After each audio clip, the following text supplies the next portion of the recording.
What's up, everybody?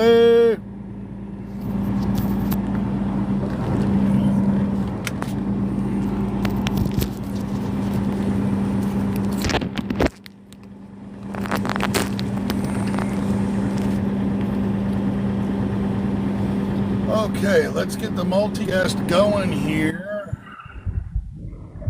I hear Matt's in here.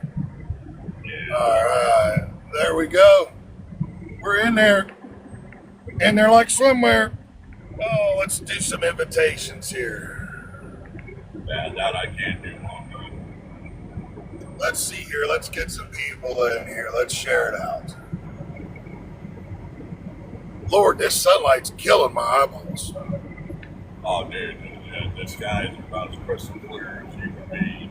A couple of striations. Dude, that sun after a couple of days of clouds and snow, it'll take its toll on your eyes.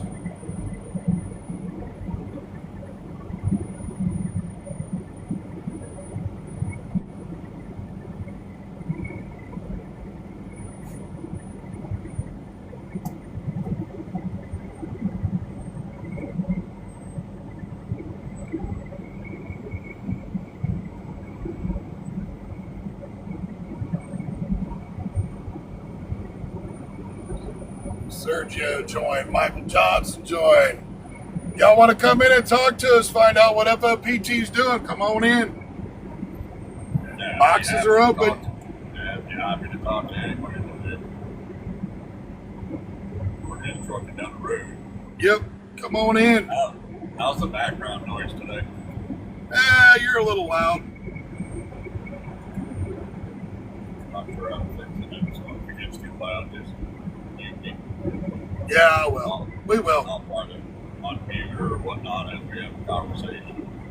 I don't know why It's all right. that background noise, honestly, all the way goes to the just trying to look. Bro, I'm starting to think that these headsets are not as well on the noise canceling as they claim to be. Yeah.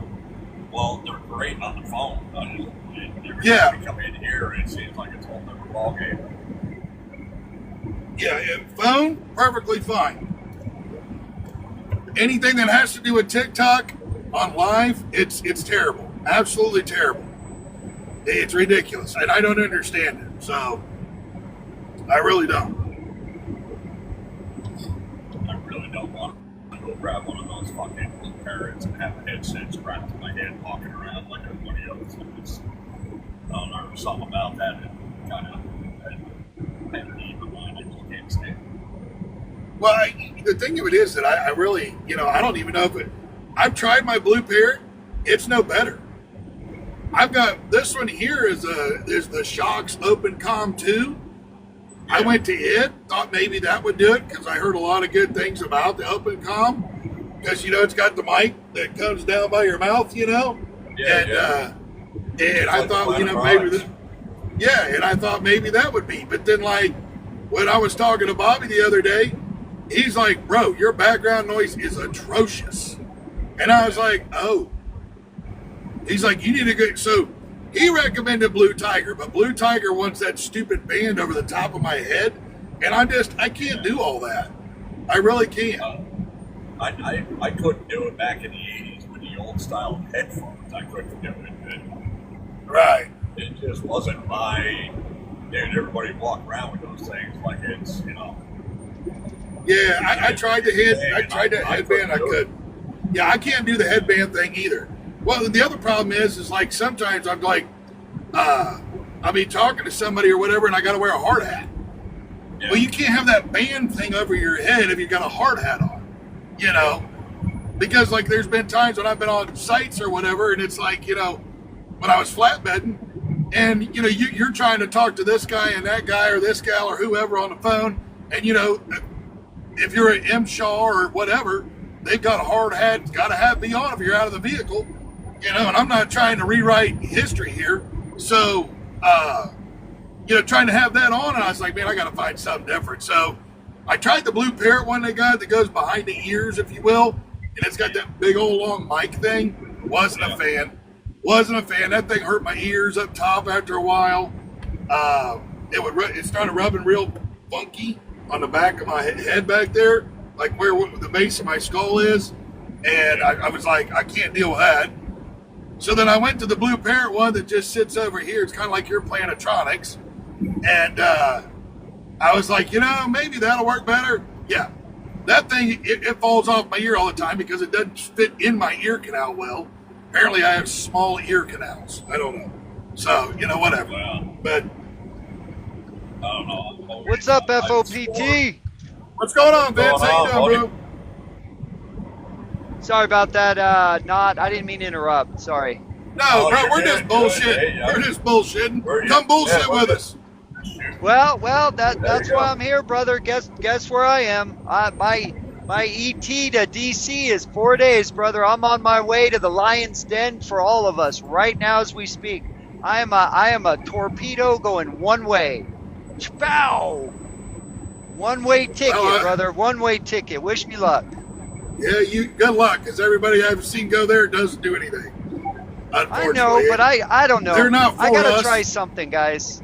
Yeah, I gotta try something. You're probably right, but you know what? The more we can stir up, maybe I can inspire some other drivers to get involved to get to their own states. We got to do something, man. The way we're all living right now, this isn't the way. This isn't the way, man. I've been saying it. I've been saying it for 4 years. Washington is not the way. In order to make the impact that we need to make, and this is going to take more than FOPT. This is going to take more than your group. This has to be a combination effort. And the only way that's going to happen is a real sit down. And I'm not talking online sit down. I'm talking face to face, real sit down with a weekend of nothing but we ain't leaving this table without a plan. Right.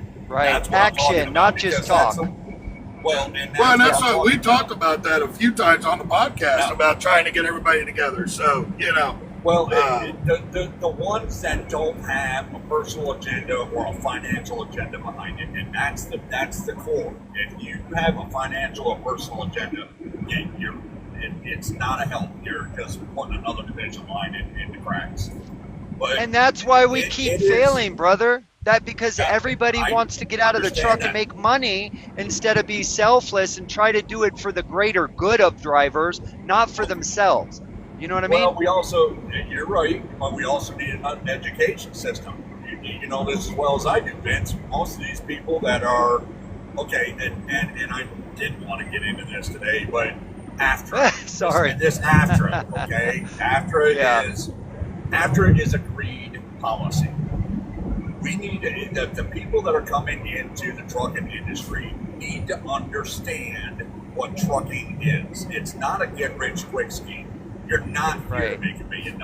If you compare it to any other service industry, the trucking industry right now is paid higher for less sacrifice than our military, than our firefighters, than our EMTs. We are paid higher first day in a truck than most of them their first 5 years in any of these service industries.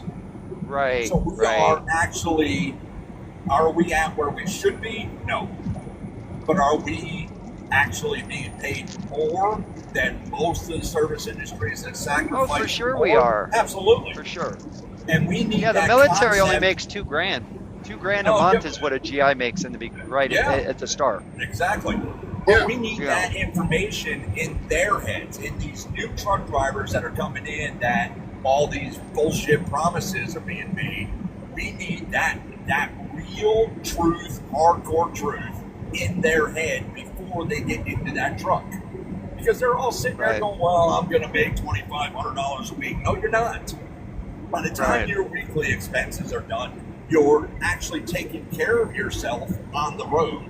You're lucky if you're bringing 17. And that's an amazing week working for somebody. And that's also you never saying no to nobody. That means you say yes to any call that you get, no matter how crappy the load. Because the instant you say no, you go to the bottom of the list, and they're going to take the next guy that says yes all the time. Which means in business, it's not going to always be pretty. Like, I live in Reno, Nevada, so can you imagine how many times I've had to jump Donner Summit and chain? And Yeah, could you imagine if I would have said no for a Starbucks account? Jumping Right, Donner, yeah, exactly. right? Yeah. Well, So, but and you know, yeah. going back to the Washington D.C., I have said it for 4 years. God bless you. Okay, good luck. Really, good luck.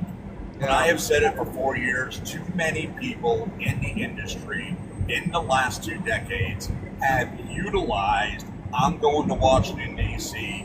and I'm going to make a difference, and they utilize it for a personal or financial gain.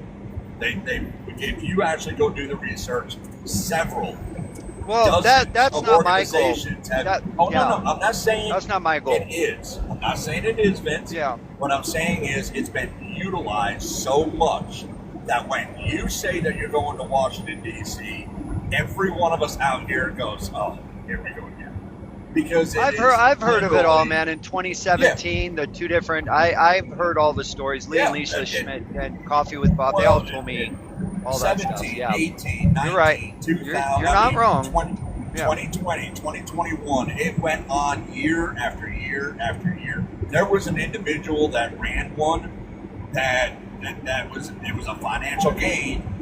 People found out in the trucking industry that he was using it for a financial gain for his own good for him and his family. He built a brand new house off the backs of these truck drivers, and it wasn't 2 months later, and there was a video of him in the hospital beat to shit because people found out what. And this is where. This I is was where just gonna everybody say says. you got to be careful doing stuff. There's a lot of truck drivers out here that are let's just say outlaws. And you do Well, something like that, I wouldn't be surprised if you ended up in a facility somewhere, you know what I mean, with a heart rate on you, if you get well, my drift. Vince, Yeah. the truth No, is, thanks. every one of us out here, dude, whether you're on e-log, whether you're on a paper log, whether you're ag exempt or, you know, it doesn't matter. Every one of us out here, in one shape, form, or another, is an outlaw.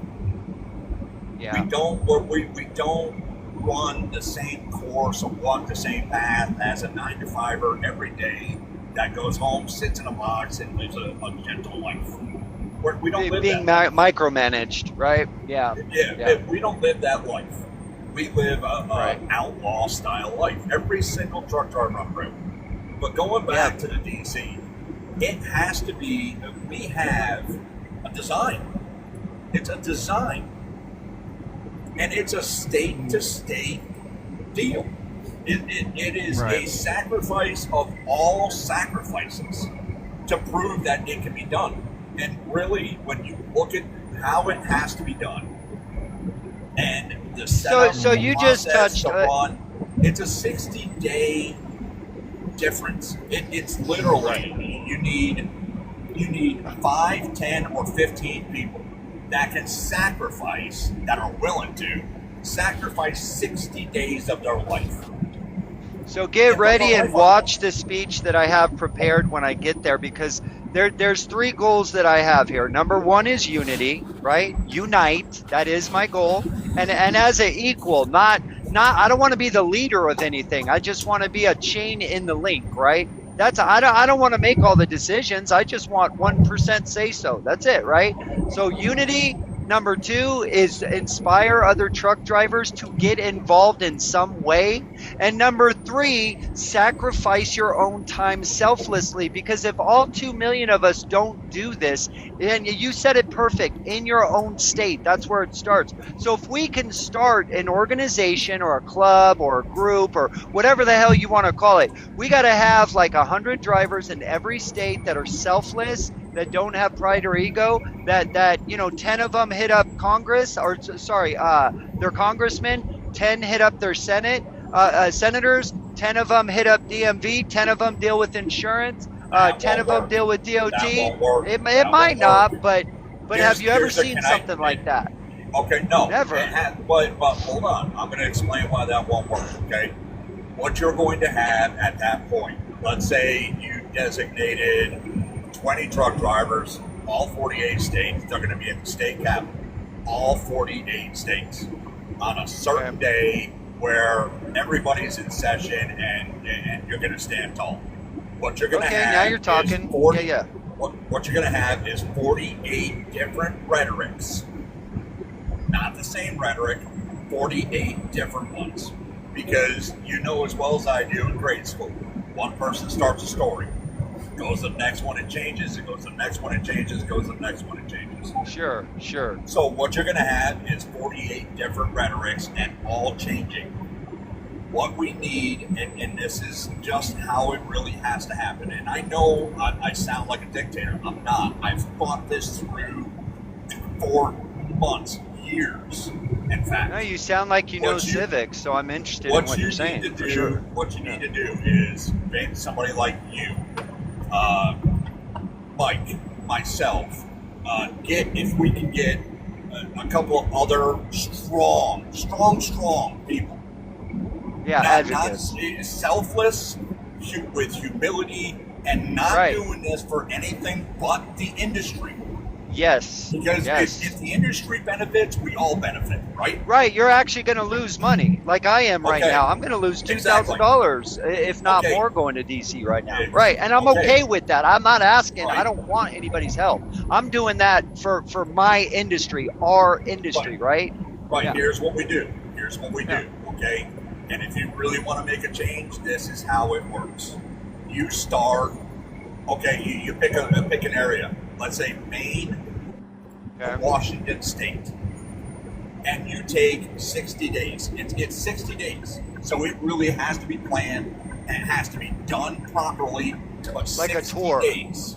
Like a music tour and type you start at the capital of Maine on Monday morning.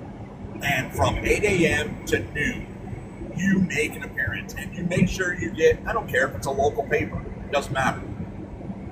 You then at noon leave the capital of Maine. And you need rigs. There has to be rigs involved. I don't care if you're just bobtail. But you run 5 or 6 rigs and you run from the capital of Maine to the capital of, let's say you jump over and you hit Rhode Island. Right. Massachusetts first. I'm sorry, Massachusetts would be first. You go to Boston, Massachusetts. Now, you run that, okay? Now, the news coverage already knows that you were in Maine, already knows that you're going to Massachusetts. Now you've got news coverage. What's going on with the truck drivers? They are going capital to capital Tuesday morning, 8 a.m. You're sitting in the capital of Massachusetts. You do the same thing, 8 to noon. At noontime, you shut it down.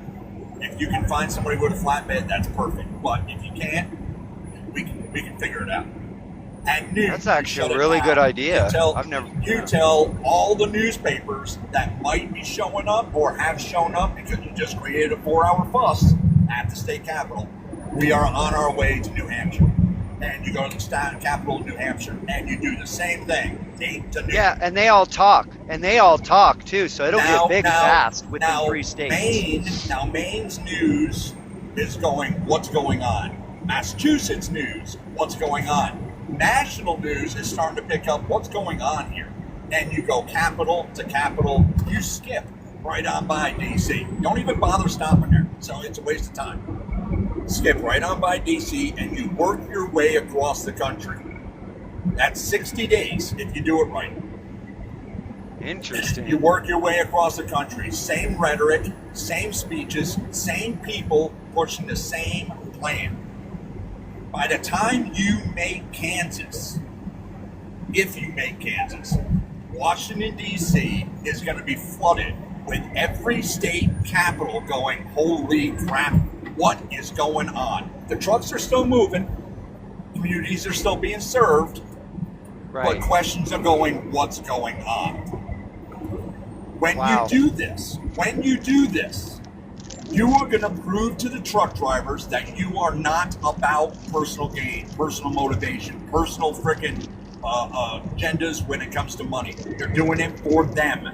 What's going to happen is you're going to end up with convoys for those that are on the road doing their loads. They're going to recognize those trucks and they're going to follow you as far as you can. You're going to have a line of trucks behind you from capital to capital to capital to capital to capital. Not one state, not 2 states, not DC, capital to capital to capital to capital. They're still doing their jobs. We're not holding up industry. We're not holding up communities. We're not putting threats on the table. But news coverage nationwide with the same rhetoric. We've had enough. Trucking is not going to stay this way. It has to change. That's really good. Nobody's ever thought of that before.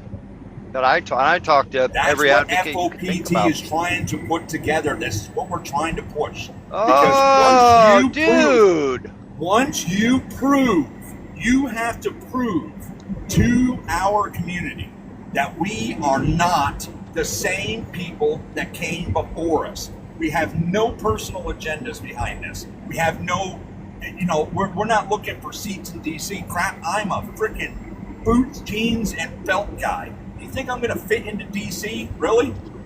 I don't want nothing to do with DC. I don't want nothing to do with politics. What I want is the community back to where it should be, or better.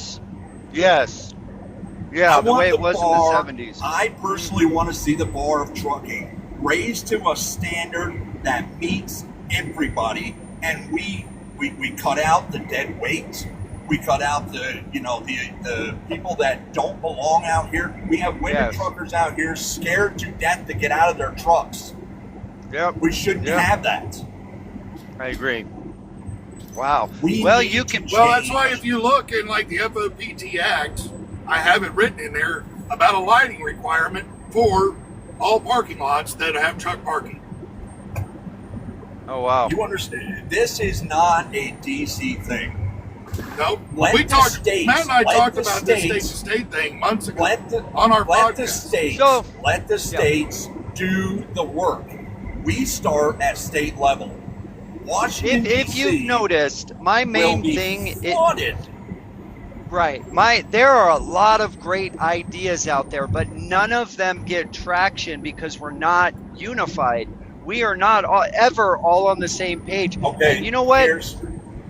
That's my main goal, is to get us all in one area where we can have these conversations. Okay. Here's one thing I need you to do. Stop the word unity. Don't use it anymore. Stop the what? Don't unity? Use the word unity. I've heard unity that before. has been used since 1970, okay? And here's why. It is a word utilized again by organizations that don't actually want unity. They have gain behind it. You have to go back and look at all these different organizations. They all preach unity. Preach rebirth. Okay. We need a rebirth. We need a re-engineering. Rebirth and re-engineering of our trucking industry, because honestly, unity, you're going to get the same thing as if you were saying, let's go to Washington. You're going to get somebody going, oh, here we go again, another one of these. Get rid of the unity shit. Let's not follow the patterns of the people prior to us, because unity is a great thing. It absolutely is. But it's a word associated with people who took advantage of our industry. I agree, but how do we get 2 million people in one place to just simply say, hi, all 2 million of you, how are you doing? How do we form something? Because that's where it has to start. I'm going to tell you the first thing to start with is this. Yeah. Every day that I go into a truck stop or walk out of a truck stop or walk through a parking lot, because if anybody ever sees me out here and I'm parked in a truck stop at night, you'll see me doing my laps to get my steps in. But I say hi to every person I come across. Right. Same. It's something. It's hello, what's up, how you doing today, how's it going? Something to acknowledge that person's existence. How you doing, driver? Thank you for what you do, Something. But this is where we have drivers and truckers out here that don't even do that. They will walk right past 19 people and not even acknowledge their existence. And they're depressed. There's a lot of depressed truckers out here. They don't talk to anybody. They're lonely. Well, get out of the truck and walk. You know the two things that cure depression and anxiety is? Exercise and what else? Exercise and something else. Exercise and sex. God. I love They Oh my that. God. both Oh my release God. He's not a wrong. massive amount of Oh my God. endorphins. Yes. They both release a massive amount of endorphins. Look it up. It's literally the two things that release the most amount of endorphins of any activity a person can do. So I'm just Right. going off of what the science says. And I love Listen, endorphins. So Don't get Here's mad the at the deal. messenger. that's Here's it. the deal. That's it. Here's the deal. Vince, There is- at the end of we the have- day, okay, it's clearly obvious you are not the one to have the skills to do this. Okay? And that's the problem I have with you and David. Okay? It's not that you're right, it's not that you're wrong. Your message conflates, it changes, and sadly, you've got to come to terms with, in my opinion, okay, who's been around for a while with the doctoral, you are not the one to do this. You don't have the skill. And everybody is just waiting for you somehow, some way to benefit personally, financially with this. Well, that's not going to happen. Well, no, because people won't allow it to happen. You know, That's I just- tell my kids all the time not to assume, because you make a donkey out of yourself when you assume. So why Well, here we why go. assume that somebody's going to do something before they do it? Why not see if they actually do it okay. first? Because history, You know what I mean? The history in the industry proves it time and time Exactly. again. I So hear you, but not exactly. two. The No history- two people are the same. You know what I mean? Absolutely. You Absolutely. know, you No two got to people really are the same. action is But it what you takes- judge a man off. Judge him off his Every- character. Judge him off his actions, not what he might do. Yeah, I don't know what I'm gonna do in 10 years. Do you know what you're gonna do in 10 years? Who knows? You know what I'm saying? But I'll Okay. tell you I'm this. still You trucking. know, I'm still trucking. Well, I mean, yeah, I'll do you still see be me right. I'll asking still be anybody for right. money right now? Do you see That's me right asking now. anybody for money right That's now? I'm right about now. to lose 2 days' work.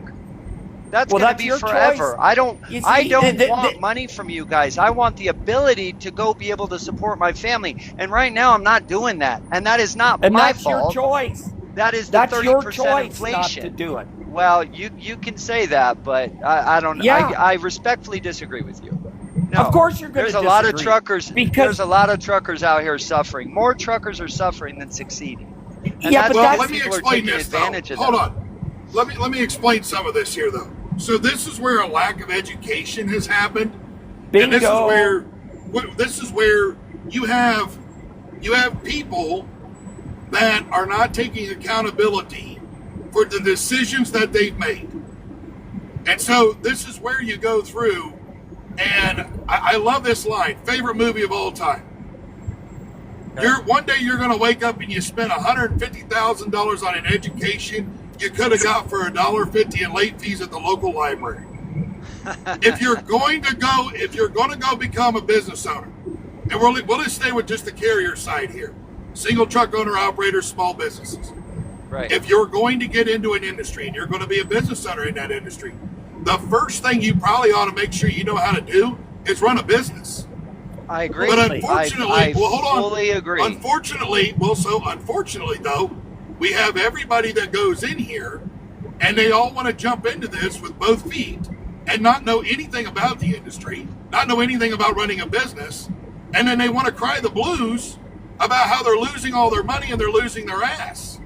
And then we have somebody that comes along and says, well, we want to give everybody $5 a mile, and even the ones that have no business acumen. Well, at $5 a mile, Vince, I could stick a monkey in a truck, and a literal monkey, and he could be successul.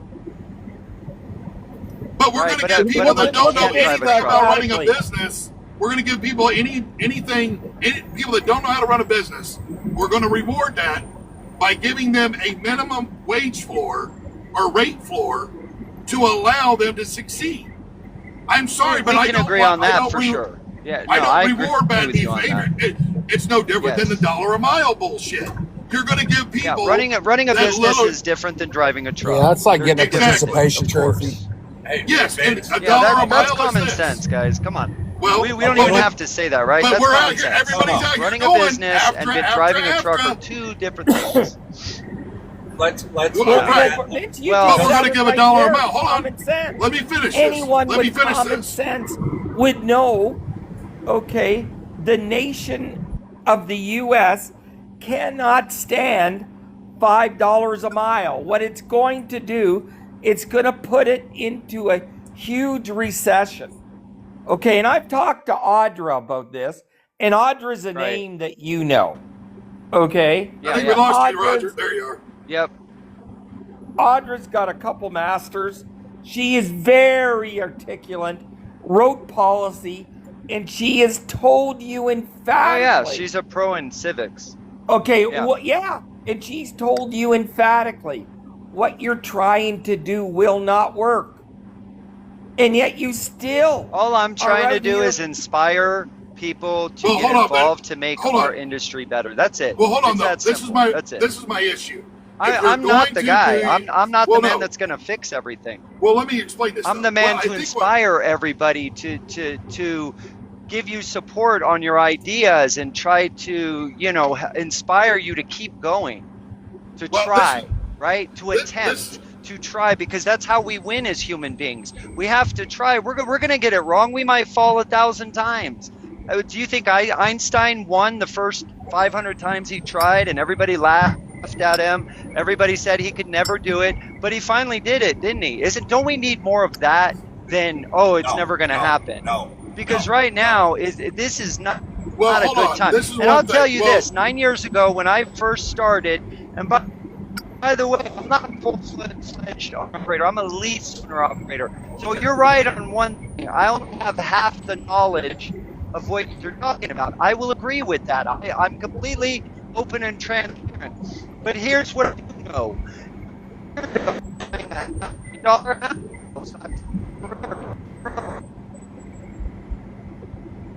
Hey, He's see going that through a now? bad area. Yeah. See, the Man, issue that I have here is that when we do the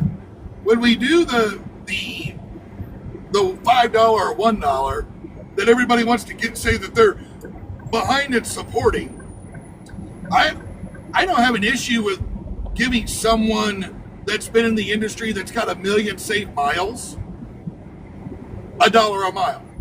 But I do have issue with somebody that's gross. Yeah, I mean, obviously it's a gross pay.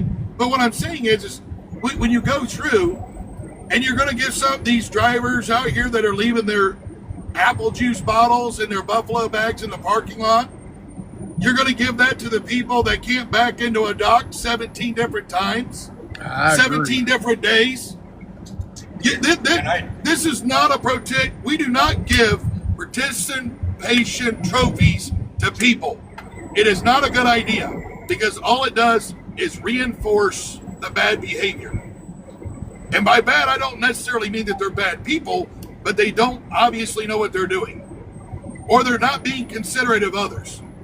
When I see, like, I'm sure everybody probably seen the video that was on TikTok here a week or two ago, where the gentleman's showing drivers how to take a 30-minute break and take a shower in the fuel island or walk down the street. Now, I don't know if that was done for sarcasm and comic relief, or if he really means that's what he does. I feel Either bad for way, those guys who do that in that's a front of me. bad look. That's a bad look. Because if you're going to sit there and even if it is a joke, unfortunately, there are a lot of people, and over half the industry out here will take it as gospel, and they'll start doing it. And I see it done every day. They put the fuel handle in and the nozzle into the tank and walk away. They're not getting fuel. They're making it look like they do. They're there for an hour, hour and a half, 2 hours in a fuel island. Why? Because you're too lazy to go park your truck, or you don't know how? Well, if that's the case, you don't deserve $1 a mile. I'm sorry, you don't. I agree. I don't know if Vince is still in here, but a little No, advice, Vince, he okay? dropped. He Well, dropped. if he's listening, Oh, no, a little he's advice. back. This goes back.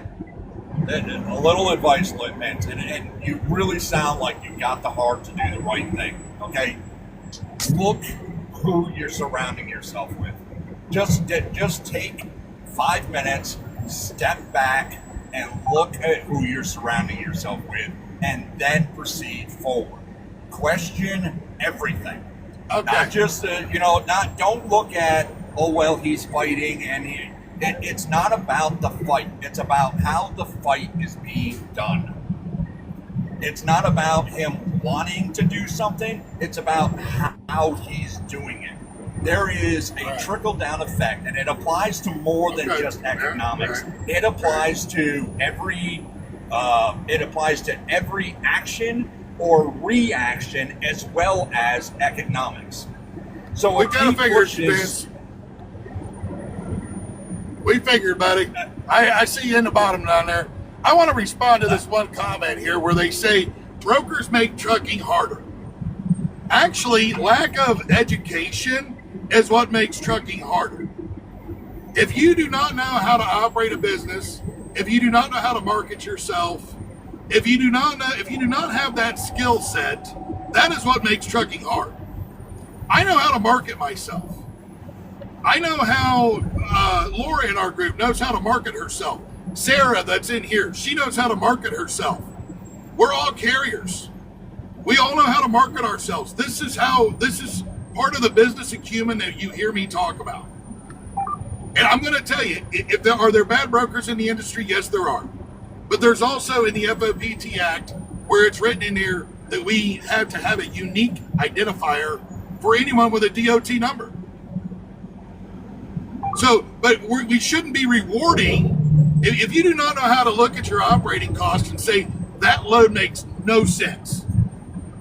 Like I could maybe see if you go through and you're going down, and we'll just say you're taking a load from A to B here, and it's paying you $4 a mile and your cost is $2.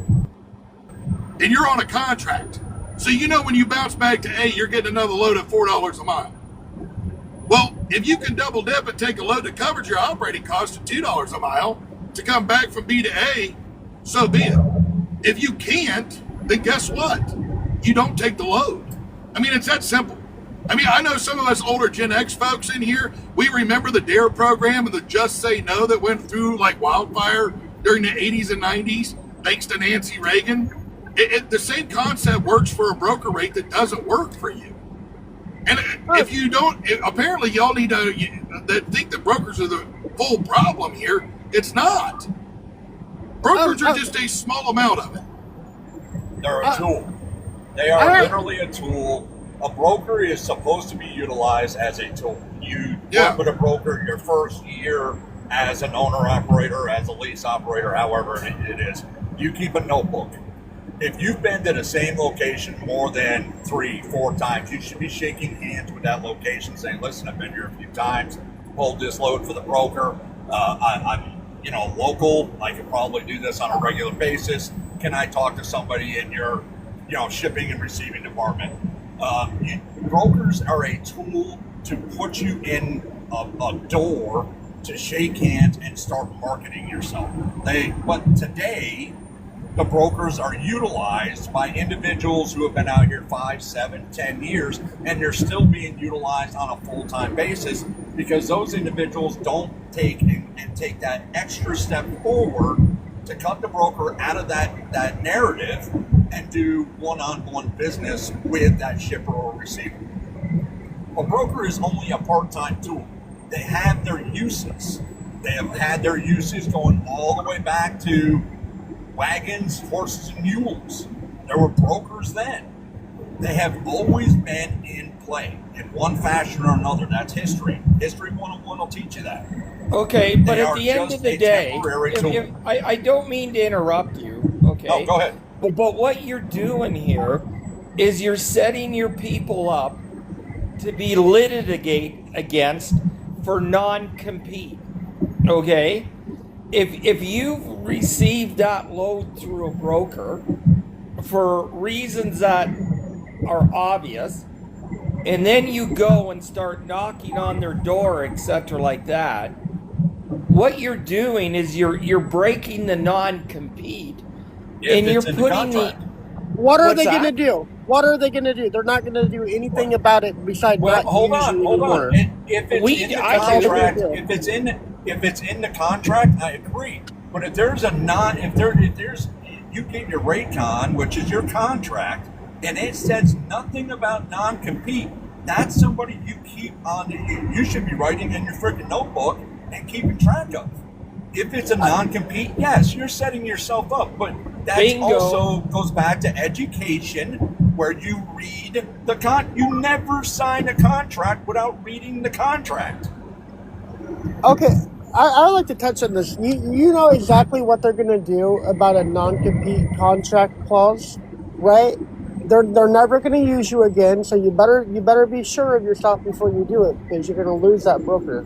That's going to happen. But do you think anything's going to happen outside of that? I'd say you're going to be getting a carrier 411 put on you for sure. Absolutely. Yeah, you'll get that. Absolutely. You'll get that. But I mean, if you get a direct shipper out of it, what's the big deal? Well, I don't disagree with that. I feel like a lot of people have gotten lazy in the trucking industry. You know, let's swing some doors. Let's just rely on someone else to find us the work. Nobody wants to put the effort in no more. Everybody wants the glory without, doing any work. So, Sarah, what you're saying is you're part of the problem, not part of the solution. I'm not part of the problem. I'm just saying that you're on here acting like they're going to take you to court and sue you for millions of dollars. Yeah. And they're not going to do that. They're not going to do that. It's not going to happen. Because you know what they're going to do? They're not going to want to make the shipper mad.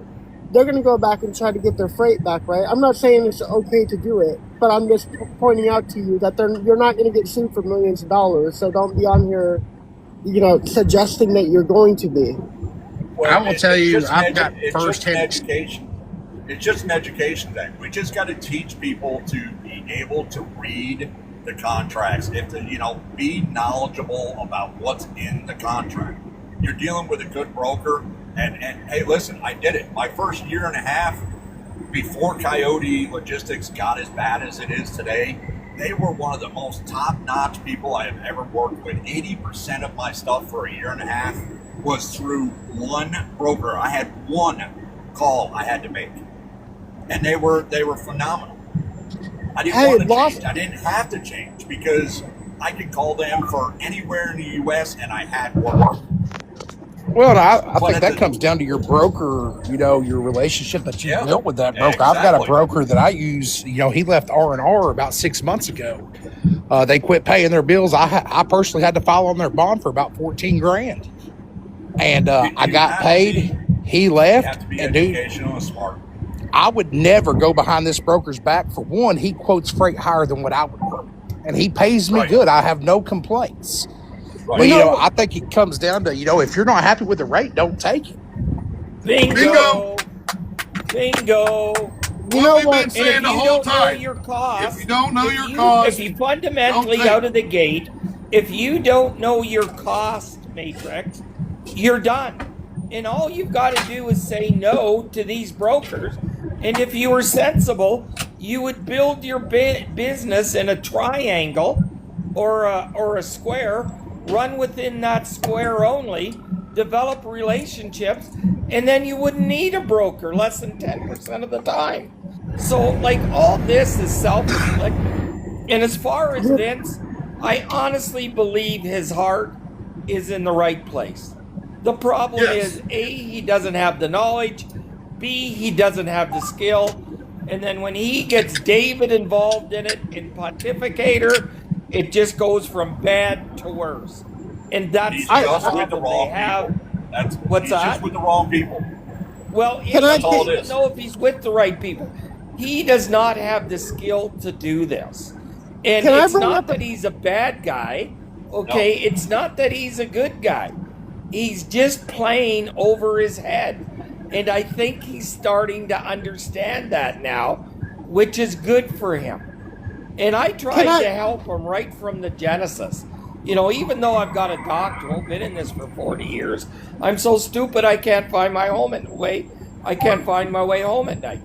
And again, but when he starts getting involved in David, and they start yelling and screaming at each other on a live, how in the hell is anybody going to have any A, confidence in them, B, any respect in them, and see how it shows they don't have the skills to lead. And it's unfortunate. This is where the Federation wants to make the change. Somebody like you, good sir. everybody that's in this room, this is an intelligent conversation. You're seeing real information, not misinformation, real information come out. This is where people need to be paying attention. This is where we need to get every professional truck driver on the road listening and paying attention. There's no gain in this. There's dude, all I want to do is another 25 years in my truck if my health is permanent to allow me to do it. Well, that's I want to be able to finish out. I want to be able to sit there and tell my grandkids one day I did 50 years on the road and seen everything. I might not have been able to physically go see it, but I have seen everything. Well, that's one of the things about TikTok I hate, especially, you see, I don't know what kind of trailers you guys pull, but you get these guys on here spreading false information, false hope, get rich quick scheme overnight. It's anything but that. And there are a few good channels on TikTok where they share good information, but that's fine. again, I think a lot of it comes down to people just being like, do your own. If you could do the maintenance, do your own maintenance. Cut that cost out. The problem is where the good channels that are really needing to get out to the community are being overshadowed by misinformation and bullshit. And that's 90%, and that really is 90% of the problem right now is the ones that are trying to do everything they can. Vince is one of them. Vince is trying. You're right. He doesn't have the knowledge yet. He's got 9 years in. I'm 26 years in, third generation, and my old man told me one thing a long time ago that'll stick with me until the day I die. The day you think you know everything about trucking, turn your keys in and go home. I would like to bring up something. Done. I want to bring up an unpopular topic, actually, and that's the non-domicile. Can I interrupt you really quick, sir? I'm sorry. I apologize before you jump on something else. I just want to say something. I spoke to good afternoon, everybody, gentlemen. Francisco's in the house. Hey, I just wanted to. I spoke to Vince yesterday on the phone. Him and I were talking. I called him, or he actually sent me a message, and I called him, and we were talking. And exactly what you just said is exactly what I told him. I said, to me, when I see you and Dave on your lives, and I watch you guys, I mean, it's entertaining to me because it's just that's what it is, entertainment. It's Hollywood. It's fictional. It's not real. I mean, and the thing is if you really want to get people that are business-minded, people that are actually out here doing it, you need to change your direction. Your arrow is pointed in the wrong direction. And it's not because you don't mean well, and it's not because you're ignorant or you're dumb or whatever. You are just misinformed and don't have a broad view of how this industry really works. You're leased onto a company. That's all you've done. It's a company driver. When you get your own numbers, when you start working with customers, when you start building these relationships, a whole world is unveiled to you that most carriers or smaller carriers that just work with brokers never see. They never see the other side. How the pieces and the pawns are moved around the board. I agree. And this is the part where you and Dave, especially Dave, I mean, it's just, I sit in your guys' lives, and I'm probably the only person who has not flip-flopped on anything.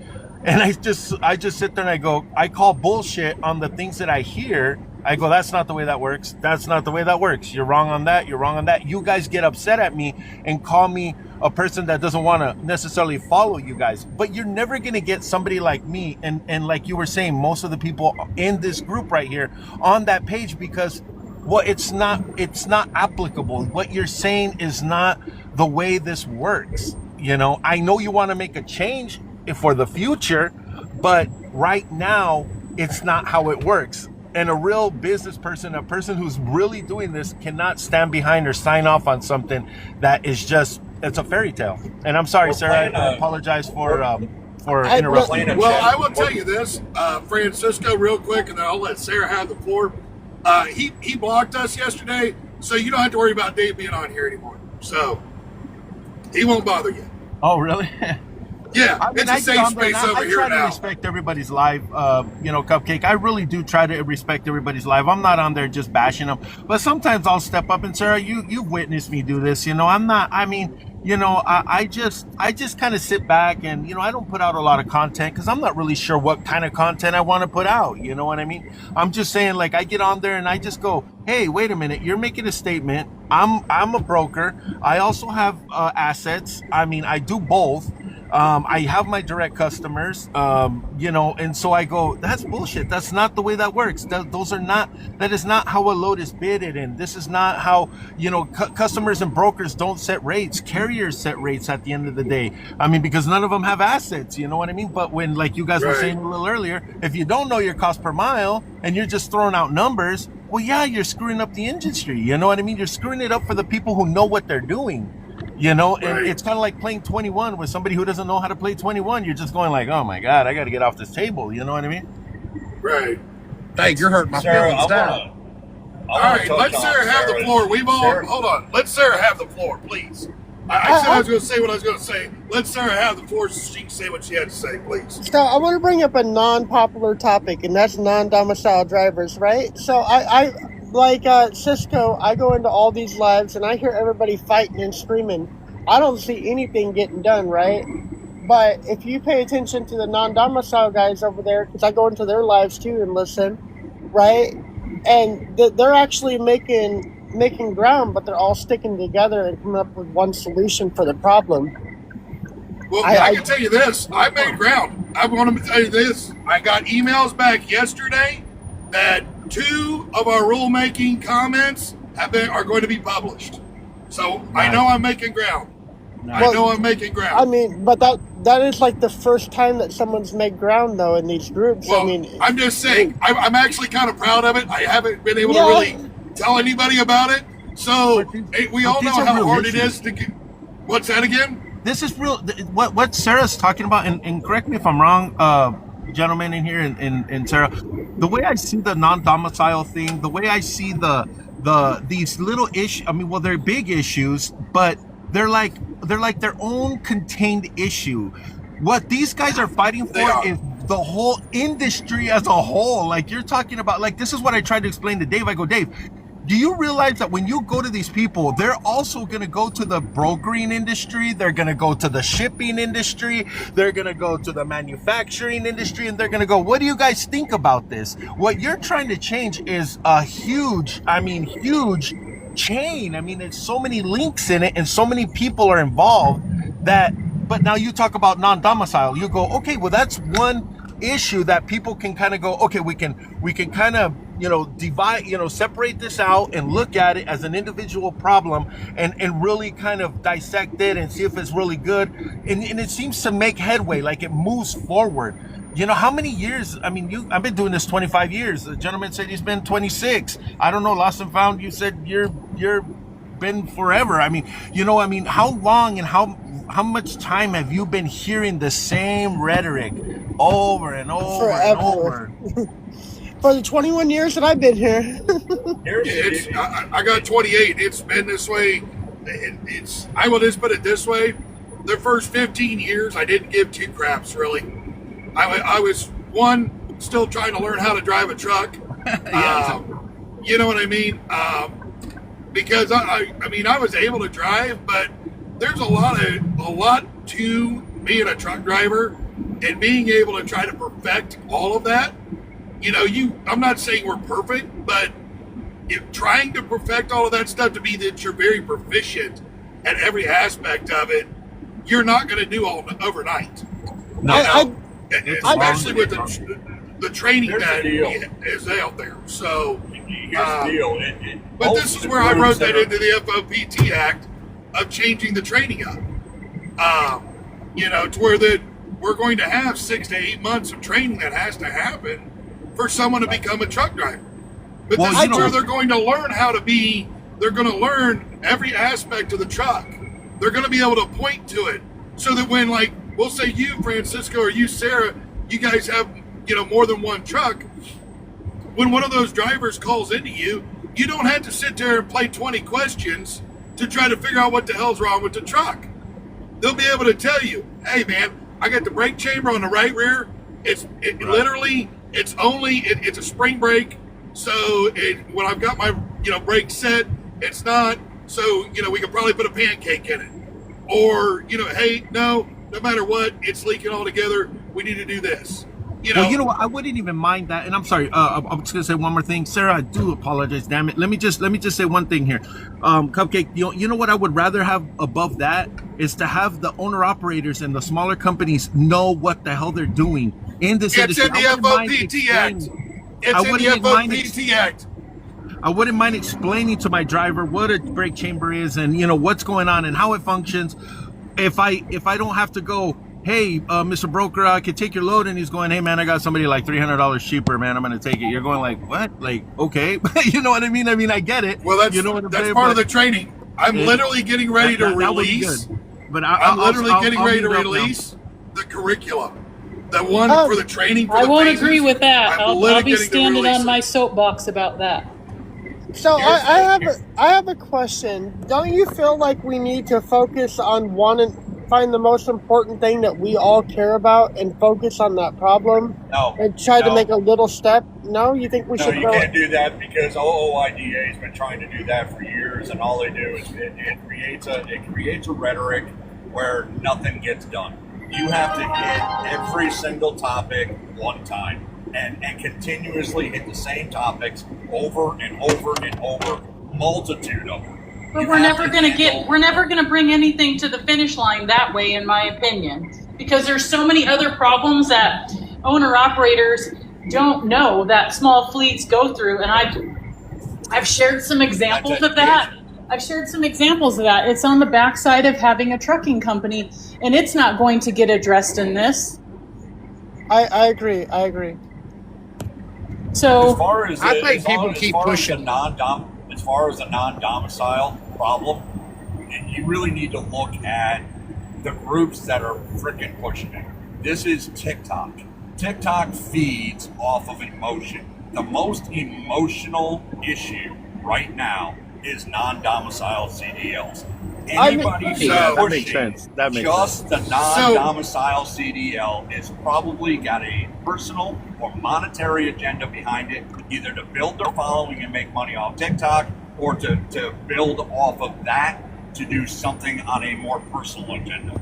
Well, It is the they most- actually got an extension from the federal government. Emotional so- agendas are no good. But I mean, did they not just get an extension for non-domicile CDLs? I mean, There's I'm no. I There's don't not an agree with it. extension. Well, hold on. There's No. not an extension. There has been an injunction placed by the judge until the lawsuit can be heard. So basically, what the lawsuit is stating is that they jumped the gun and didn't follow the rulemaking procedure. And so because FMCSA and the government jumped the gun and just made it an emergency, they're saying they're challenging the legality of the emergency, because they're saying that they should have went through and done a rulemaking procedure, which would allow for a comment period, so on and so forth. So that is what happened with that. It's not a pause, so to speak. It's an injunction. Once the judge rules on that, then we'll know what way that's going to go. But this goes back to how this works. They can go through and appeal that ruling in the U.S. District Court of Appeals, and then it'll be an injunction again. And then after that injunction, then if they don't like that one, whoever, whatever, they can take it to the Supreme Court. The Supreme Court does not necessarily have to take it. But that's what the lawsuit says. So right now, talking about some that lawsuit? whole, my what's that? He's the guy. He's the guy right I here. know. I was in his live last night. Yeah. No, but the whole lawsuit is on pause because FMCSA requested that because they're gonna make a new rule. So right now, So- right now, the whole case as it is, it's not called the pause. It's called abeyance. FMCSA requested for the courts to put the whole case, like you could say, on pause. So there's no waiting for nothing. We're waiting on FMCSA to create a new rule. We don't know what that rule is going to be, but they have to check in every 3 months and tell us what's going on. We don't know what the rule is. They're supposed to read, because the comment period ended on the 28th of the 28th of last month. So now FMCSA has to go through all those comments, and I don't know how much of those they're going to take into consideration, but they have to create a new rule, and we're just hoping that they're more realistic with not too drastic in the measure. That's what we're fighting for. That we So then don't the know. judge made a ruling. So what No. you're telling me, the judge made a ruling? Because last I heard, So they judge had just made a put it ruling. on. They had stopped it until they made a ruling. So they put they approved the FMCSA's request to put the whole case on pause. Okay. All right. Well, there we go. We have updated information direct from the source. So thank Oh, you, I Jorge. Just hang on a minute. I do have a Just comment hang to on. make. If I may. Has anybody ever been to England and got in a taxi cab? Because they have a program before anybody can get into a taxi cab, as an owner operator, as a driver. It's called the Knowledge, and it's a 2-year course, okay, that takes an individual off the street and converts them into a professional cab driver.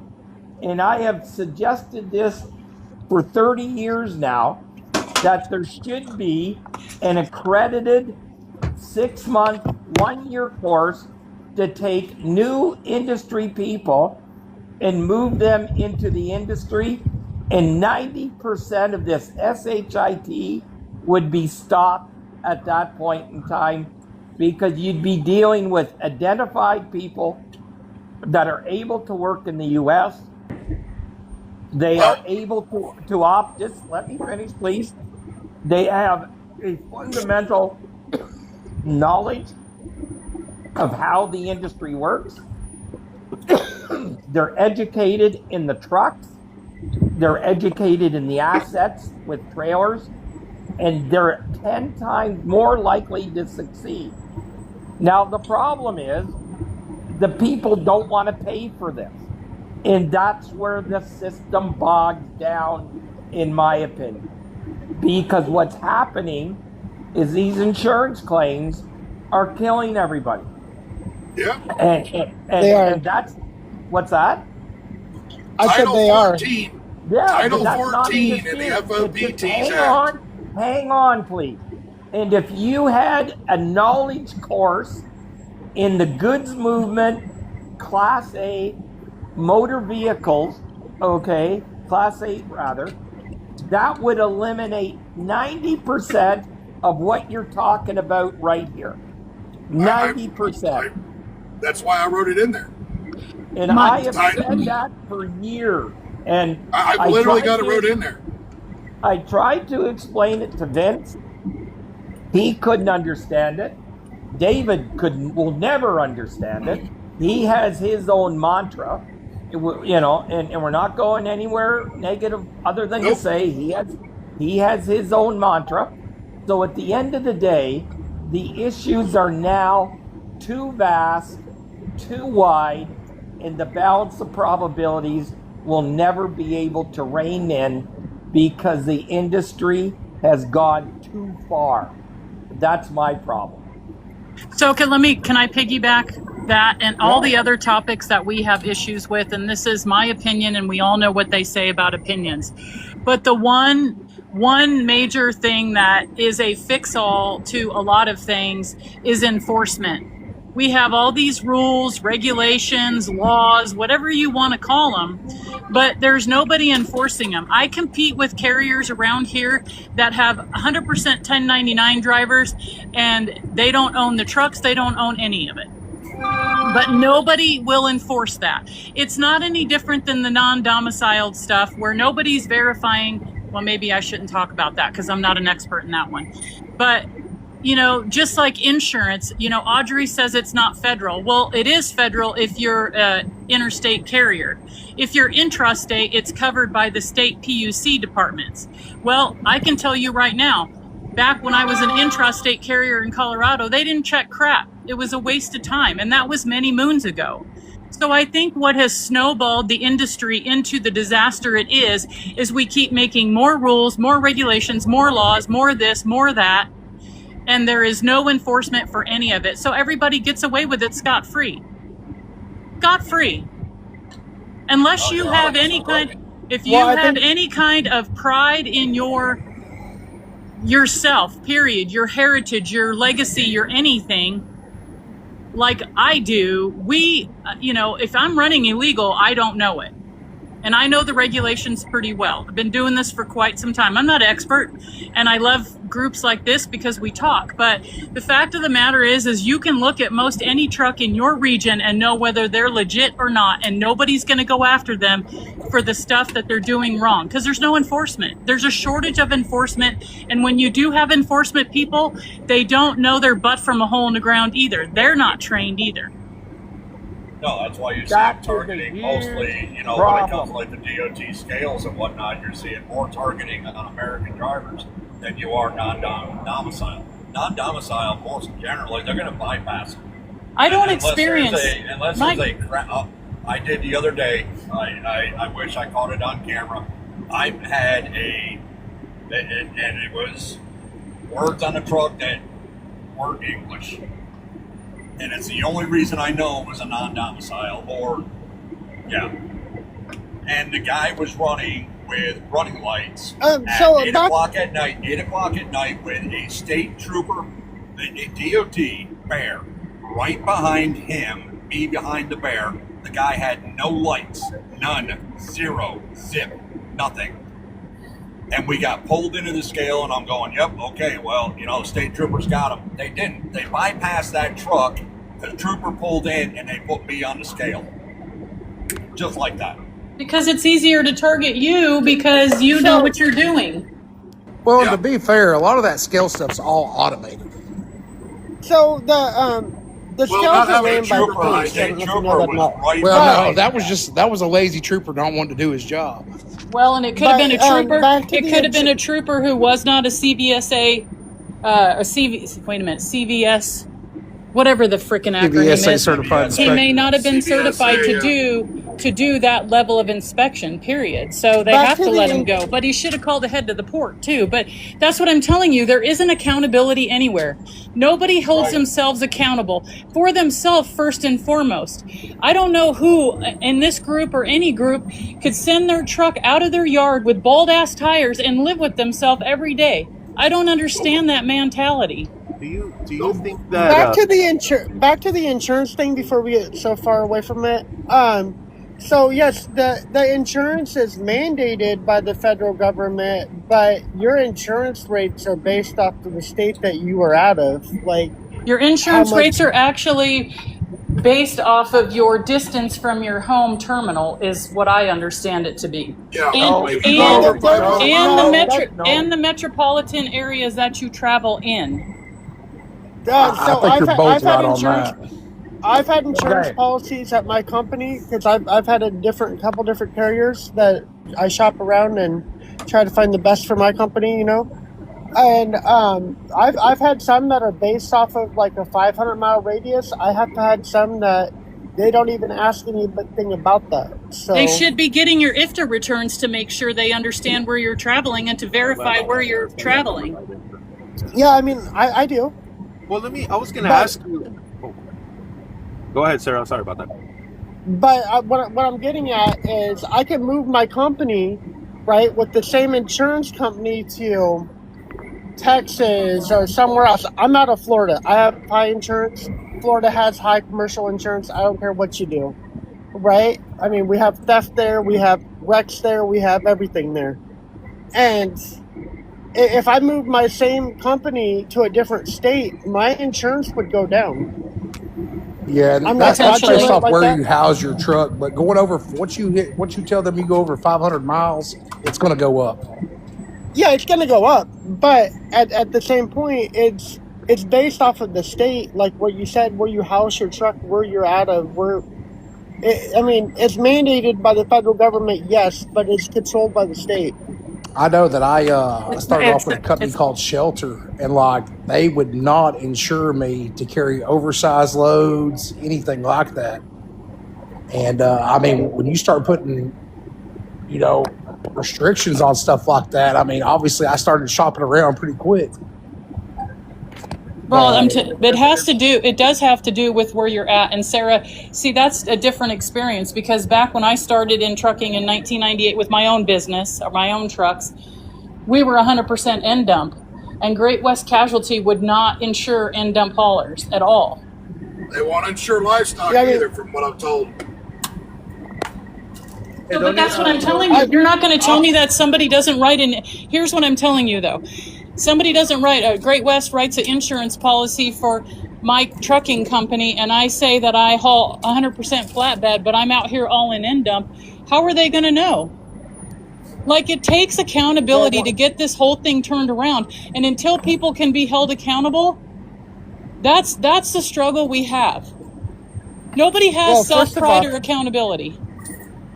I don't think if your commodity says you're an end dump, or I don't have no experience in end dump, I'm a car hauler, but if it says that you're an end dump, how are you even getting the freight for the flatbed? They don't know what your exclusions are on your insurance. Yeah. Well, you have to send your insurance over to your. Well, you do, but it's a base. It's just a COI. On your COI, it doesn't say, "Hey, end dumps aren't covered on this policy. Oversized loads ain't covered on it." It's just a basic form. The accountability seriously changed in 2000 during COVID when everything went. So the broker's not vetting.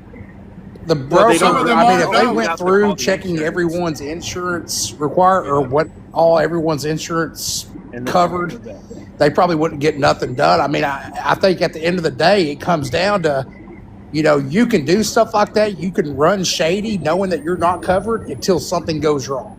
Right. Correct. And then they just go get another MC number. And that's what happens. This goes back to COVID, though. This is where accountability, where you're talking about, Laura, where when accountability came into a factor, when they really just threw accountability out the window, is when they got rid of basically business inspections by Department of Transportation, and they said, okay, we're going to do everything online. We're never going to come to your office. Everything that we're going to do, whether, you know, whatever, you know, in business inspection that we're going to do or audits that we're going to do, isn't going to be in person. We're not going to come see your equipment. We're not coming to your office. We're going to do it all online now. Department of Transportation, FMCSA, all of them, they all had a hand in that. But why? Because there's not enough people to fill those seats, and if there are, they don't know their butt from a hole in the ground. There it is. You know, it's like when you go on the load board and look, you'll see some brokers put no Landstar. 9 times out of 10, from my understanding, when they put no Landstar, it's because the load requires a tarp, and Landstar's insurance does not cover wet front. I have a no Landstar policy on my brokerage, and that's just simply because what was happening is there's 2 reasons I don't use Landstar. Number one is they started calling me for the load. I would give them the details of the load. They would turn around and post it right under mine for $200 cheaper. And I was like, what are they doing? Like, I'm like, what? So then finally they booked the load with me. I sent them my carrier packet. They sent it back to me with a bunch of changes that they wanted me to make to it, and especially the changes of double brokering the load was the part that they wanted me to change. I spoke to one once, and they told me in my contract. I spoke to a broker once, and he told me because something to do with Landstar's insurance covering freight that requires a tarp if it has a water or a wet claim on it, then they don't want to pay on it. Now, I don't know how true that is. I don't know the aspect. That might be a flatbed issue. I mean, on their part. But I'm just saying in general, that's why I don't use them, because I sent them my carrier packet. They sent it back to me with a bunch of highlighted stuff saying if they would change it, and they even put the wording that they wanted me to use was basically so that they could broker it to their own agents, because I had a double brokering clause in there. You know what I mean? They want to send it to their BCOs. Right. Yep, they want to send it to their BCOs. Which they're considered independent businesses themselves. So basically, they are doing a type of double brokering. And I told them, no, man, I'm not going to do that. I just said, screw them, man. And then on top of it, you're you're lowballing the rate that I already have on the board for the same load. I'm like, dude, I thought you said you were going to post this on your internal board. Well, we post it out for everybody because sometimes we have these, I didn't know they were called BCOs at the time, but he said, we got authorized Landstar carriers that use the DAT network and our internal. And I'm like, well, so basically you're double brokering my load. And they're like, well, no, not really, and I'm like, whatever, dude. I was like, screw it. About 3 months ago, my wife's cousin. I actually have to get off real quick. I just hopped on because you guys were talking about the whole court thing. But before I leave, I just want everybody to know the reason I'm out here and doing all this is just to spread awareness. That going back to what that the other person was saying about enforcement, I think that is the bigger issue. There are stuff that are in place right now about this whole non-domicile stuff that people are not enforcing, but yet they're blaming the drivers. For example, the whole people getting licenses longer than they should. That's on the DMV or the EOP that's not being enforced. That's on the scale houses. Our fault that they're not doing it. But there's stuff that are in place to prevent all this. I just want everybody to know that we are aware there are bad apples, but you don't cut down the whole tree, and that's the thing we're fighting for. We're not against America. We're not against the safety part. We speak perfect English, and yes, there is some, and that's the news is only going to show you what provides clicks and views. But 75% of us are people like me that've been here all our lives, just waiting our turn to become an American citizen. And it's just that's all I'm fighting for. Welcome. That's the bullshit part about that, though, Jorge. Me and Francisco was talking about this the other day. This DACA bullshit, they need to put an end to it. If you guys that are considered DACA, if all you're doing is out here and you're working and trying to support your family, no different than the other 330 million people in this country, this is where the government is a problem. Because they can't get off of their ass and make a decision, and all they're doing is hurting people that have no business being hurt. Now, if you're slinging dope and stuff like that, you need to go. Right now they brought up another proposal to fix something for us DACA, but you know why, dude? The midterms are coming up. They always do that. Exactly. They always do that shit every time there's a midterm or an election. They bring it up not because I can vote, because obviously I can't vote, but they want my family to vote. They want my family to vote on their behalf, and because hey, you know what? By me voting for him, it's gonna help out my cousin. It's gonna help out my cousin. So this has they're probably gonna been vote. happening since 1776, brother. I mean, that's always been the case. I mean, as long as So at the end of the day, when people say, why didn't you do it the right way? Why don't you become legal? Dude, it's not that simple. Myself, the only pathway that I have is when my daughter turns 21, which is in 3 years. And then I literally, dude, under the government, literally, I went to Mexico and I came back. It's just, we're living on a subscription plan. But all I'm doing is spreading the word that we're not against you guys. We're not against the safety. There's but you know what I feel like you have working against you, though, Jorge? I think I'm on the border, I'm right on the border, and a lot of these carriers, what they're doing is they're getting these, they're getting the carriers, with the binacional or the binational licenses, right? Licencia federal, they call it. The licencia federal, right? And so what they're doing is they're going to the checkpoint. The owners of the companies will pass the truck to the checkpoint, stop at the rest area. The driver will go over there, pick up the truck at the rest area, and take it. So the thing is that all of that kind of stuff right there is like hurting the people who really, you know what I'm saying? It's like they're grouping everybody together. Those licenses, those licenses that you're talking about, most of those people, they're supposed to live, like, let's say TJ, right? Tijuana, the other side of the border. And then technically that agreement was made so they could haul the freight over. They're supposed to come over, make their delivery, and then just go right back. But they don't. Right. While they're here, they take a little extra load, like a 3-day load, and that load, even though it's low while they're staying out of everybody, for them, dude, they're making bank on their side because they're living off pesos, and we live in dollars. But that load for us, you're like, who the hell is making this $2 a mile loads? For them, that's like their whole week. I mean, and that's the issue. But when people see them, we're seeing a lot of that in the. Go ahead. We're seeing a lot of that at the company called Core. We have no enforcement. Yeah, that's that boils back down to what Laura was talking about with lack of enforcement. Well, the lack of enforcement is putting. Well, eventually they do. But I mean, it's across the board. Everything happens. We can't just talk about on the roadside. We got to talk about across the board in the damn offices in Washington or in the state or in the counties or wherever you're talking about. There is not enforcement, and like Matt alluded to, during the C word era, it got worse because everybody was quote unquote working from home. Meanwhile, we're all working in our trucks, still pounding the pavement, getting everything delivered for the people who have now been fearmongered into the toilet paper shortage and the milk or whatever all the crap was. It was ridiculous.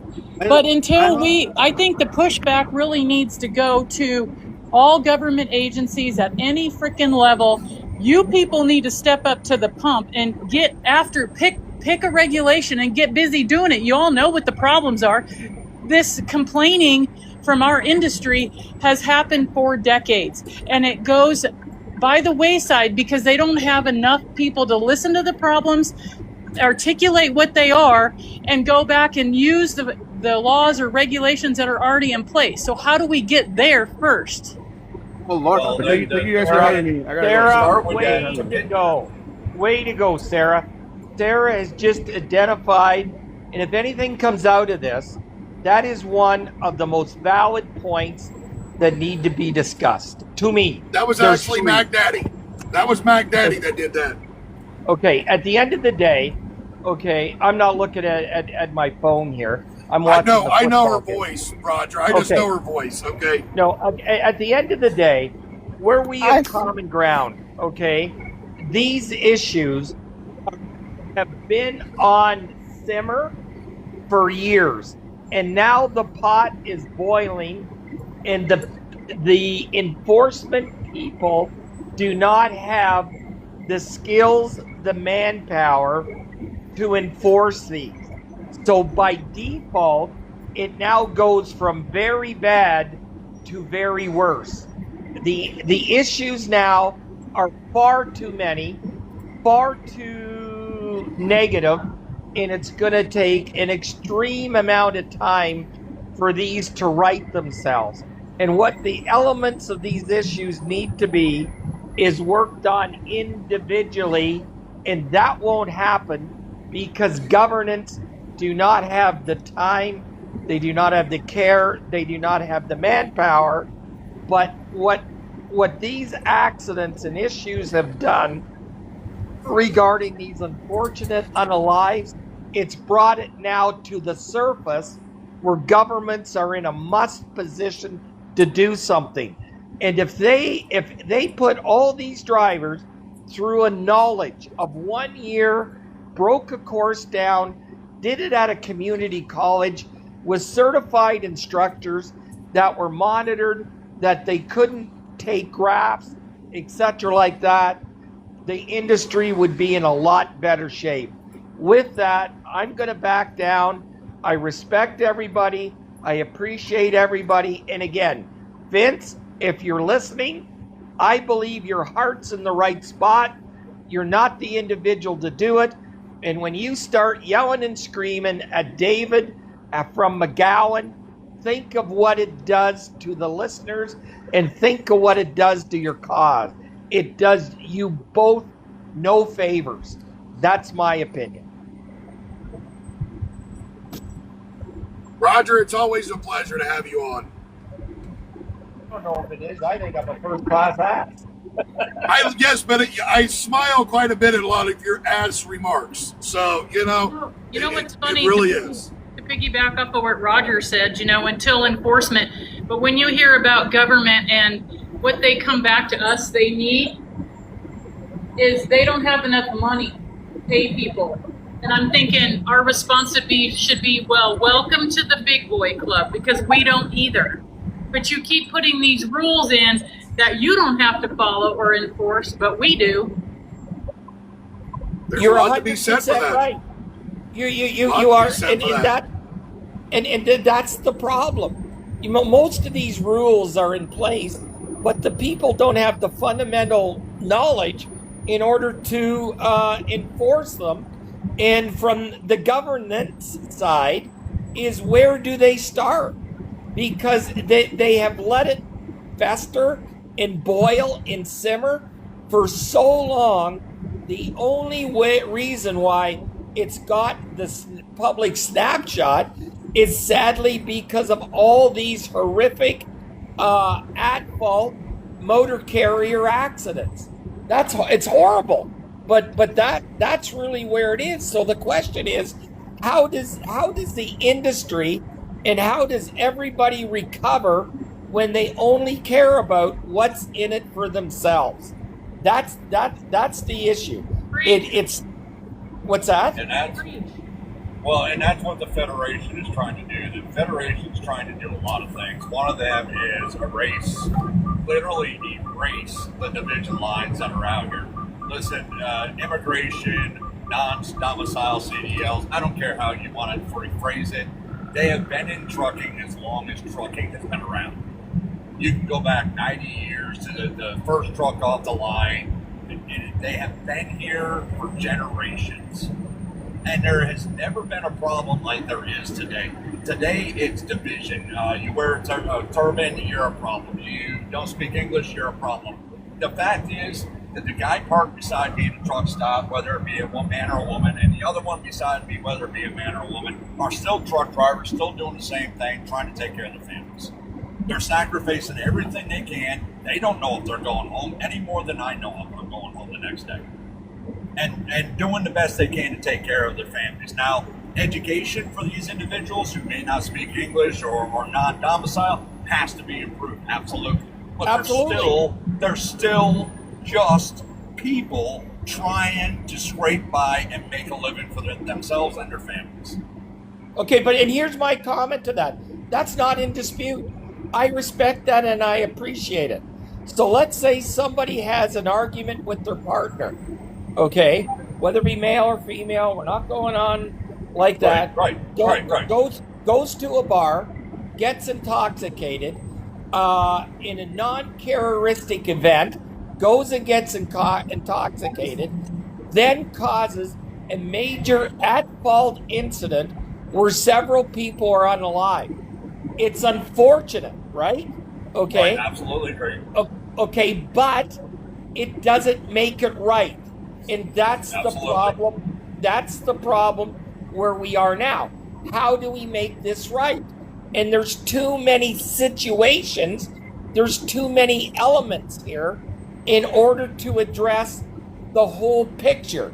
Each has to be sliced off like a piece of pie and dealt with. The problem is it interacts between federal and state governance. They don't have the time, they don't have the intellect, they don't have the manpower, okay, to fix this. That's the fundamental problem. And again, you got to appreciate Vince for what he's trying to do, because I don't think he's a bad person. Mr. McGowan, in my opinion, has a tremendous amount of defaults.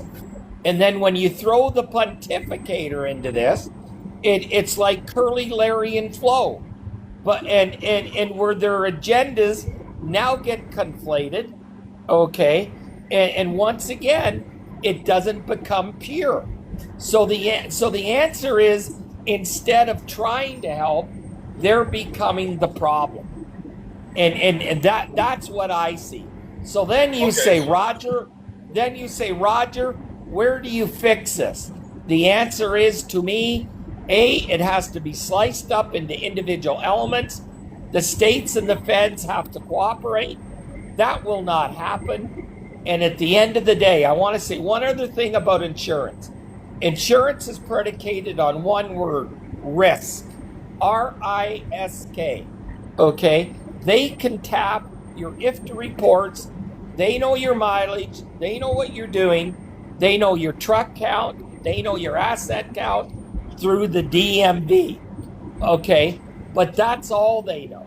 So what they're doing is taking a shot with a dart at a dartboard, hoping there's no bullseye, okay, and in a huge at-fault incident. And every insurer has their own matrices that they just, and it's up to the underwriter. And if you can, before you seek, source insecure insurance, try and get a conversation with their underwriter and start off with the question, what do you want to know? And they will ask a tremendous amount of questions that the broker will not ask, because all the broker wants is your business. But at the end of the day, there's so many ridicles, okay, in each insurer that the carrier can get out of giving you insurance. And that's why you got to talk to the underwriter. They're the ones that have got the skill. Okay, I'm sorry. I thank everybody, and I hope I've added value. Thank you, Roger. Oh, Roger, like I said, it's always a pleasure to have you on, sir. Always.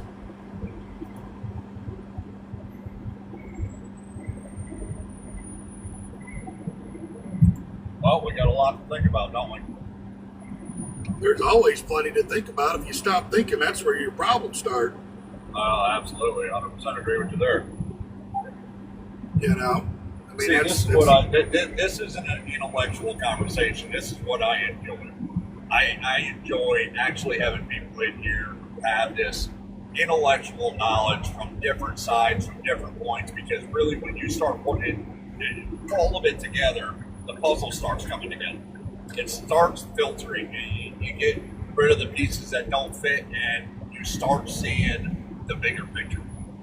And that's where real change starts really coming into play. That's where you can start making change.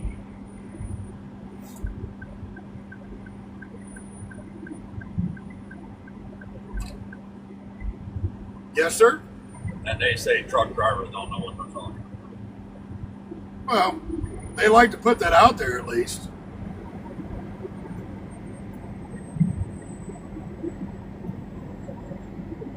That was interesting. That was interesting. Keep moving forward, man. That's all we do.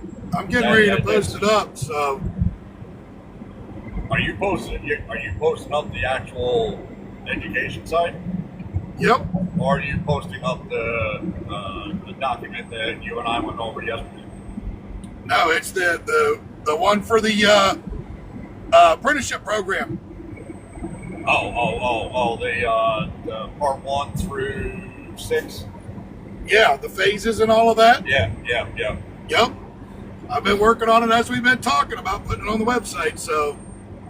Yeah, I didn't get a chance to review the edited version. You got the mechanical side in there.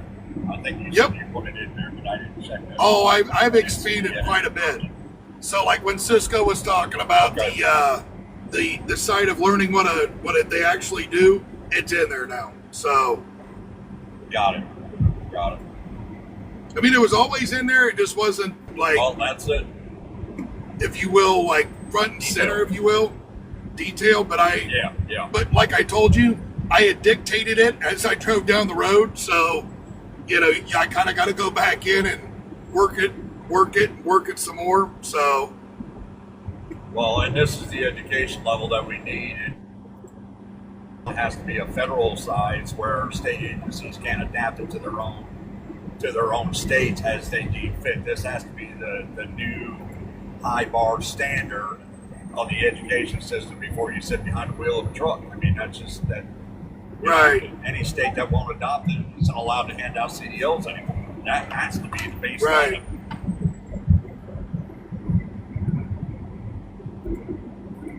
For sure. That's going to be a hard push, but if we can push that through, holy man. Again, and that goes back to adding in what Roger was saying. You know, I keep talking, we got to hit everything all at one time, man. Roger's got 40 years. He's got the PhD to back it. You know, respectable. Yeah. I don't have 40 years in trucking yet, so I can't even sit here and say I've got 40 years in trucking. But right. I get his point, slicing off the piece of the pie, attacking each piece of the pie. You know, if we do it that way, it's going to be 40 years before anything gets done. Right. So I think we need to find that. I think we need to find that plan that utilizes kind of both versions. If it means coming at them with all our guns at once, and then, you know, when the sit down starts, going, okay, well, we're going to start with this. Right. We got 5 months. We got 5 months to find an answer and put an answer to this and get it on the books and move forward. We're not waiting 3 years. We're not waiting 6 years. We're not waiting 10 years. You've got 5 months. That's right. Because if we slice the pie, I mean, it's a great notion. I love the idea where you got to slice the pie up. But if you allow them to take their time, dude, nothing will do. The industry will be worse than what it is today. There will be no coming back. I think there's still a chance that, yes, the yo-yo might be stretched all the way out right now, but I got that feeling we still got a chance to bring it back. Oh, we do. Look, it's there. I don't think it's that far gone yet. No, we didn't. It's Look, bad, it's just a but it's matter not of. that far gone. Yeah, it's just a matter of we all just need to come together. I mean, that's all it amounts to, you know. But we need to come together with common sense. Not this just come together and just hold hands and say kumbaya. We need to actually have common sense. The kumbaya shit. Yeah, I can't mess with it. Intellectual thinkers that can look at the problems. We need to sit. We need to. You and I, our group. I said it once before. I know Laura, if she's listening, God bless you, sweetie. But I think it's time we put some kind of sit down together, even if it's on a personal level, and say, listen, you know, this is where we're going to be. You're welcome to join us. We'd love to have a sit down with anybody who's willing to show up. Here's the details. You know, we'll be there. We hope to see you there. And right. Let them come to us. Let them come to us and say, listen, we're here to listen. We're here to talk. If you're here to listen and talk, we're well, and sit down and really hash it out. Really hash it out. Don't get up and walk away mad. Don't get up and walk away because you have emotions. Put the emotions at the door and bring your mind. We need intelligence. I can tell you this right now. A lot of times when I've talked with some of the people in here, and I'm not going to sit here and start naming names and all that other nonsense, but when I've talked with them, most everybody is agreeable. I mean, you know, except for one. If it's not their way, it's the highway, if you will. You know, well, why can't you get behind it? I hear that bullshit, and I've heard it the entire time. You know, ever since I walked away. Is that why can't you? Because I don't agree. That's why. I don't agree with the participation trophies. I don't. And that's what that does. The damage to the communities that we serve would be so dramatic and so hard-hitting. I would not be able, as a truck driver, be able to drive through a community knowing that some grandmother's can't afford her medication anymore, can't afford to buy groceries. You know, some single mom or single dad out there isn't struggling bad enough as it is, can't afford to put food on the table. I wouldn't be able to live with myself. And knowing that, you know, I'm making $5 a mile, or, you know, on a load that honestly should probably be paying me $2.25 to $2.50 a month. And then they're the ones seeing the kickback because we all know that that's where aren't going to pull it out of their pocket. That's where I got to look at some of those 225 and 250 a mile loads. And when I look at some of those, and this is where the education guide side comes in, that rate right there in today's economy, that 225 to 250, that isn't just a shipper taking advantage of a situation. Oh no, I agree. It's already been posted. It's out there every year. You know, the ATRI, I know a lot of people don't like them because they're part of the ATA. But if you go through and take what research they do and mix it with your own research, go and look it up your damn self. Yeah. Then it's right there. So you can see they're not too far. It's not too far off. Numbers never really do. Yeah. The ATRI doesn't, I mean, it's no different than like, you know, the one post that I put up on here of the amount of, what do we call it? The Night Swift, where they have 1.8 loaded miles in their revenue, which, you know, apparently somebody thinks I don't understand the difference between revenue and profit. The revenue that they brought in off of that shows $4.11 a mile. Right. I mean, if they're doing that off of contract freight, then there it is. You know, that contract freight obviously moved over. A lot of it gets put onto the market, onto the boards because they can't do it. So, I mean, it's right there, you know. So, I mean, I don't. It's not hard to. It's not. I mean, every one of us is a consumer. Well, hold on It's one not second. hard. I got It's- something to say to somebody right now. If somebody would have still been my VP of research, you could have helped over here, sir, on reading The Apprenticeship. Thank you. Not going to mention any names down there in the comments. Mr. Sam. I said we're not mentioning names, but, you know, I mean, he is I'm one of my gonna- best bros, but, you know. Oh, I see I that got a too. boss. Yeah, love you too, buddy. Love you too. I got a busted butt. I haven't talked to him in a while. Yeah, It's you know. not hard to run. If you know simple mathematics, it's not hard to figure out what your load is actually, what the amount of money that's on your truck. I mean, we're all consumers. You know what you pay for sugar. You know what you pay for everything at the grocery store. It's not hard to sit there and look at the case count, figure out how many in a case, multiply it times what you're paying for at the store to know what's on the truck and know that you're getting probably maybe 1% of the value of that load to transport it. The consumer's already feeling the pinch. Right. Numbers are numbers. You know, it's not hard to figure this stuff out. Should we be at the 1 or 2% mark? No, we should be closer to the 5% mark, maybe. But the fact that still remains that, you know, it is what it is right now until the bar is set to the point where we can all freaking obtain it. Enforcement is out here the way that Laura was talking about, where it needs to be, and things are done the way they're supposed to be done. Until Right. then, nothing changes. It's just going to get worse and worse and worse. Okay, trucking is okay. For one, I got two things in the comments here. One, Sam tells you he's running all day. Make the phone ring. So apparently, he'll expect your phone call whenever we get done with the live, I guess. Yeah, I'll give him a call. But divisions in the sky. Trucking seems like a scam. The truckers are paying for it. Okay, trucking is not a scam. It is a job, as some like to refer it. Most of us in the industry consider it a lifestyle.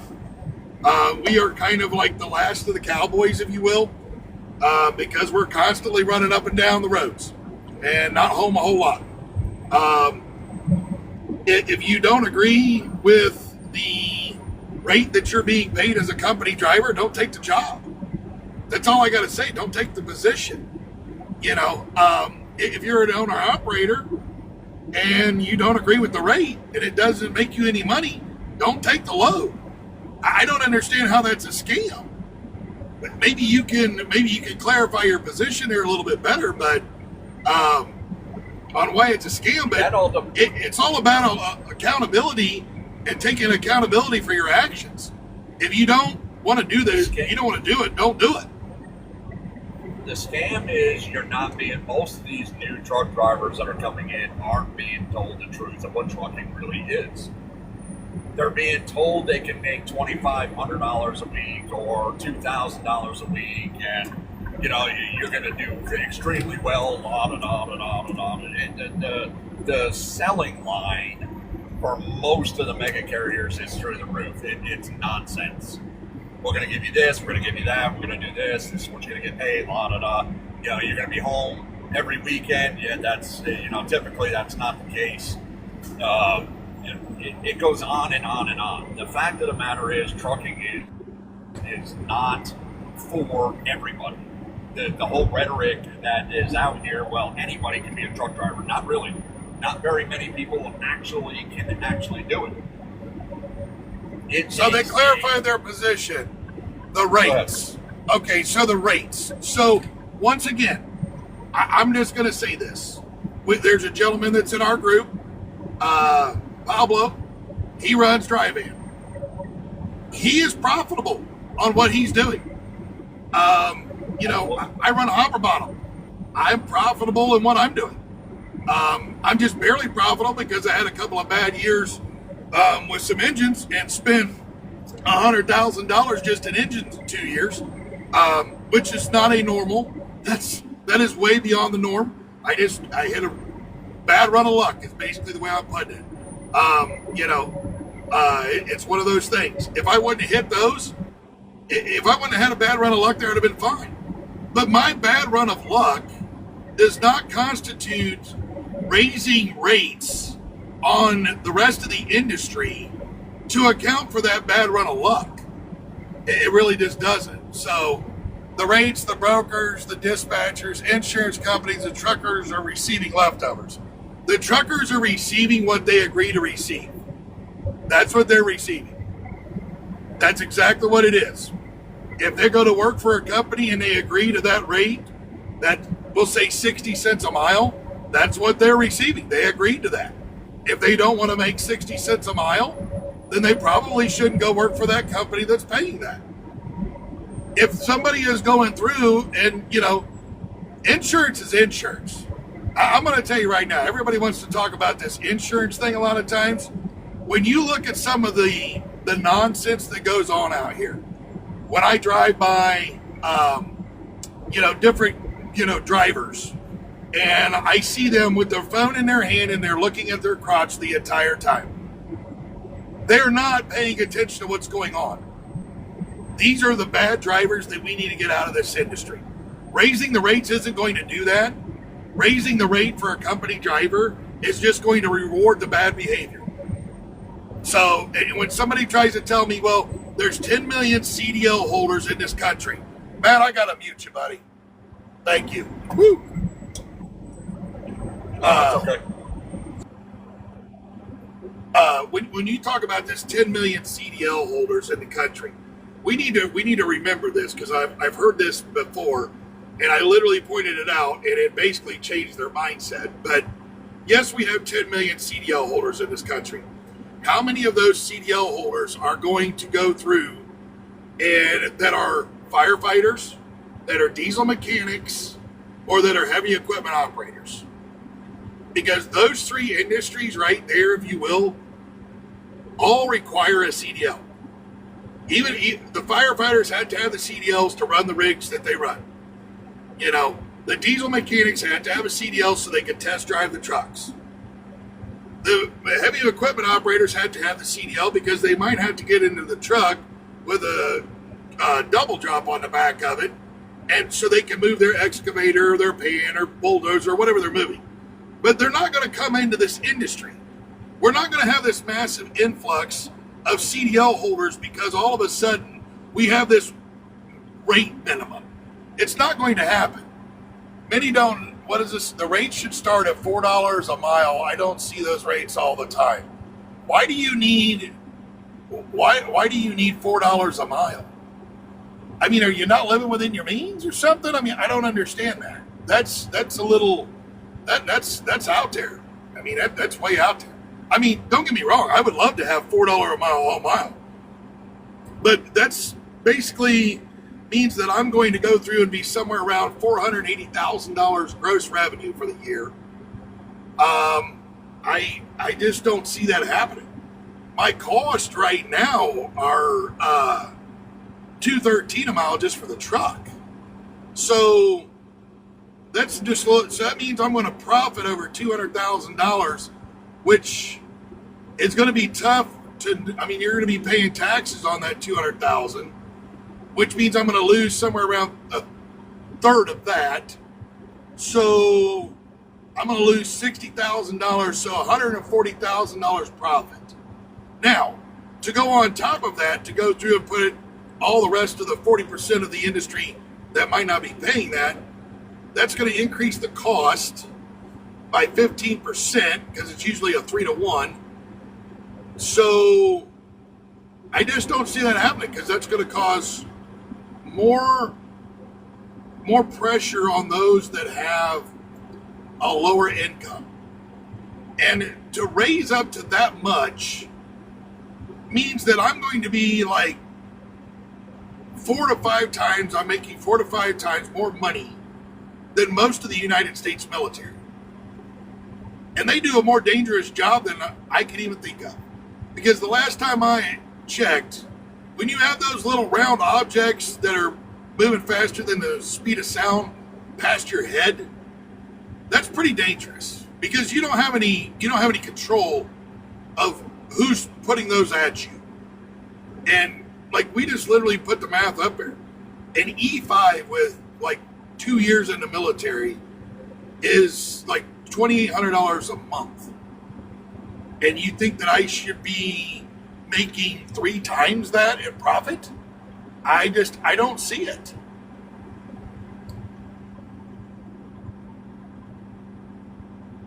I'm not taking the risks that a E5 sergeant is over in certain areas. No, I'm not. And they don't make that kind of money. I'm not running into burning buildings, and firefighters don't make that kind of money. I drive a truck down the road. You think I do anything near as dangerous as what a firefighter or an infantryman does in the United States military? If you think that this job is that dangerous, I don't know where you're driving at. I really wish I did. But no, I don't deserve $4 a mile. When I think about the men and women that are in the military and how much they make in comparison to how much I make fucking triple what they make now, and you go to $4 a mile on everything? No. Sorry, I can't do it. I can't say it. You know what? And I can tell you right now, the base, Audrey, who was literally just in here, she was a wildland firefighter, basically like a hot shot for years. She didn't make anywhere near that kind of money. And they're literally out on mountainsides. I mean, there was literally just a movie released about, I think it was 13 guys or 18 guys or whatever, that hot shots that literally went through and they died in a fire. 13. There was 13, yeah, I was trying to remember, but you literally think that this job is as dangerous as that?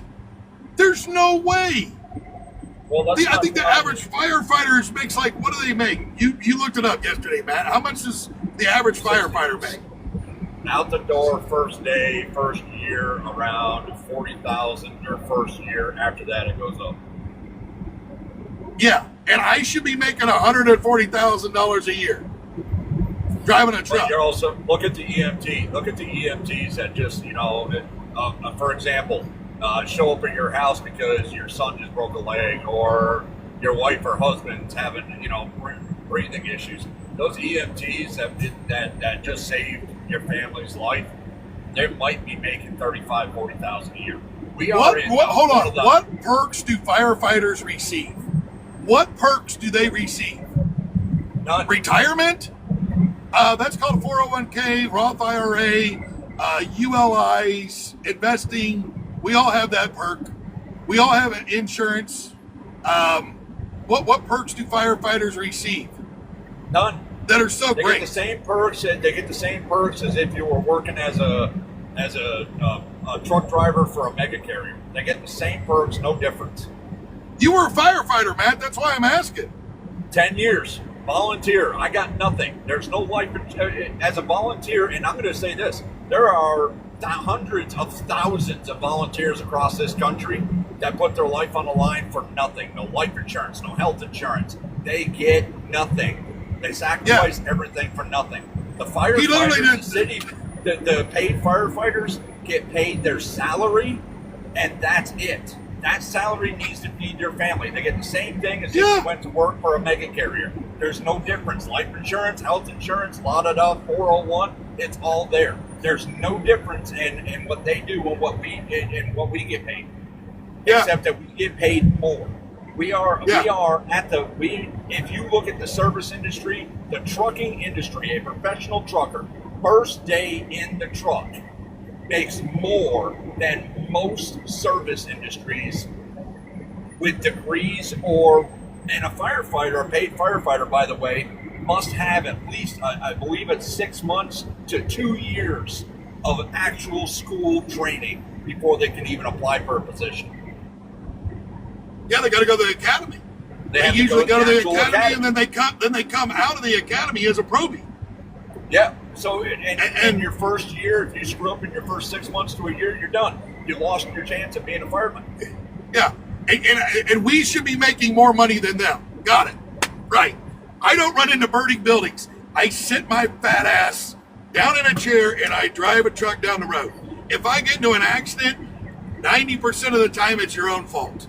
Those that are if you're following the Smith system and you're watching your mirrors and you're paying attention to what's going on in front of you and you're watching these cars as they're coming up to the stop signs and all of that jazz, and you're paying attention to the cars that are coming down alongside of you, and you're not running in the middle lane, you're over in the right lane to where all you have to do is pay attention to the left, or periodically to the right if you have cars coming on the interstate. There you go.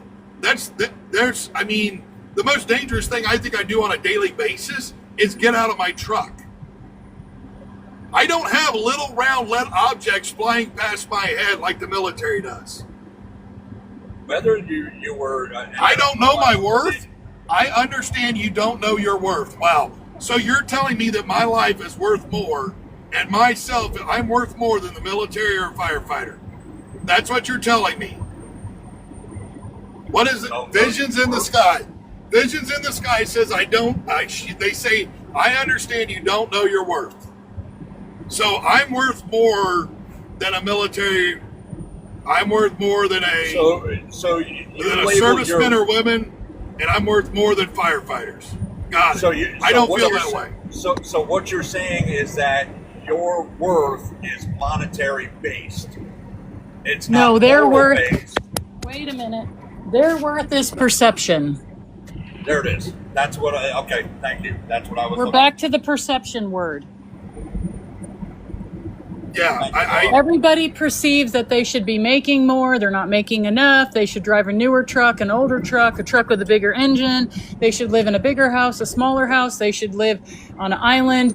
Perception is the death of most people. Thank you. That's the word I was looking for. And some of my comments weren't read out loud, but you know, firefighters in my area, I happen to know one personally. He makes phenomenal money, but he's at the station for 3 days and doesn't go home.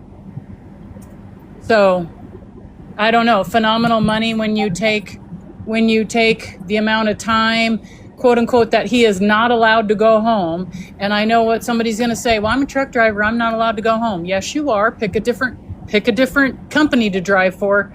Pick a different sector of the industry to work for. You have control of that. When a firefighter signs up, that's part of the agreement. Like, you are in station for 3 days. That's what they signed up for. If you're volunteer, then you have to accept a phone call and have your butt down to the fire department if they need you. I mean...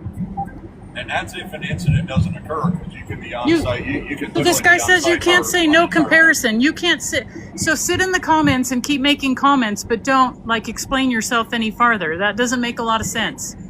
I don't know. Well, hold on. How do you compare yourself to a military member or a firefighter as a truck driver? I'm sorry, but I'm not gonna agree with anybody that says that I'm worth more than they are.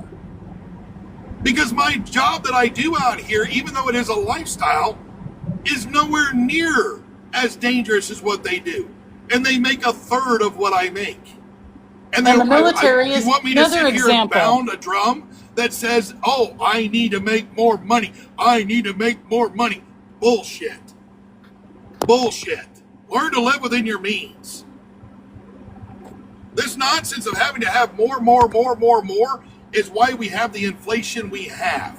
It's because it's the me movement again. I'm telling you.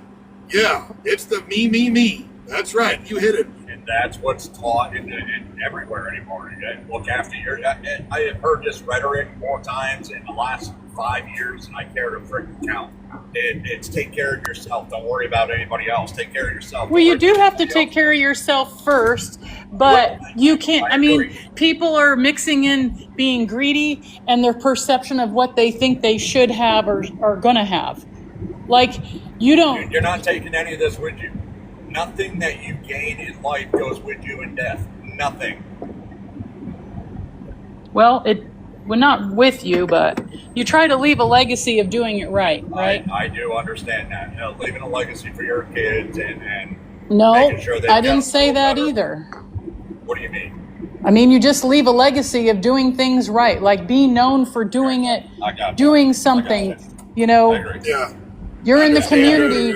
You know, you go out and help in the community. You be selfless. You be humble. People don't know those terms anymore.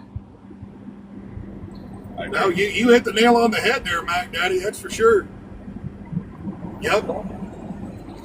And don't get me wrong, I am not the stellar example of that either, because just like when I leave the office every day, I have every intention to not be an asshole. And then I encounter an asshole. And then I have to battle myself with not being an asshole. Then I turn into an asshole. And then I look at myself and go, gosh, that wasn't really smart at all. Our patients are always tested, though. That's one of the problems, is that our patients are always going to be tested. It happens. You know, the thing of it is this, though. Right? When your patience is tested and you don't feel as if you did right, if you can recognize it like you talk about there, though, you've won half the battle. Because recognizing the problem is how you correct the problem. Well, and reconciling the problem, like you do, like your bank account. Step. You know, you got to reconcile yourself. You got to be, I don't know. I mean, the problems with every part of this country, regardless if we're talking about trucking, comes down to people, perception, and their feelings. And it's a recipe for disaster when you link them together, I think. Well, this is the thing. Facts don't care about your feelings. This is the thing, though. Facts don't care about your feelings. And let's just be real honest here. We need facts, not emotion. I can tell you right now, I fought professionally for a few years. And when I lost, that is when I was dealing with emotion. It clouded my judgment. It clouded my thinking. The guy that I was fighting, he did right. He was like Muhammad Ali. He got in my head and got me psychologically all emotional instead of just walking into it and boom. And that's what happens. You know, it's that, you know, like Sam says, still looking for that hearse pulling a safe. I've yet to see one. I ain't never seen a U-Haul behind one either. So, yeah. Yep. You know. Yep. Oh, well, I need to be able to have the latest thing off of Amazon. No, you don't. No, you don't. You don't need that. You think you do. You don't. I promise you don't need it. It's just something that's going to clog up your house. It's just a thing. Yeah, you'll be without it. And 98% of the time, that thing usually ends up in a dump in one location or another, probably within 5 or 10 years. That's all it is. It's waste. Yeah. Yeah, that's the thing. They're not going to go. Most of the stuff everybody's worried about, they want to be able to buy. And most of the stuff they're buying is stuff that comes from China that lasts for about 2 months, like you talk about, and then gets thrown away. Yep. You know, I mean, that's all it amounts to. They want more money so they can buy more stuff. That's it. Or go on vacation. You know, how many people declutter their house in the springtime, and by the following spring it's full and packed again? They got to do it all over again because all they do is buy. They spend. Everybody that has an Amazon account. That's it. Pretty much. Everybody that has an Amazon account, a Temu account, and a Wish account, yeah, that's what happens. Hey, you time out there, mister. I have an Amazon account. I've got one too. You just be damn careful. Look, I'm just telling you right now. Don't be coming for me, Mac Daddy, because I'm a little scared. But anyway, if I go to Ohio, I'm coming to look for you. And that's how I'll address you. I'll be like, oh, hi, oh. Well, you do have my phone number, so you can reach me at any time. But I'll just have to, when I hear that ring, I'll just try to make sure I'm not at the house. So, you know. Do I have a special ringtone that you didn't tell me about? No. I'm just saying, I'll look down and see that beautiful face of yours and go, I'm going to the grocery store now. It's a Star Wars thing. Dun, dun, dun,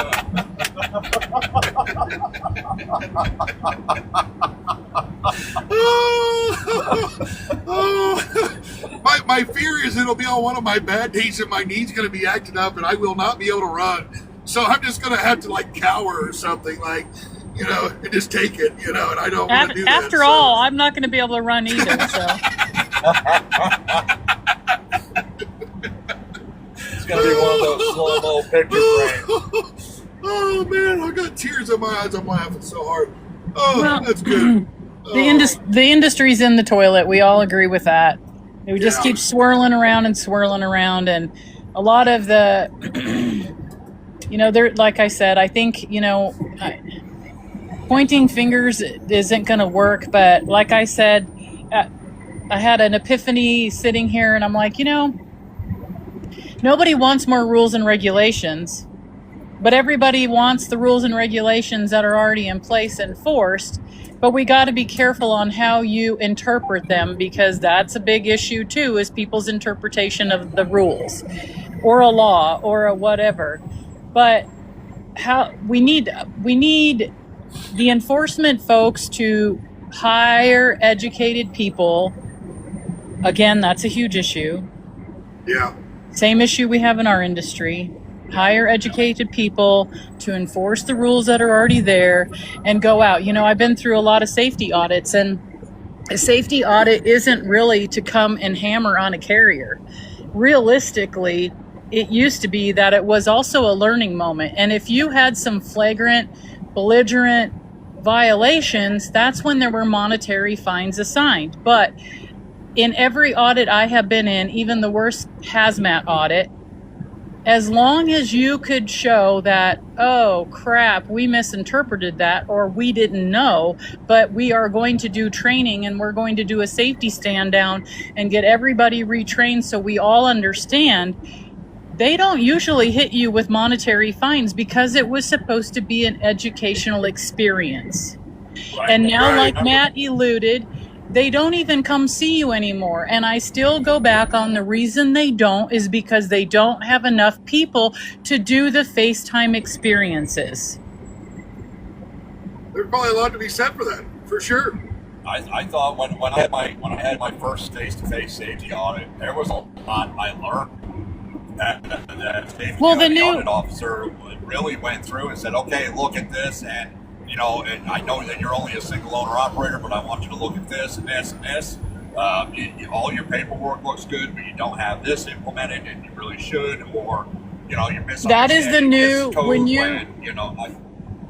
The new carrier audit isn't really an audit of what you're doing. It's an audit to make sure you know what you're supposed to be doing. Yeah. When they come in, when they used to come in and do a new entry audit, were already operating for probably 6 months to 12 months, and they would come in and say, oh, that looks good, but your maintenance file needs this, and oh, you forgot to put your tire size on your maintenance file. Like the intricacies of every detail that go into it.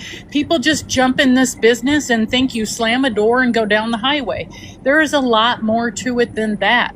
And the new entry audit was exactly to help people understand the responsibilities of being in the trucking business. Right.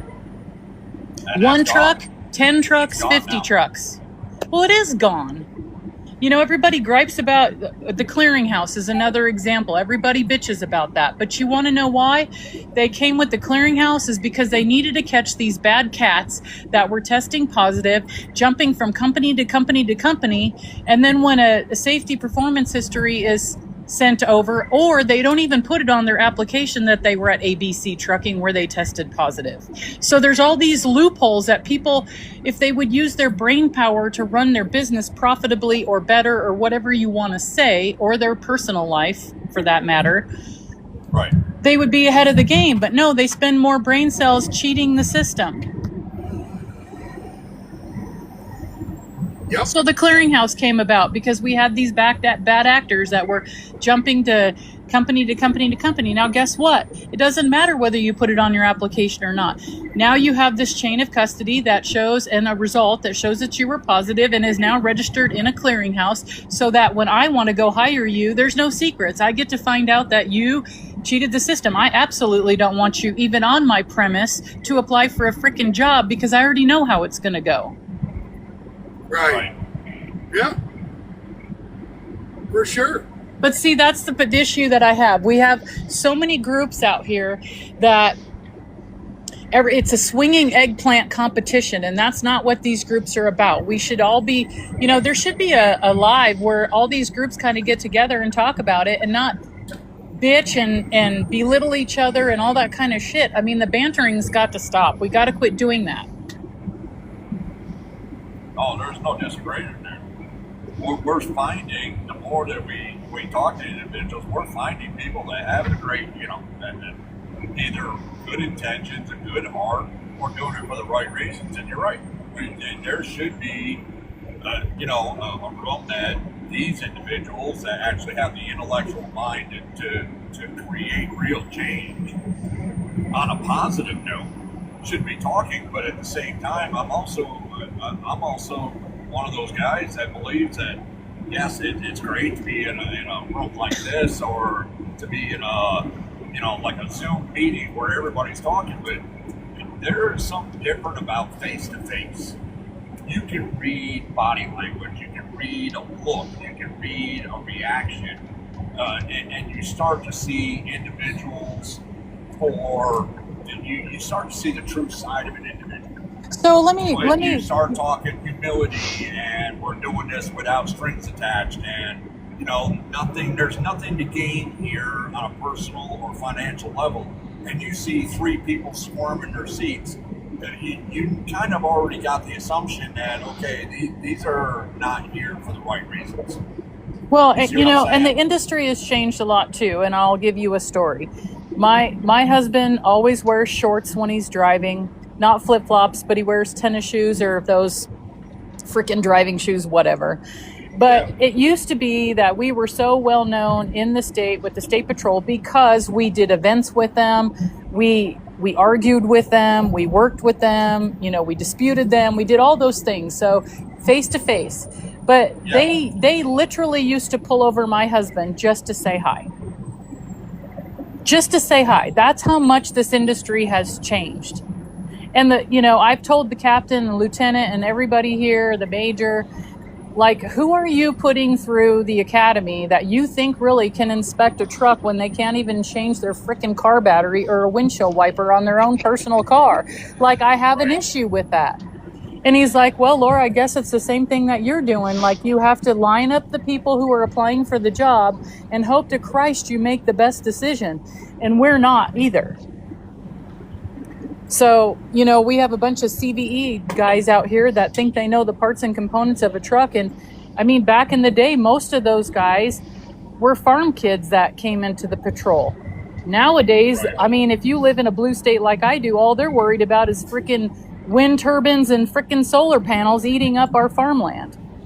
Right. Yeah. So the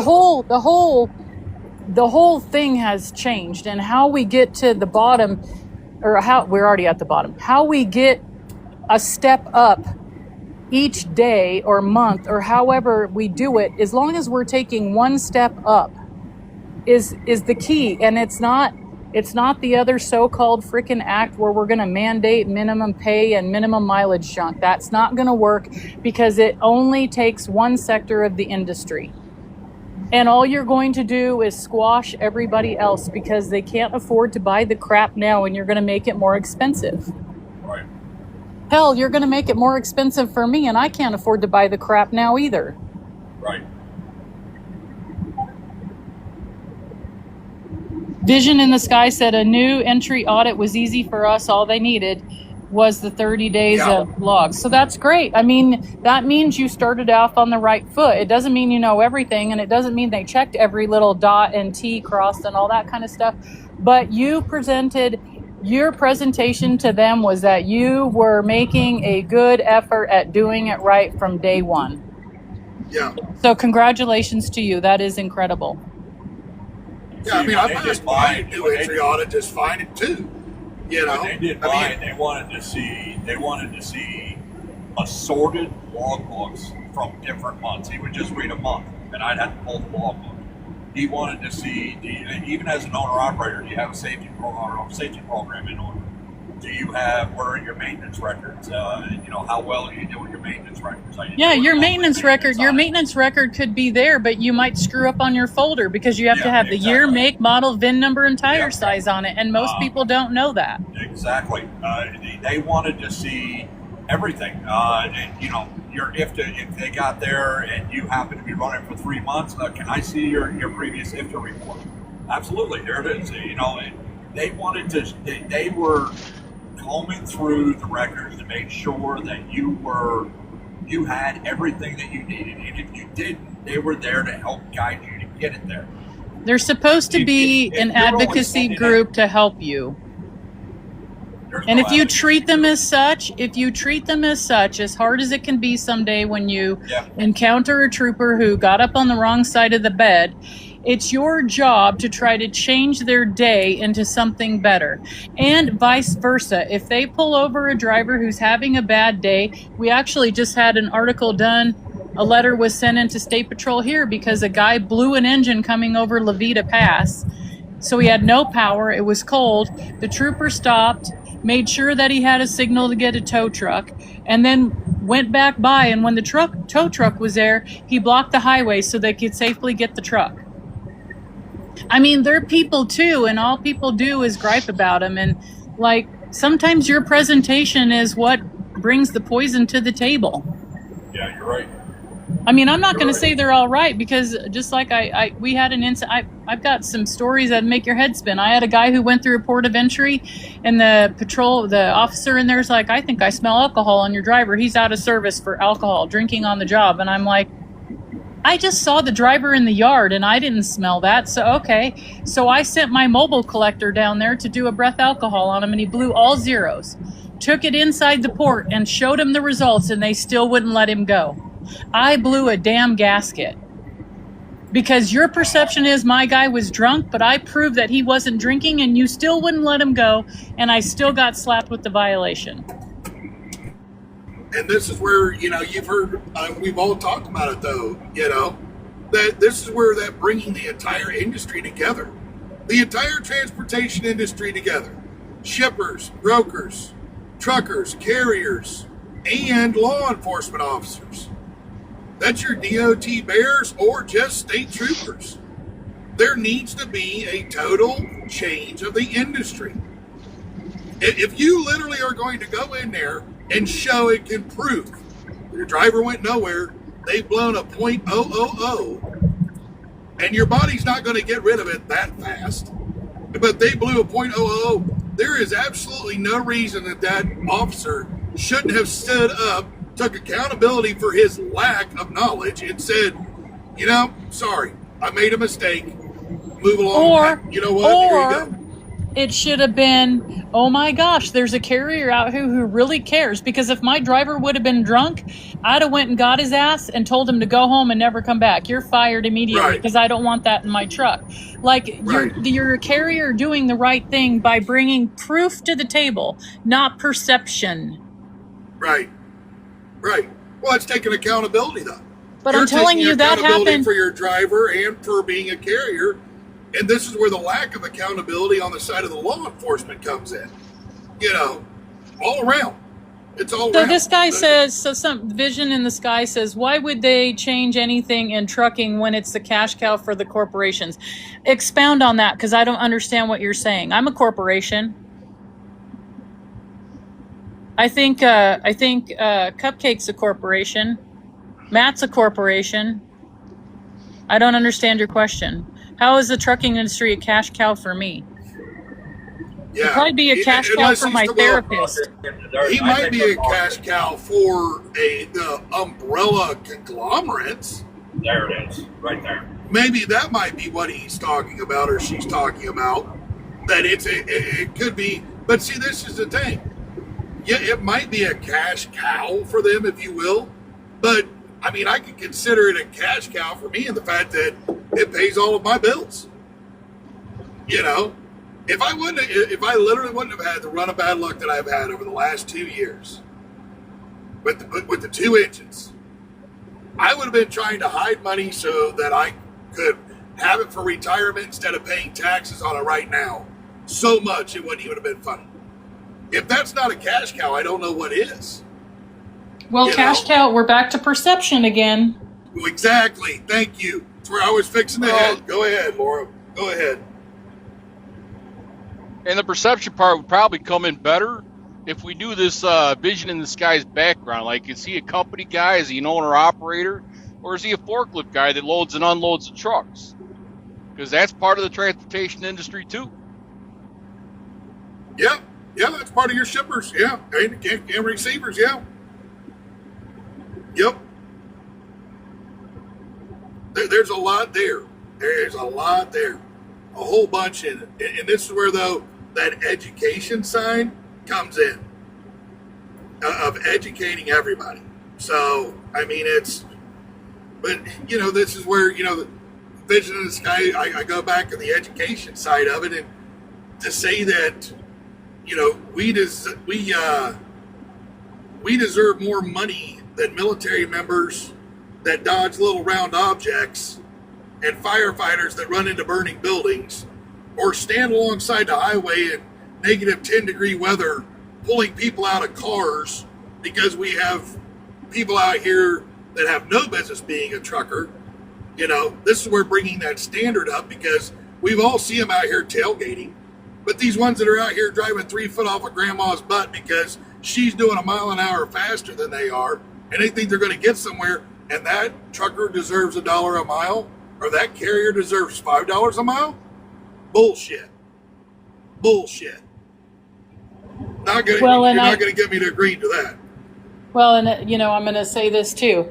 You know, my trucks aren't governed, and but my guys, I hold my guys responsible. They hold themselves responsible, and I don't govern trucks until they get a speeding ticket.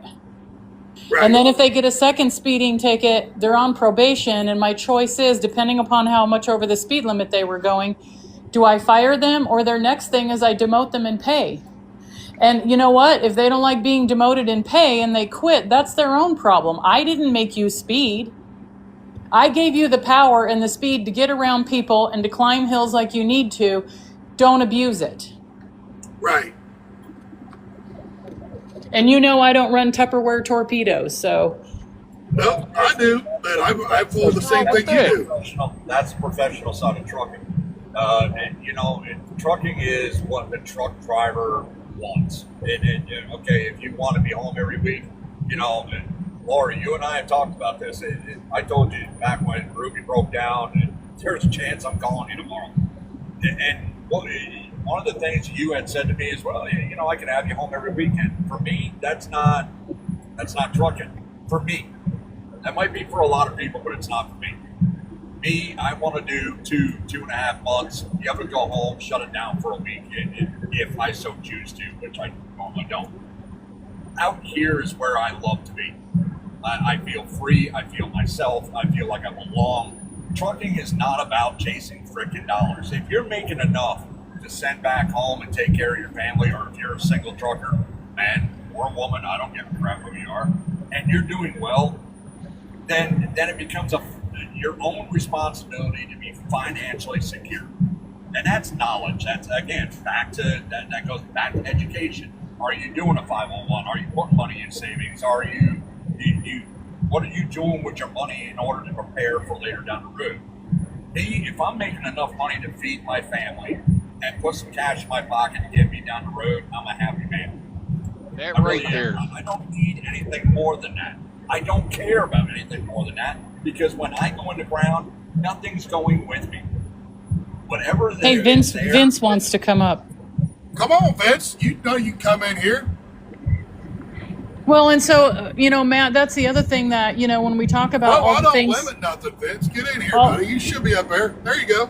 All the groups that, you know, all the people in these groups, they're talking about, you know, Matt, you want to be gone however long you want to be gone. That's great. I have a fleet of guys that they hate being gone overnight. But if we were to be local, they would make crap money. They make twice as much in probably the same or less time, because my guys average about 55 hours a week, and they bring home about, well, my senior guys at 98,000 right now.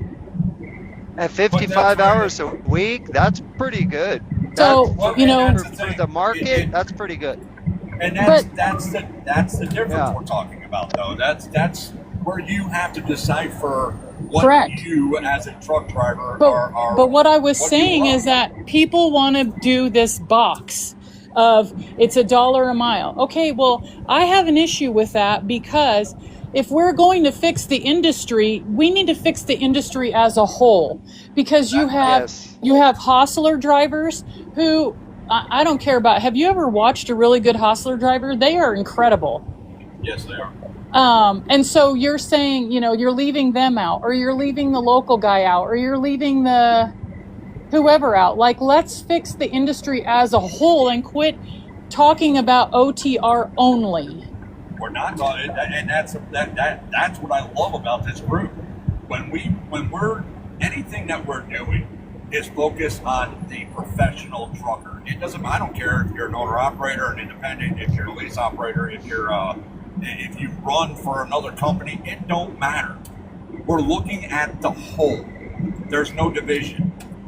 There's no your family. Well, that's the this. biggest battle. That's one of the biggest battles we have, is Yes, the it is. division. Everybody is, I have my own ideas, and I'm not going to ram them down your throat, but I'm excited to tell you about them, because what's worked for me Yeah. may work for you. But if I only keep it to myself, how are you going to be successful? Well, What I don't want people doing is going and cutthroating each other just to take people's work away, because to me, that goes against every ounce of my being. Well, and we're talking professionalism, so let's piggyback on that. You and I. This is a conversation we didn't have, 3-4 weeks ago. You had somebody up in Michigan or Wisconsin, that was looking for a carrier. You didn't hesitate to send that over and say, hey, listen, this might be something that you're interested in. It's something that you couldn't cover, but it was something that you knew about. No, it's somebody. It's a company that my sister works for, and when I talk to my sister, if I could go get some reefers, I'm going to go try to figure out how to knock down that business, because I'll take it. The only problem for me is the group of drivers I have does not want to do that work. So why would I go chase that? Well, go chase that, get a reefer, and call me. I'll lease on with you. And you know what? To be honest with you, drivers need to be more flexible. Let me Drivers just need to be more profess. flexible. Let me just profess something to you. I can be a real bear cat if you piss me off. I'm sure a few of you figured that out. But the one thing that I wish I could figure out how to do, is, I don't know, open my own brokerage. I don't really want to do that, because I just don't. But if I could lease on like the Vinces and the Matts and have you guys run, all I ask you to do is do it legal, do it right, and get it done, and let's make money. That's all I care about. That's it. If I could figure out how to do that, because I know I treat people with my heart. And if I could figure out how to take care of all the people that are struggling, or figure out how to start slowly taking them under my umbrella and figuring out how to make this go, I'm all about that. I just don't know how to get there.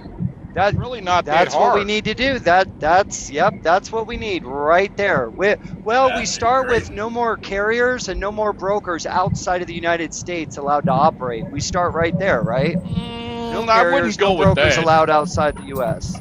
Oh no, Why not? No, I'm going to tell you this right now, Sam. In the FOPT Act that's up there on the website, you have to have a unique identifier to have a DOT number.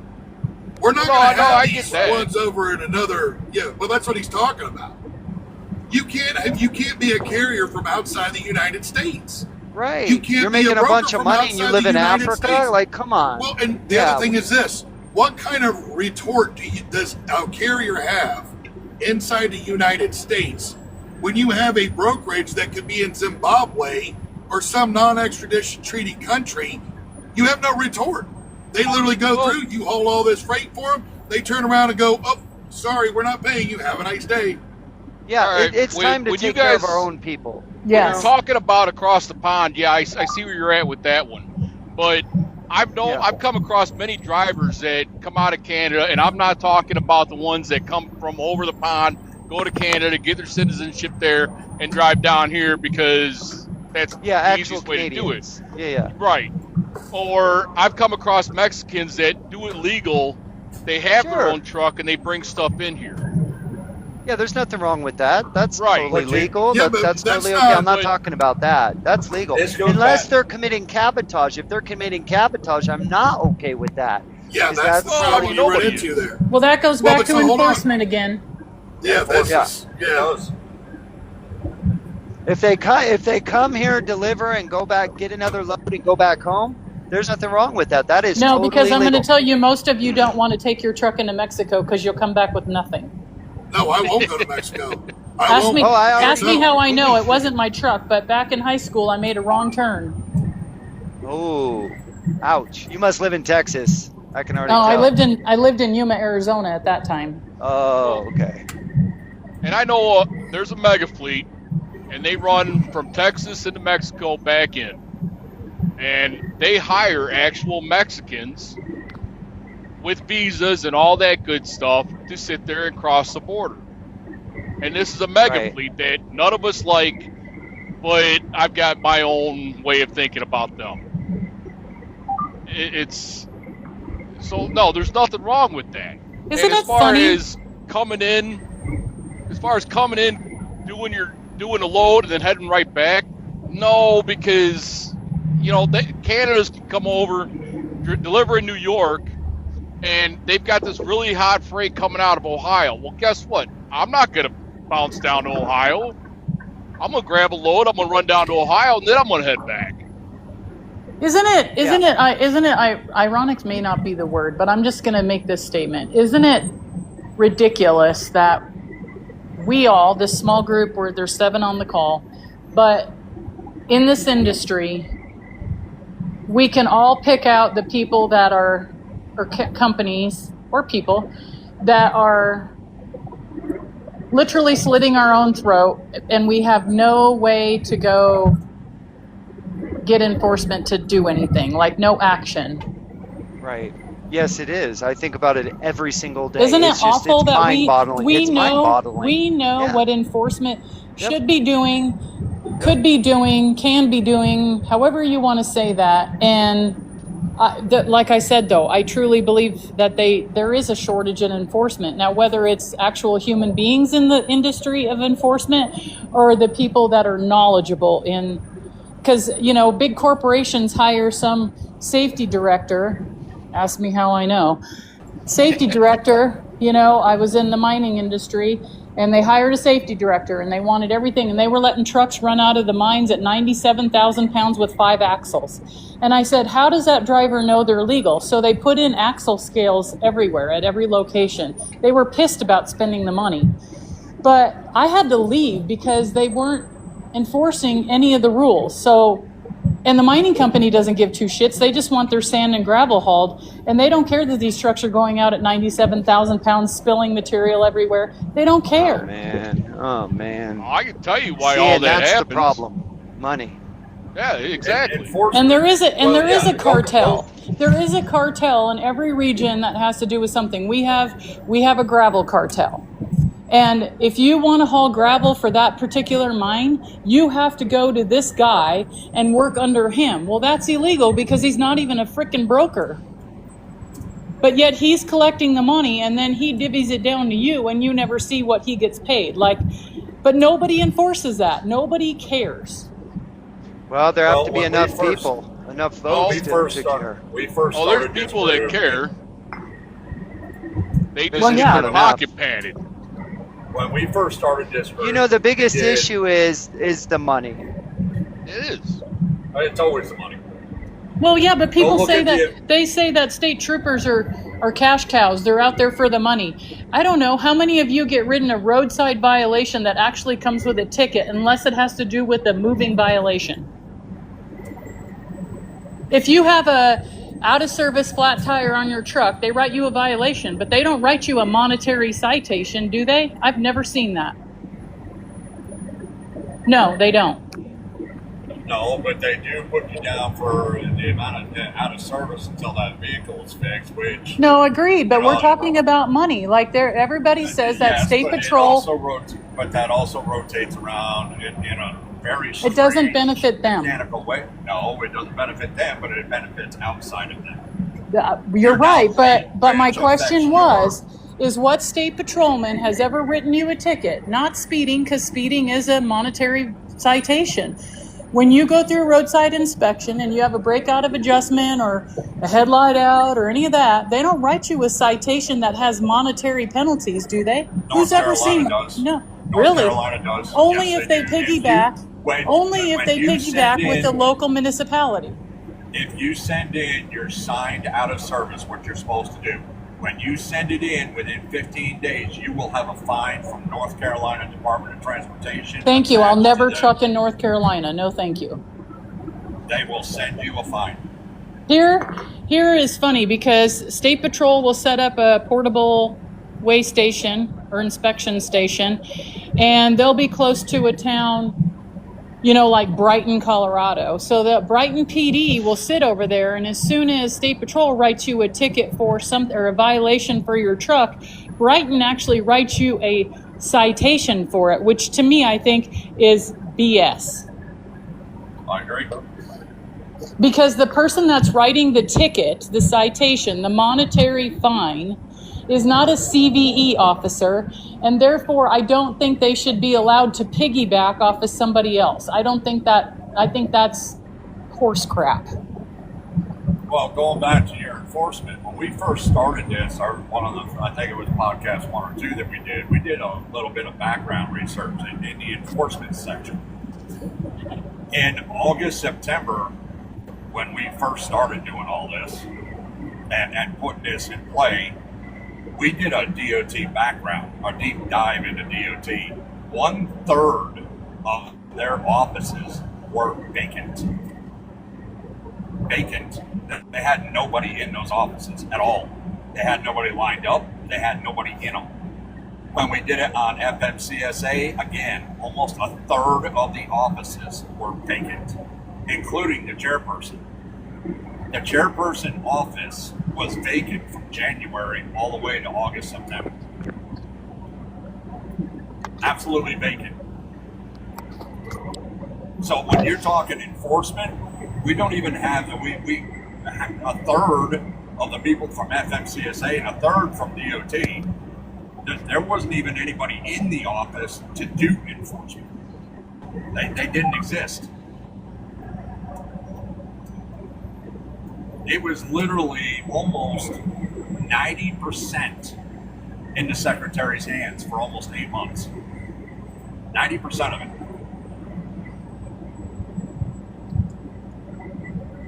So enforcement doesn't exist. No, and that's what I told you. They either don't exist, or if somebody is filled, they just fill a seat to say they have a seat filled. That's it. It's the same as trucking companies. Yep. Oh, I have 100 trucks. I have 107 drivers. Well, that doesn't mean that they're qualified.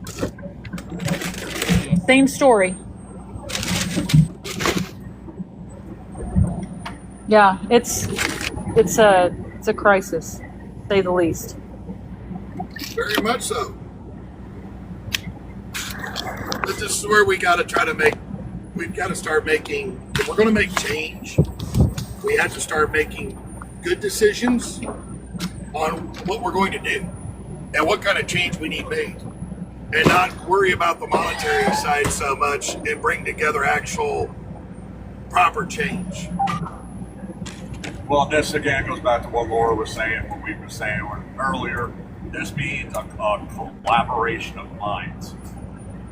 Those that have no personal agenda behind it, those that have no monetary input, those who want to see an actual improvement in the industry to raise the bar, those minds are the ones that have to come together and really start looking at every problem, every solution, and doing the right thing. And even me, I'm a talker. Y'all know I'm a talker.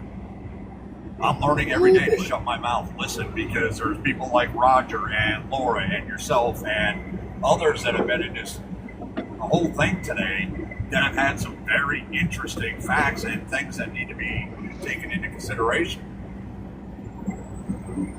We need all this information. This is information that we all need. It's not one group against another. Yes, should we put the bad ones to the side? Absolutely, they need to be put to the side. I don't know about that. I don't know that I agree with that 100%. Because when we talk about bad ones, we have to be careful of perception. So maybe they're only bad actors because they don't know better and they need a support network to help them do it right. And they need that. There you go. There isn't enough freight for all of us there's not enough for us all to do. Okay, agreed. So, bad might not be the word I'm looking for. Maybe misguided. Yeah, That might be more the terminology. And that's what I'm saying, though. And Misguided, that's, uninformed, not taught correctly. I mean, It comes I down to a fall lot under, of that. I fall under that category probably, and I don't even know it. Right? We all do. Right, exactly. That's my point. Because you don't know what to ask if you don't know what to ask. Ask. You don't know what you kind don't of, know. What You kind don't of know what accent to is know. that? You don't know what you don't know if you don't know what to ask. Are you a Youper? What? No, that's called Chicago. Chicago. Okay, well that's close to being a Youper. No, I'm Don't not you over know? Peninsula. Don't you know? I love your accent. I'm just giving you crap, but I love your accent. You're I'm all just right. gonna Reminds tell me you, he reminds knows- me of home. I've been told a lot worse, let me tell you. I know. No, that's the one thing that we got to try to do is get more people out of their perception head and be able to cuss and discuss. Cussing and discussing is very valuable, Yes, it is. but not everybody can be right. All of us can have some sort of tidbit, but by the time we got to put all the tidbits together to get to the actual answer, if Get you to will. the finish line. Yes. Yes.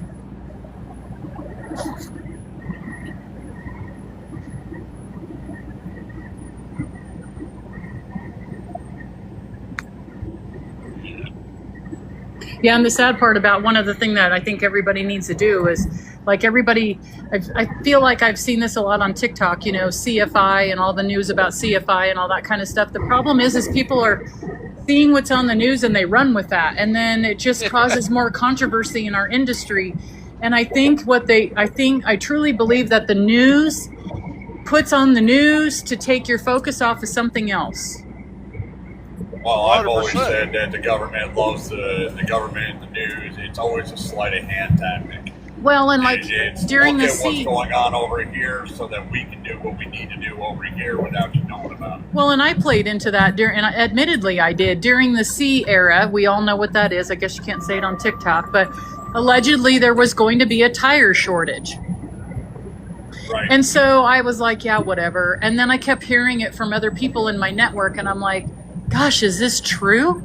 So I went out and bought $22,000 worth of tires and put them in my shop so that if that really happened, my trucks would be able to keep running and my trucks would be running compliant. But it was never a tire did. Shortage. Well, see, and I never experienced it, but I kept hearing Right, it. because hearing you and bought hearing all it. the tires. Oh, sorry. Hey, I'll sell them. Come on over. I got some tires for sale. What size And are they? actually, and I don't. I used them all, but that's part of the deal too. Like what you could buy. I don't know. I could sell those tires for more than I paid for them back then. Oh yeah. Oh yeah.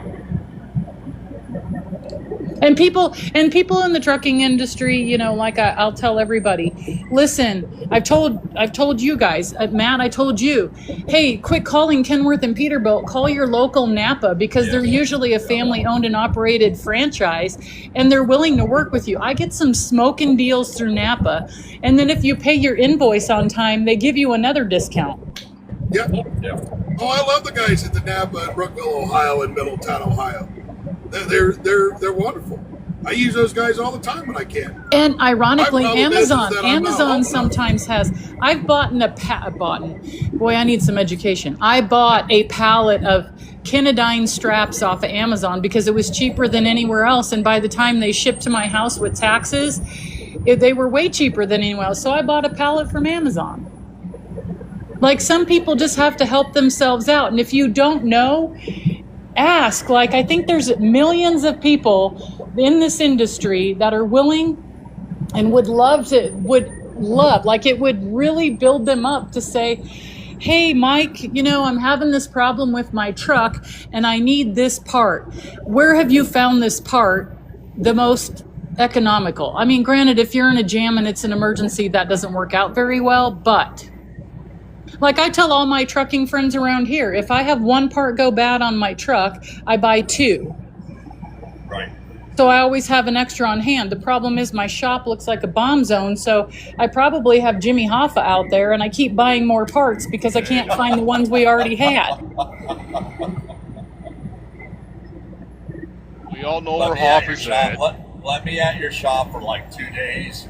You won't even recognize what you're walking into. It'll be Bull organized, crap. tagged, the whole- You'll be out there I am- showboating my truck. That's what you're going to be doing. Oh, no. My OCD, I would walk in, I'm telling you, I do it to everybody that I could walk into a house and go, oh, no. You'll This needs to walk go in. here, that needs to go Matt, here, that needs to go over there. I'm calling my you. OCD. I'm my going to call OCD you out on your would- bullshit. As soon as you walk in my shop and you see 77, that 2000 Pete, you're going to be like, bye, I'm going for a drive. Oh, no. I'm going to go for a drive afterwards. Maybe far enough away where you can't find me, but... Oh, I'll no, find you. No, my OCD would go absolutely bonkers until I had it all straightened out. That's why I try to stay out of the shop. I cannot drive down a road if there is a piece of dirt within the corner of my eye anywhere visual. If there is, I will literally drive myself insane going down the road. I have literally driven down a road with the door open with the blower going at 70 miles an hour just to get that freaking dirt See, out. and people like you are giving us a bad name. That is a Did you have your seatbelt on? No. But you had your lifeline. It was your air hose, and if you fell out, you'd hang on to There that. you That's go. what you're I telling had the us? air hose. It was attached. It was attached to the back of the seat. And luckily, it'll hang on. Maybe. I had one hand on a door handle. I wasn't going very far. The stories that could be told, I swear, my husband had to blind jackknife into a store one day, and he made me go sit in the sleeper, and I'm like, why? He got up and went over to the passenger side and was backing it over there, and I'm like, dude, do you really think this is safe? And he's like, well, yeah, I'm not going to hit the building this way. And I'm like, okay. I've done it. I've actually sat in the passenger seat, put it in your, and my legs are long enough. Pop the clutch, just let it, just let the reverse do its own job. And you're sitting over there with one hand on the wheel. It's not hard. No, yeah, but ask somebody that's new to the industry to do that. Oh my gosh. We'll even give them an automatic. The ones that are new couldn't just sit there and do a sight side with 1 foot out the door. Yeah. I think the other thing that we need to try to do, and I'm saying this to this group, is that when people come into these lives and it gets very controversial, I think we have to take a couple of steps back and everybody laugh together to get somewhere, because we get so at each other that we don't make any progress at all. You know something? Today, I gotta say today actually went very well. That's why I'm talking. That's why I'm saying. Everybody listened. Even I shut up. I mean, and that's a hard thing for me to do some days. Yeah, it is. Some days. You mean Right. any day that ends in Y? Wow, good gracious. Okay, listen, y'all had your fun with me the other day with It's never gonna stop. It's never gonna stop, little brother. It's never Hey. gonna stop. I started out sending you a 2-humper and it turned into a 1-humper because I was like, yeah, no.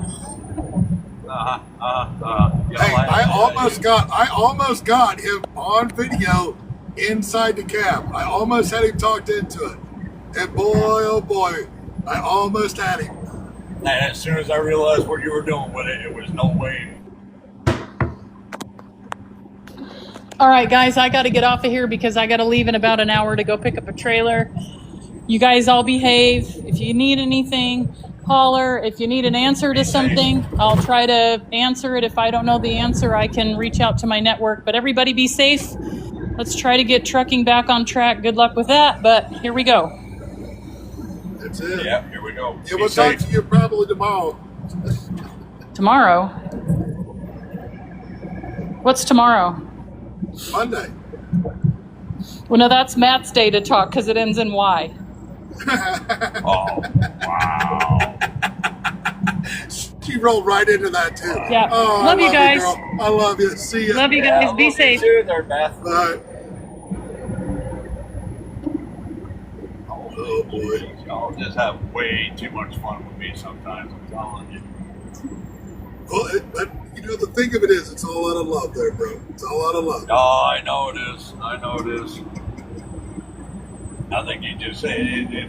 as much fun as you all have with me, man, I have never felt so loved.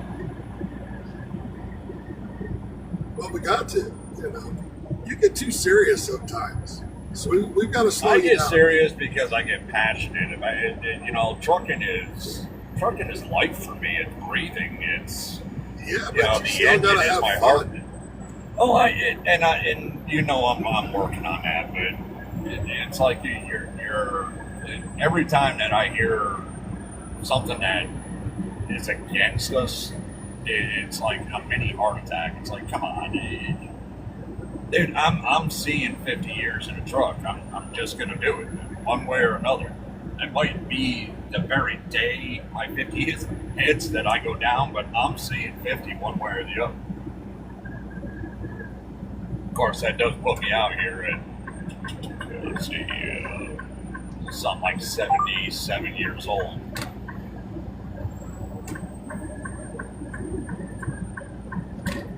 Yeah, do you really want to be out here that long? Yep, I really do. And that's the thing. Dude, I don't. Gonna answer that question like that, honestly.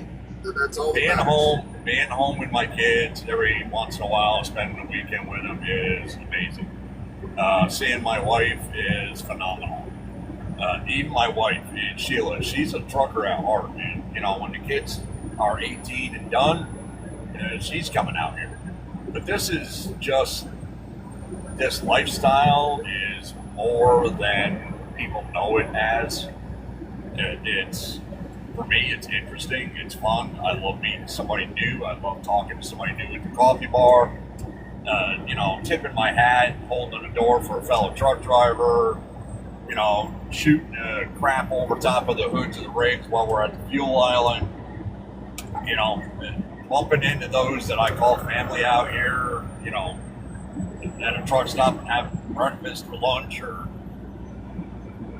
just shooting crap over a cup of coffee. I mean, for me, that's my life. I love it. I don't want to do anything else. I don't care to do anything else. You know, you sit there and say you're going to be out here for 50 more years, and I'm just going to tell you this. I wake up every day, and I say the same thing. 2 more years, and I'll be out of this stuff. Every day I say that.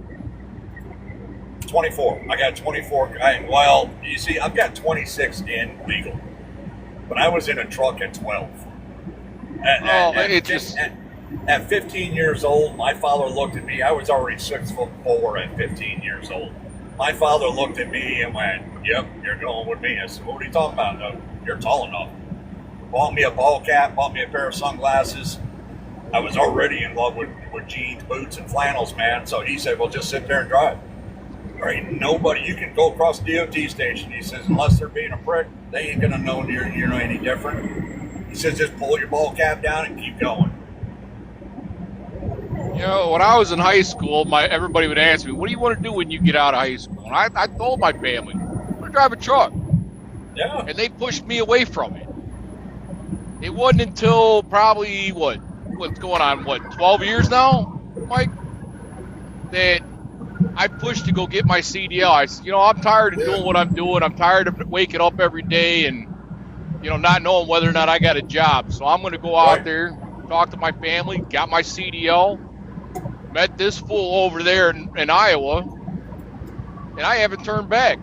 But again, now for the last year, every morning I wake up, I got 2 more years and I'm out of this truck. 2 more years. Yeah, see, I don't even wake up like that anymore. There was a time I actually did, and then I just finally kicked in. And this is where I am more at home in my rig, on the road, out here with my brothers and sisters than I have ever been anywhere in my entire 52 years. This is where I'm calm, I'm collected.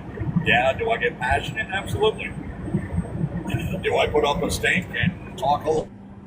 Sometimes, absolutely. I think every one of us does that on a regular basis. But this is where I belong. This is what I was made for. I ain't doing nothing else.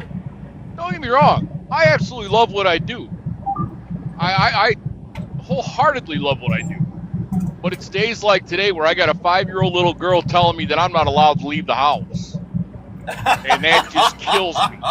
Like, she straight up looked at me and says, "You're not allowed to leave the house. You got to stay here." I said, "Well, I got to go to work." She says, "You don't have to work." Dude, I got a 17-year-old home. I got a 17-year-old at home and a 12-year-old, my wife's kids. And both of them, every time I go home, "You're going back to work tomorrow?" "Yep." "You're not allowed to. You can stay home another day or two, right?" "No, I really can't. I got a load on the trailer. The reaper's running. I've got to be down in Houston." "Well, come on. You can't stay home." "I can't." "Okay, I'll give you 8 more hours, but that's about it. I got to go." But they're at that age where I sat them down and and I've got kids that are 31 years old, 27 years old, and 25. And I've had the conversation with all of them. This is just who your dad is. I'm never going to change into some 9-to-5er. I'm never going to be any different. I am always going to be chasing sunrises and sunsets. It's where I'm happy. How'd the life go, Mike? Is it productive?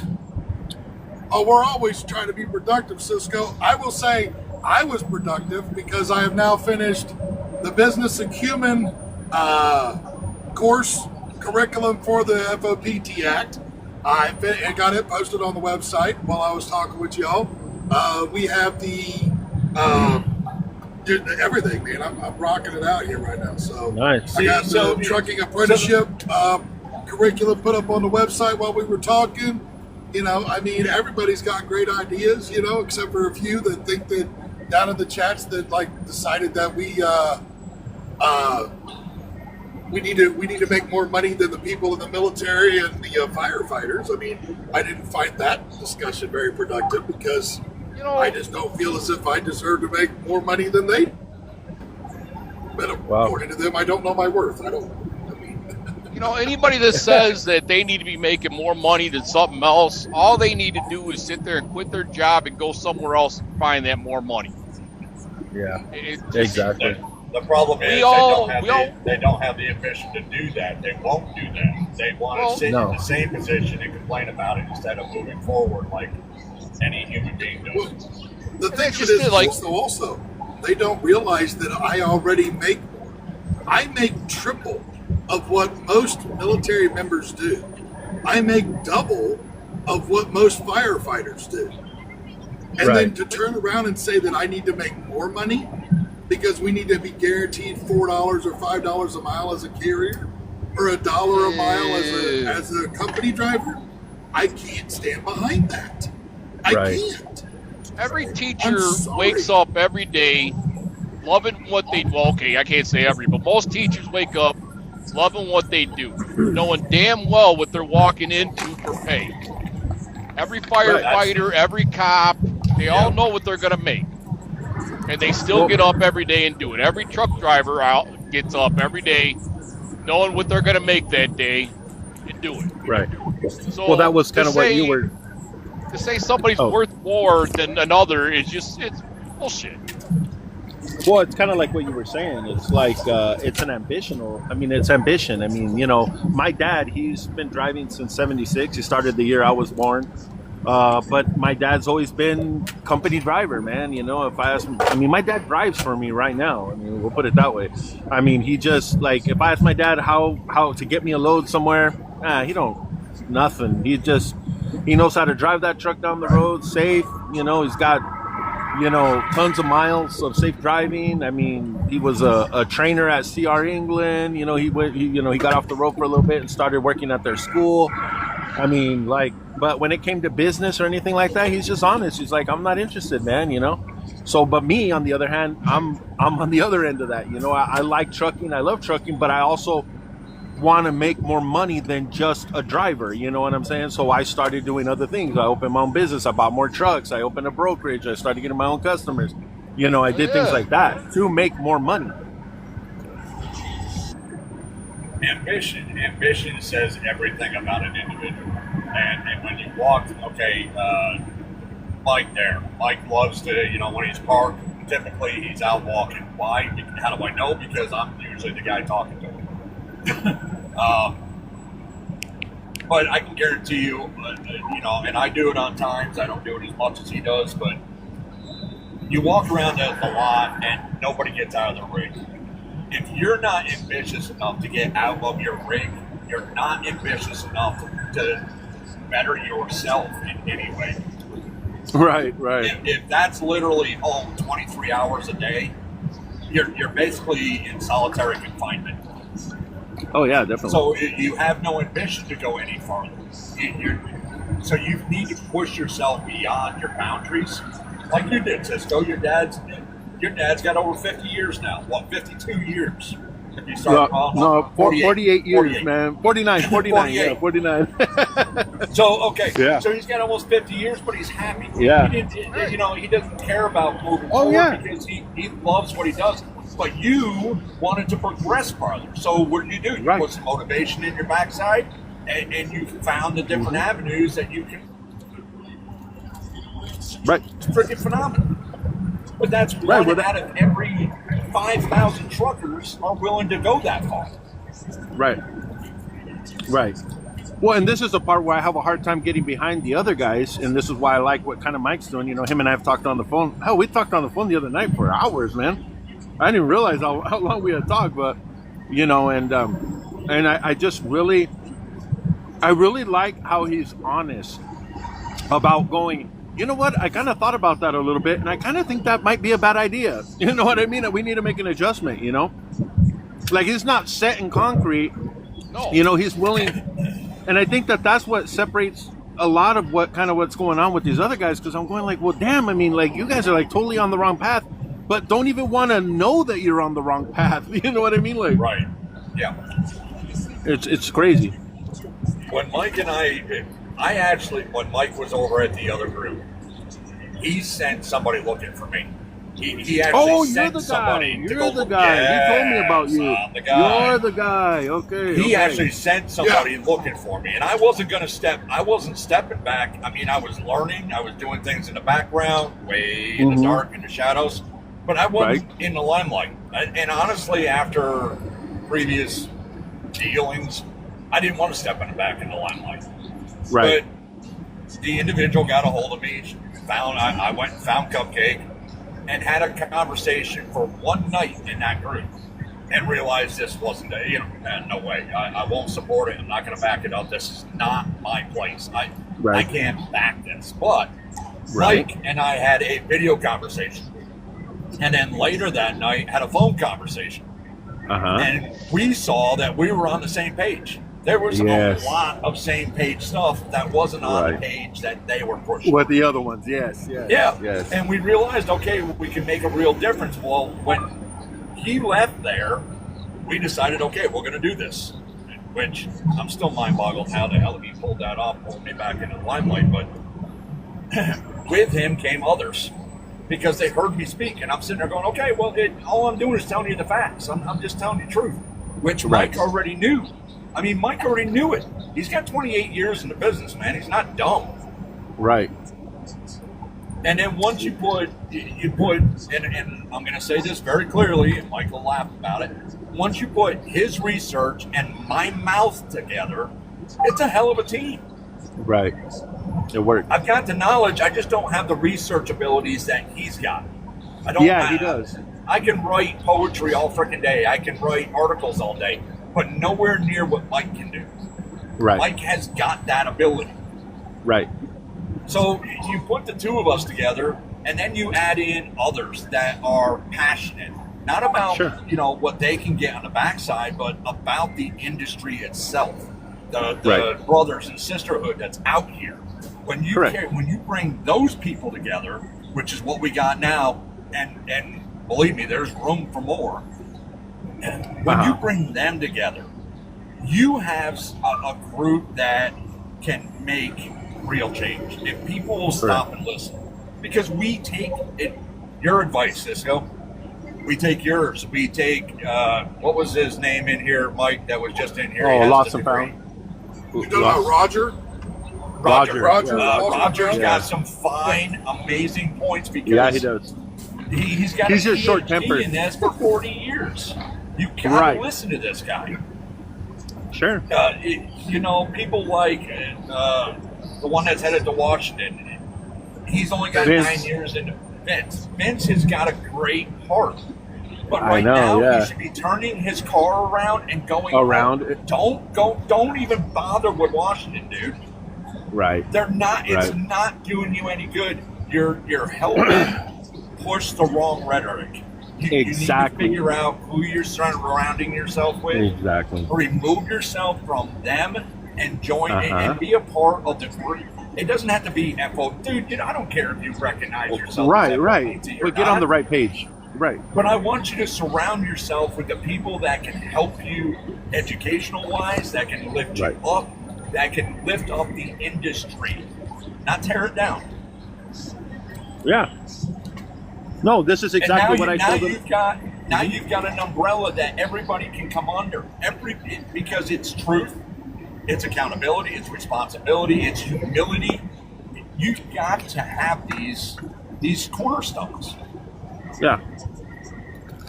I talked to him yesterday on the phone, and I talked to him for a while, and it was exactly what I told him. The same thing. I just told him, Vince, I like you. You have a likability about you. You know what I mean? I said that's important. It's important in business. It's important in what you're trying to do. But you got to get away from Dave, man. I mean, and sure as shit, dude, we're talking on the phone, and he's like, oh, Dave keeps calling me. I was like, yeah, I saw he was on a live. Oh, is he on a live? I was like, bro, if you have to go and attend to him, go for it. I just wanted to, just touch base with you, But yeah, I mean, it's like you said, there's just a lot of guys out here that don't have the, maybe that mentoring, I guess, if you would, if for maybe lack of a better word, but that mentorship, That's actually a good word. You know what I mean? Like somebody who's, and trust me, and as well as as well as I do, there are not people lined up in this industry to go, hey brother, come over here, let me help you. You know what I mean? Yeah. Everything I learned from kicks in the nuts, man. Failing, I lost the company in 2008. Well, There you 2010. go. Yep. You know Yep. what I'm saying? I mean, I had to pick myself back up, do it again, fix my credit. I mean, Right. I had There's 4 a lot. trucks. I mean, it took me a lot to get back. But like I told him, I said, I did that because I love trucking. Not because, I mean, can I make money at trucking? Yeah, you can make money at trucking. Fuck, you can make money at anything if you really want to. But I mean, because I'm going to tell you something, man. People are lined up, man. They're lined up around the block to tell you how they failed and how they didn't go well for them. I mean, misery fucking loves company, man. I mean, it's like, everybody is there to tell you their sob story. But those successful people, those are the people that are hard to find because they're out there making money, man. They don't care. You know what I mean? Well, I mean, look at Mike. Mike can just say, man, Mike said it just a little bit ago, and he can attest to it. Last 2 years, he's dropped in almost $100,000 in engines. Has he quit? No, he's not. He still pushes forward every single day, and because he loves what he does. Right, because And anybody I'm not asking for $5 a mile to fucking help recover exactly. either. Well, yeah, exactly. But anybody else would go, oh, you mean you just dropped $100,000? I wouldn't drop $100,000 into no engine, man. I just would have went and did something else. I would have taken that $100,000 and done something else. Oh my God! Like you just don't get it, man. I mean, You don't, and that's the trucking part that people don't understand. It's not about. Listen, if our families are taken care of, that's all that matters. Right. That's all that it really is. matters. And in the end, that's all that matters. They get taken care of, and we get the lifestyle that we prefer to live. If you prefer the 9 to 5, God bless you. Do the 9 to 5. You walk that path, and I hope that God blesses you every day of your life. Really. And we're a non-religious group. We're trying to keep religion out of it, but still, I hope God blesses you every day of your life. Sure. Me personally. But something I'm is. not a 9 to 5 guy. Right. I love the different time frames. I love getting up at 1 o'clock in the afternoon, running until 2 o'clock in the morning, calling it a day. Sure. And the next morning being up at 8 o'clock in the morning and running until 6 o'clock at night. You're absolutely right. That's what I tell like people all the that time. lifestyle. Yep. I It's love got seeing the it's got different its things that I pluses and it's see. got its negatives. I mean, it really Dude, does. It's the holiday season. I don't know a trucker out here that doesn't enjoy driving through the small towns this time of year and just seeing sidewalks lit up and storefronts lit up. And yes, there's still small towns that do all this. It really brings me joy. This is why I do my job. Right. That's why I love what I do. That little kid on the side of the road that was pumping his arm like a madman trying to get your attention. Dude, that lights my day up. I can go an entire week on the amount of joy I get from that. Right. It's not about the money. It's not about the money. Yes, you can make a lot of money, but it's not about the money. It's never been Well, that's about what the I'm. money. Yeah, you're absolutely right. That's what you're saying is facts, because I mean, when you enjoy something that much, depending on the ambition or even just what you want to put into it, you're going to go that much further than anybody else that's just trying to get in it for the money.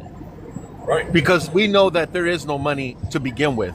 I mean, I tell people that all the time. If you think you're going to get into trucking and you're going to start making all this money, think again. Go do something else, man. Go back to school. Go get a doctorate in something. I mean, because if that's your idea, it ain't gonna happen. I mean, but now if you want to long haul it and you want to learn the industry and you want to understand how it works and you want to put in the 25 years, yeah, you can make some money, sure. I mean, and let's face it, all the mega carriers, all those guys started with, 1-2 trucks, you know what I'm saying? I mean, but they started in the 60s, 70s, you know what I mean? Well, and that's now, the thing, and what people don't understand is it'll take you 25 years in the industry to get a PhD. It'll take you another 20 after that to get your master's. Yeah. That's what it takes out here to be knowledgeable, and you still will never know it all. There's so much change in trucking. It's technology. It is. It changes daily. So you're never going to know everything there is to know. We were just talking yesterday about the educational part of what we're putting together and, what he's working on right now. Right. And the technology and the mechanical side, and it's like it's continually updating. So, the educational side has to maneuver on as far as the mechanical part of it, we'll have to maneuver and be looked at yearly to be, okay, well, we got to adapt because, this has been added to the engines and, they should know about this. Of course. This is trucking. Welcome to trucking. Yep. No, and you're absolutely right. PhDs and masters don't come in 60, 10 years. They come in 25, 30, and 50 years. Yep. Well, that's funny because I was telling my lady the same thing. We were discussing. I was like, man, I was talking with this guy, and they call him Cupcake, and I mean, he has that thing where he'll sit down and like go through a bill and read it, and then kind of go like, okay, let me like he has that like. He says it's ADHD. I tend to believe him. I said, that's a good thing to have, somebody like that. I don't have the time to do that. You know what I'm saying? I mean, I don't have the time to dig in like that, but it's good to have somebody, like I said, like it's good to have somebody like him on your team where you can kind of just go, hey, Mike, can you fact check that, man? Let's take a moment here. Let's look at this. He digs it up. Boom, boom, boom. This is what I found. I mean, it works like that. That is almost like a business again, you know what I mean? Like you have somebody there that can put it together. I've seen Mike fact checked anything that you ask him, and if he's sitting down, he will have an answer in 3 to 5 minutes. He's that I have a lot of resources. Yeah, I really need do. that. I have a lot of reasons, but this is also how I'm able to be open-minded. Because if you could come to me and you can tell me that, hey, this is what's going on here, this is what's going on there. I know what you said over here, but this is what I'm also reading over here. And I'll look at you and tell you, please send me this because I want to read it. Yeah, like, you want to educate yourself. Even if I'm going down the road, I'll listen to it because I have a program on my phone that I can put any document in and it'll read it back to me. So I will literally put the document in there and let it read me the entire document. And I'll listen to it as I'm going down the road 2, 3, 4, 5 times.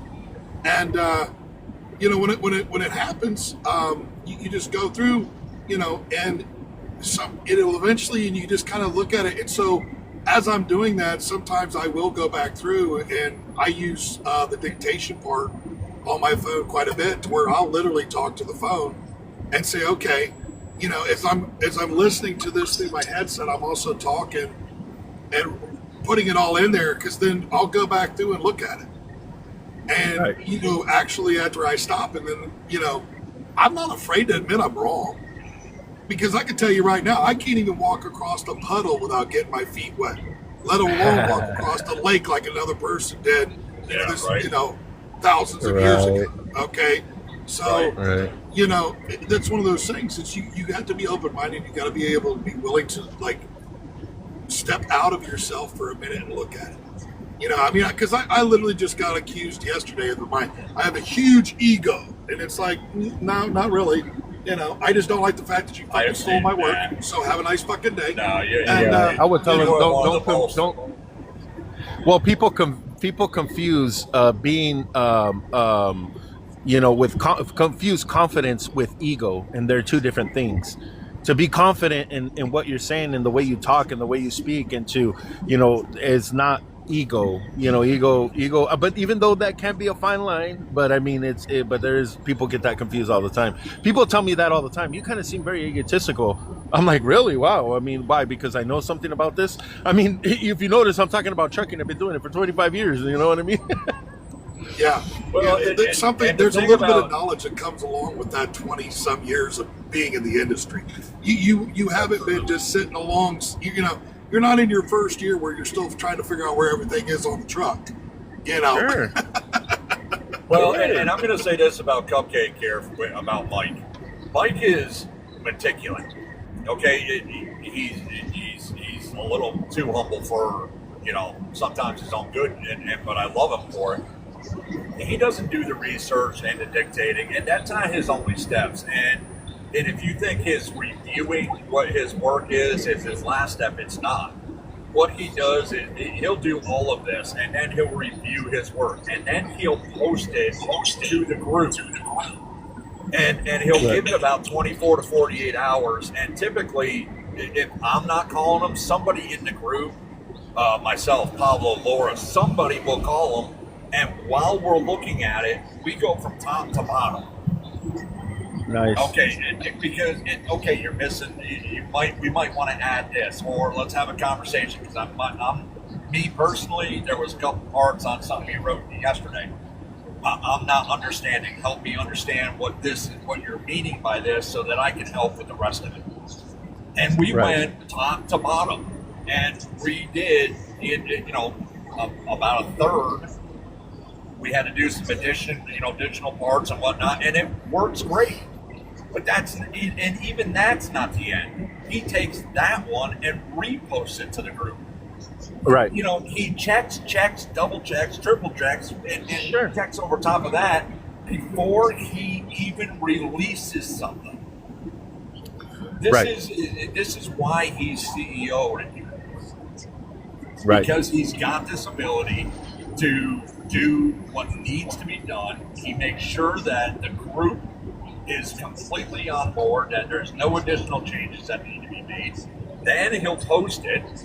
And then there's like today, we spend half a day having a conversation about what, 90% of what's in that's on the website. So that the knowledge is out there. Right. He's not. Well, it's like, that way covering all the bases. Mike's not arrogant. He's intelligent, and he's able to listen.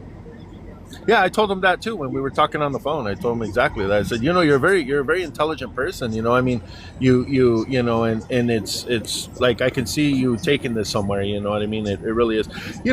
Because I do see a lot that's broken with trucking. There is a lot of things that are broken.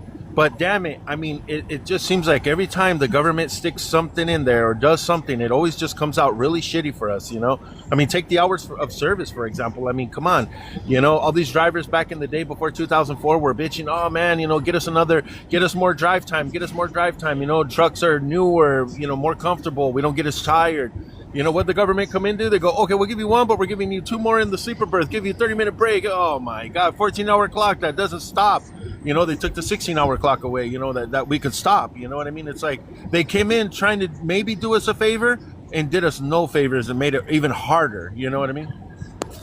Well, I can tell you this once again. I'm pretty proud. They actually came back on that one rulemaking comment to remove the 11-hour. So they've kind of approved that. So whoop whoop for me. You know, I'm just gonna say I'm a little proud of that one right now. Oh boy. Maybe I got a little bit of arrogance there, but you know, whatever. I mean, hey, we all know it's pretty fucking hard to get the FMCSA to look at a freaking comment. Okay. Yeah. Like it's not something easy to get done. So I mean, when they emailed back on 2 of them, and I went, holy cow. You know, I was like, wow, okay. But we might make some traction here. The reason being is because there's intelligence in the writing. It's not an use of feelings. It's not a use of point the finger at somebody. You're actually utilizing intelligent conversation and pointing out things that need to be pointed out. This has to be dealt with. This is not something that, you know, can wait any longer. You're being intelligent. And look at what your are your writings. guys' feelings? I mean, on the are you guys are not for the broker transparency? Am I correct on that? Okay, so look, this is the thing about it, is that if you go through and you read the articles that I've wrote about it, like the one that I put up there, the latest one about broker transparency, I broke it all down. Okay, I broke it all down. So this kind of shit, and you can thank another one that's sitting up here in the live right now for this devil's advocate side, because he's taught me a bit about that over the last 12 years of knowing each other and being able to think outside the box like that a little bit better than what I was before I met him. And when you go through and you look at this, there's positives and negatives to both sides. And this is where do we, you know, is this actually going to be positive, or is this going to be a negative thing? You know, I mean, do I think that we should have broker transparency if we're going to follow all the rules and regulations that we have now? Yes. Because right now, the 371.3C, it states it right there. The thing of it is this. The problem that we have is that the government played devil's advocate, and they went through and they put that in there to appease the carriers so that the brokers have to do it, and then turned around and wrote this rule that said you can waive your right to that. So then the brokers turned around and they took advantage of that. And then we came back into it again, and like if you read the court cases there, now you have it to where the courts came back and said, well, you can waive your right, but the contract, it has to be explicitly written of what right it is you're waiving. So that kind of went back onto the side, which most of your broker carrier agreements are not wrote that well. Because to be honest, I think it's somebody in a room that thinks they know a little something about something, and I don't know if they're actually like having an attorney write this stuff that knows something about the trucking industry or transportation industry. So to say whether or not if it's actually going to fix the problem, I don't believe broker transparency fixes the trucking industry. I don't. No. Because broker transparency has nothing to do with the English language proficiency side. Broker transparency has nothing to do with the hours of service problems that we have. Broker transparency has nothing to do with the education side for people that are becoming carriers or people that are becoming truckers. Broker transparency doesn't solve anything that has to do with the truckers against trafficking side that we have in there. Where, like I put in there in the FOPT Act, where there needs to be a certain amount of lighting for any parking area that's designed for trucks. You know, so that we don't have to worry about this nonsense going on of, you know, the bad things that happen out there. Does broker transparency do anything to fix the lack of parking in this country? No. We have 19 out of 100 other problems over here than broker transparency. Broker transparency might fix the money side. Might. But you know what else fixes the money side? Knowing your operating cost and just saying no to the freight that's not profitable for you. Well, yeah, that's I mean, right. there you go. So do you go through and do you put a cap out there? You could, that is an option, And there's also an option where you don't put a cap out there. The thing of it is this, with that cap that is written into the FOPT Act, it could go both ways in litigation. Right. Because it literally, when you look at it, you have the Article 1, Section 8 clause of commerce. It could go both ways. But this is where you look at it and you go, if we're going to leave it up to the government, it's going to take 25 years for them to fucking make a decision. Right. Right. So I put the FOPT Act out there more for the fact of for everybody to know what it is that we are about, what we're looking at, what we're trying to do. Would I love to see it go through and everything in there be gotten? Yes, I would. Do I think everything in there would fix trucking? From talking like with you, Cisco, or talking with Sam, or talking with Matt, or Laura, or Roger, or Vince, or even just the 28 years of being out here. These are all things that we have problems it's recognizable. They are. Of course. I mean, look at like what Leander said. He posted up here just the other day, and I answered his comment, not to be a smartass, but he talked about there was $997 million that was wasted on truck parking. How many parking spots would that have provided? Well, when you do the math, okay, and because I have another buddy that does what he does is asphalt, so he knows what it costs to build a road. 1 mile of road costs $1.2 million. Okay. Wow. If you do the math on all of that, they could have built 125,000 trucking parking spots for the $997 million that they wasted. 125,000 parking spots. Wow. That is an 80 by 10 parking spot, which if the trucks are only 8 feet wide, you should be able to fit in there. I mean, if you were to want to make it 12 foot wide, you might drop it down to where it's 100,000 parking spots. Right. And don't quote me on that because I'm guesstimating my math. But even so, if we go through, and one of the things in the act there is pushing for, I think I'll put it as 12% of the budget needs to go for truck parking. Why? Right. Because we all know. Now, mind you, I will say that being out here, and I don't know if you noticed it or not, Matt, but as I've seen this English language proficiency and this non-domicile, there's more parking, and these things that are going on, I'm seeing more and more parking available and less parking problems. So, I agree. Which will help. So if this is where you kind of got to watch where, like I was talking about with Matt on the one podcast, we were talking about that $1 a mile thing. You were kind of putting that right there is putting the cart before the horse. Because right now we haven't even had a decision made on S893, which is the bill about overtime exemptions. Well, if you pass the $1 a mile and then pass that overtime, now it's $1.50 a mile. Okay, timeout. Right. That's way too much.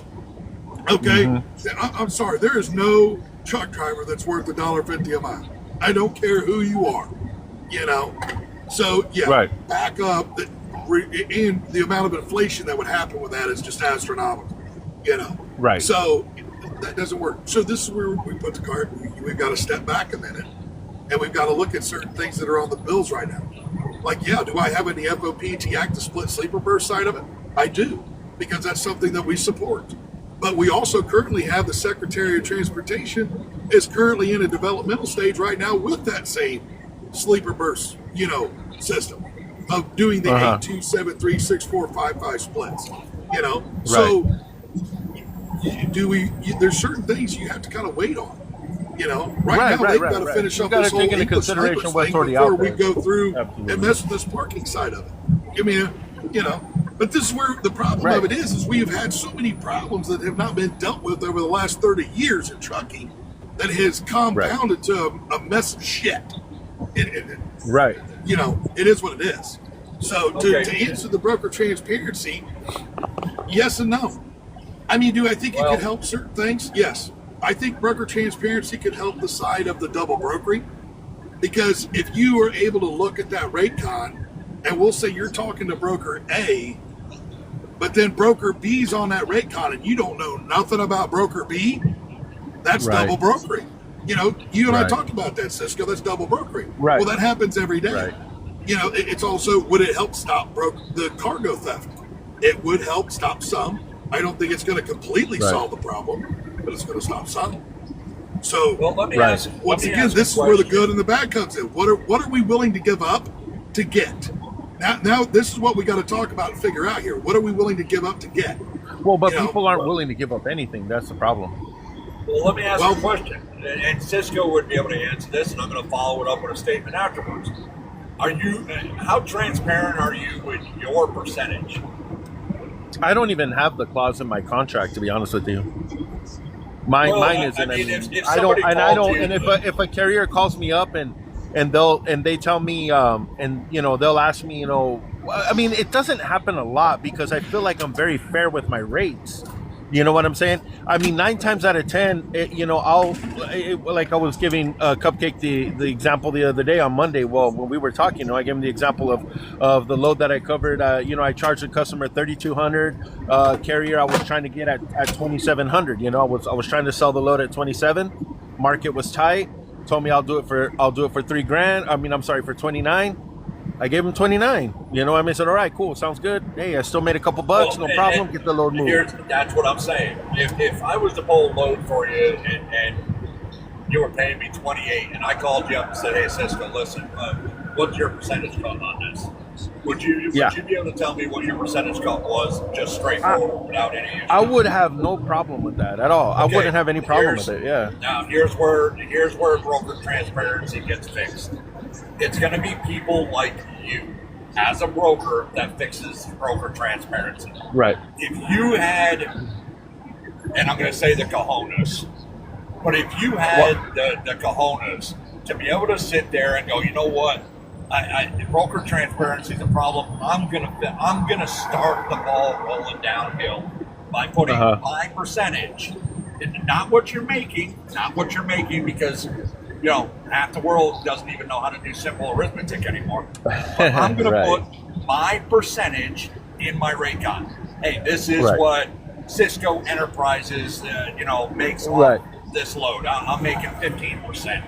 Sure. If you put that in a rate card, and I get that, and I look it over and go, holy crap, this fucking percentage is on here. That's on Right. it. Oh, okay, well, I'm getting on Google right now and reviewing this. Hey, look at this. This guy's actually putting his rate count on here. That's Right. going to turn into wildfire. You're going to see legitimate, real brokers that care about the industry start putting their percentage on the paperwork. Now, the math is the trucker's problem. That's their issue. If you can't figure out, I got the load for 28 and, they're taking 13.5% and figure out what you actually did, that's their problem, not yours. Right. But you put Right. your percentage down. That's all the issue is Right. that, okay, well, now all of a sudden you've got people like you that love the industry that are putting 13.5, 12.3, 17.2, whatever the percentage is on the rate card. It can be in the legalized writing, doesn't matter as long as it's on the rate card. You just changed the industry and just made broker transparency a thing, which means it's going to put people like, any of the big ones that are saying, well, we're not going to do it. Well, guess what? We're not pulling loads for you anymore because these guys are doing it. We're going to go to them. Right. Well, but We're my going to go question to the is guys this. that are putting 17% on there. We know Gotcha. what they're getting. They know what we're getting. It's a fair Right. trade. Done. You fixed the problem. Right, most definitely. I mean, and this is the deal. I mean, this is the problem that I've run into when I work with outside carriers, like out of my network, more or less, like if I got to post a load and I just can't get them to believe me. You know what I mean? Like there's no trust. There's a huge Well, see, distrust this is there. the problem. That's this not is your the problem issue. from where you've had Oh too no, many I know bad it's not, actors but in I'll this tell industry. them, hey, I bid these loads a month in advance. I mean, I got 8 of them for this month. This is the price that I bid them at, and I mean, I'm breaking even on this load because I underbid. I mean, the market went up. I wasn't expecting it. I mean, I'm giving you everything I got in the load. No way. You got $6 a mile. Don't lie. I mean, it's just. But that's not for you to prove. I understand. Your side is putting the percentage in the print, and letting them, Right. if they want to sit there and run their mouths, let them run their mouths. When you end up with 100 truck drivers calling you a day because you did something nobody else did, you can Right. sit there and be choosy. Oh, listen, you gave me a hard time last time. I don't have to work with you anymore. Right. These guys are aces, 100% on time. Don't give me a headache. Don't question nothing. It's Right. there. My percentage Right. is on the paperwork. If you don't believe it, that's your problem, not my problem. This Right, right here, right. what you're talking about, I- Cisco, this right here is what you're talking about. What we talked about the other day when I told you TQL screwed the pooch. That one time that they pulled 40% of a fucking load, and then it turned around and it came out that that happened, that's all it took. And we talked about this. Unfortunately, there are those type of people in this industry, they take that one instant and they go, oh, see, I told you so. Every one of these Right. brokers is bullshit because Right, TQL right, took 40%. But that's one Right. instance. Out of how, we got like, what, Right. 28,000 brokers? So one Sure. broker out of 28,000 was an asshole, and now all 28,000 brokers are assholes. That makes no sense to me. Right. You're getting the same crap as the truck drivers have gotten for 70, 80 years. One guy goes by and throws an apple juice bottle out the window. The driver drives by and sees it. A regular car sees you do it.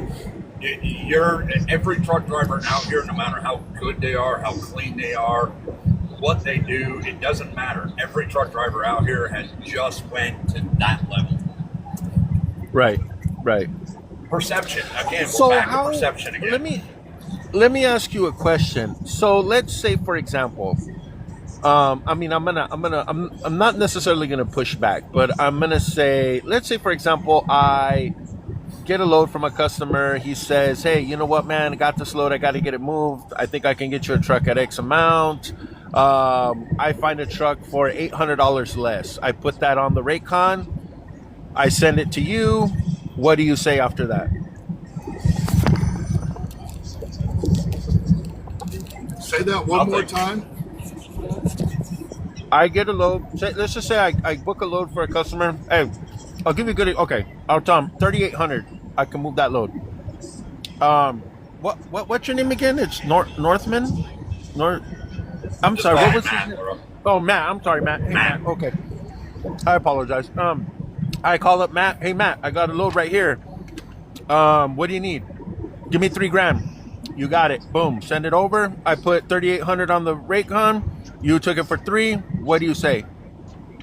Nothing. I took it for $3,000. It's my responsibility. That is Beautiful. my responsibility as a truck driver. That is not. Do you see what I'm saying? Like, that's what I'm trying to tell you guys. But that's not This- your problem. I get it. And this is the problem.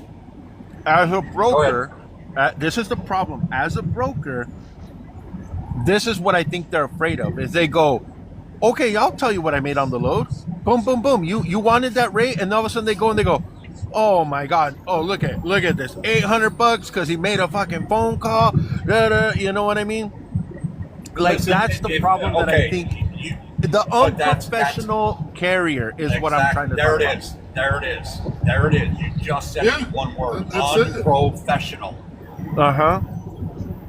If it was me, and I'm doing business, and okay, let's backtrack because I talked about Coyote a little while ago, and I did a year and a half with them, and they were so dang good to me. If I'm working with you on a regular basis, and I say, hey, you know what, Cisco, I'm going to do that for $3,000. I'm making $275 a mile on that load, dude. That puts me way over my threshold. I'm in really good shape with this load.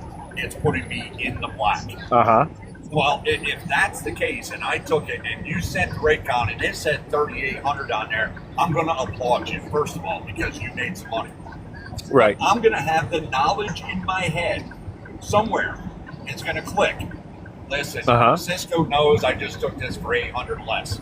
There's going to be a time somewhere down the road that you're going to look at a load and go, holy, and your mind is going to do the same thing. Matt took this for $3,000. I made 800 on it. He really did me a favor. I'm going to help him on this load. I'm not, you know, my cut might not be 400. It might be 300. I'm going to give him the extra 100. it comes to a point where the scales are always balanced. No matter how you look at it, at the end of the year, our scales are balanced. Right. That is professional trucking. That is knowledge that if you're working with that broker on a regular basis, somewhere that broker knows this guy's killing himself for me. He's made me some money. Sure. I'm going to turn it around and give it back to him when I've got it. And now I've got it. Right. Oh, okay. That No, I is mean, that's professional the thing. I think that's would be the only deterrent that I would have. That would be my deterrent right there. That I don't want to have a negotiation with the carrier after they gave me their fucking price. I gave them what they wanted, and then they saw that I made $500, and they want to bitch about the $500 that I made. That would be the only thing that would keep me from doing that. Is that is going to take an additional amount of time. They're going to feel like I'm screwing them. They're going to want every single penny. You know, I mean, eventually, I don't know. I mean, I'm assuming here. I'm assuming. Let me just say this real quick here. If you look at what we wrote in the FOPT Act and what we looked at, it has nothing to do with the current rulemaking, which is what you're talking about dealing with, Cisco. Right. We're talking about Mike, dealing with I'm sorry. Hey, Mike, can I interrupt you really quick? I apologize. Let me answer his question. What, because he asked a question. He says, what would that do? That is like anything. Best friends have stopped being best friends over money. Marriages have ended over money. Do you see what I mean? I don't want to lose good carriers over money because they think I'm screwing them. You know what I'm saying? Because I'm a better negotiator or I'm a better, Were they good carriers anyway? Right. Well, that's what I'm saying. Like, I mean, okay, go ahead. I apologize. I'll shut up. Go ahead. Well, I'm just going to, so if you look at the current, you're talking about the current rulemaking, which is a bunch of bullshit, because it doesn't let anybody know anything until after the fact. Okay? What we've looked at it doing is doing it on the rate con. So that if you're going to make $500, that $500 is on the rate con. So if then at that point, if that carrier signs off on the fact that he knows that you're giving him that load at $3,800 and you're making $500 off that load, they're already aware of that. But see, this is the thing though. When you talk about like just your numbers that you talked about with me the other night, a $3,200 is what you charge the shipper. You started off at $2,700 and ended at $2,900. Okay, you're right there, still in line with what it is that I wrote down in FOPT of a 15% on brokers. Just because that way you have somebody that, and I only did that so that one little side over there has something to be a little happy, joy about. Okay? Because it doesn't, the thing of it is this, when it all boils down to it, if you're hauling that freight and it doesn't pay you any money to be, and what I mean by that, nothing profitable, why are you taking it? There's no point. Right. You still have to be profitable. See, this is the thing. Right. This is what a lot of them don't understand as well, though. And Cisco, you and I have talked about this. If you if the shipper comes to you and says, "Hey, I got a load and I need to get it moved, and these people don't want to pay anything on it, and it's going to pay like $2 a mile." Well, okay, so let's just say this: if we go through and it comes from the shipper at $2 a mile, you have to put it on the rate con and show that the shipper's paying $2 a mile, and you still only take 15% of the load. They're still not making fucking money on the load. What if I'm able to take 25 is my question. What if I am able to take 25? But this is the thing. Either way. But you know what I mean? Like, I'm just saying because of circumstances, a carrier that needed it, whatever. I'm just saying this. Even if the load originally from the shipper didn't pay their rate, it doesn't matter what the cap is on you at that point, because that it's happens still all the time. Yeah. You know what I'm saying? Yeah. Like if they come to you, they say $2 a mile. If my operating cost before I pay myself is $2.13, if that $2 mile load already doesn't meet my operating cost. Okay. Exactly. Now, even if we cap you at 15%, I still, and it's all on the rate con. You know, the $2 a mile, the 15%, it's all on the rate con. If the load still isn't profitable, how does that help me? Okay, so now I know that it was $2. Now that I know that fucking Cisco's pulling 15%, it still doesn't meet what I need. Correct. So why would I pull a load? it's a useless argument to begin with. It's just a loser from the very beginning. I get it. It is. Okay, Sarah, hold on a second. Sarah, we took a vote, all of us here, before you jumped in, that if you didn't say hi to us before you started talking, you weren't allowed to talk. Oh, hi everybody. Hi. Hey, I got a serious question. With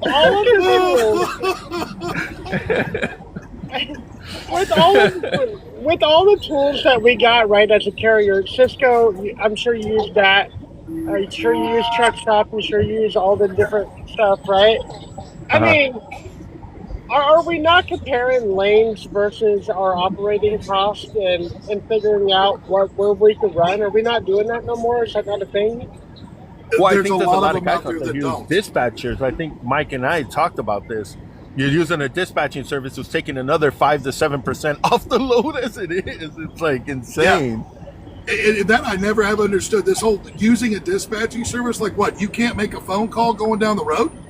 Well, that's the reason I mean, they're come not on a minute. seeing. You can't. You mean to tell me that while you're sitting in line or sitting in a dock to get loaded or unloaded, that you can't book your next load?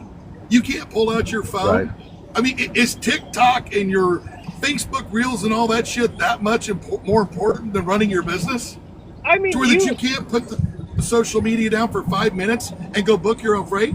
But then they turn around and they go, well, I'm not making any money. Okay, well, that's because most of your brokers are pulling between 10 and 15% off the load. And then you're taking you're paying another 5 to 10% to a dispatching company. You get literally. So you're giving all your money away for somebody else to do your job for you, which is to run your business and make, good business relationships and business decisions.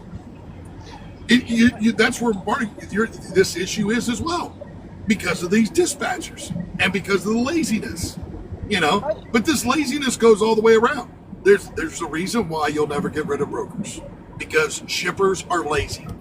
They don't want to have to deal with truck drivers, and I understand that because I don't like to deal with truck drivers, because the majority of them out here are assholes that don't know how to talk to people. They sit in the fuel line for 30 minutes. They don't wash their hands after they go to the bathroom. They can't figure out how to pull their pants up so I don't look at their shit stained underwear while they're walking around. But you want people in billion-dollar companies to conduct business with these other people and don't understand why they don't want to mess with them. Right. Because they don't want to deal with your rude ass. They don't want you. They're going to send that load over to a broker and say, look, we've got 5,000 shipments going out this month, and here's the itemized list of what we're going to be doing, and we are willing to pay you X amount of dollars per mile or whatever it is, and here you go. And then they let the broker go over and do the job, because then the broker, and they're paying a service for that. They pay, these shippers and manufacturers pay a little bit more on the mile because they use a broker instead of doing it themselves. Sure. Yes, they could go do it themselves. Yep. They don't want to deal with most of the trucking industry. Go, Sarah. Go, Sarah. Yeah, no, I was just saying, there's so many tools out there, and that's the reason that nobody should use a dispatching service, right? If you want to use a dispatching service, I'll give you my Cash App, send me the 5%, and I'll do nothing for you. I actually opened a dispatching service there for a while. I actually did that. Yeah, I opened another LLC and I had a little dispatching service, but it was just I couldn't. I mean, I didn't do it, but I had one of the girls in the office. I asked her, "Hey, do you want to help these guys dispatch?" Because we would broker a load to a carrier, and then they'd be like, "Hey, you don't have any loads to come back," and we would be like, well, don't you look for your own load? Well, no, I need some help getting back, okay, so we kind of saw this, I said 3%, pay her wage. That's it. We were just doing a flat 3%, you know what I mean? And I mean, it lasted 2-3 months. And then we were like, we're out of this, man. I mean, the amount of crying, holy crap. I mean, go back, ask for another $100, go back. I mean, you just realize, dude, do you know that you're in Florida and there's no loads and everything's going to pay $1 a mile? Like, they'll just sit there until they get that, you know what I mean? Like, it's like working with kindergartners. It's weird. You know what I mean? Cisco, what do you do? What do you pull? Oh, we do reefer. So I did reefer. Okay. So last year I bought 2 reefer trailers, right? Because I wanted to. Nice. I wanted to see. Oh, I sold them real quick.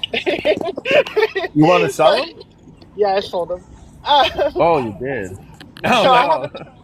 We had them for like 6 months, and we was doing it. But everybody said that there wasn't no money in Florida, but that's not exactly true. No, there That's isn't. not. I mean, no, at certain times of the year, like right now, you can probably get some. Well, it's starting to kind of hit that season. And here's I mean, something that I don't know if you guys know. Oh, go ahead, Sarah. Finish your thought. I I apologize. mean, if you call Littman on the phone, for instance, right? Littman will have Yeah. something for you all year long. I don't know what it would be, but they'll have different stuff for you. Sure. Um, there's a cabbage farm over in well, it's a cabbage and watermelon farm over by Alabama, over in the Panhandle. They have a lot of stuff all year. I mean, there's stuff down there. People Oh just yeah, don't no. look.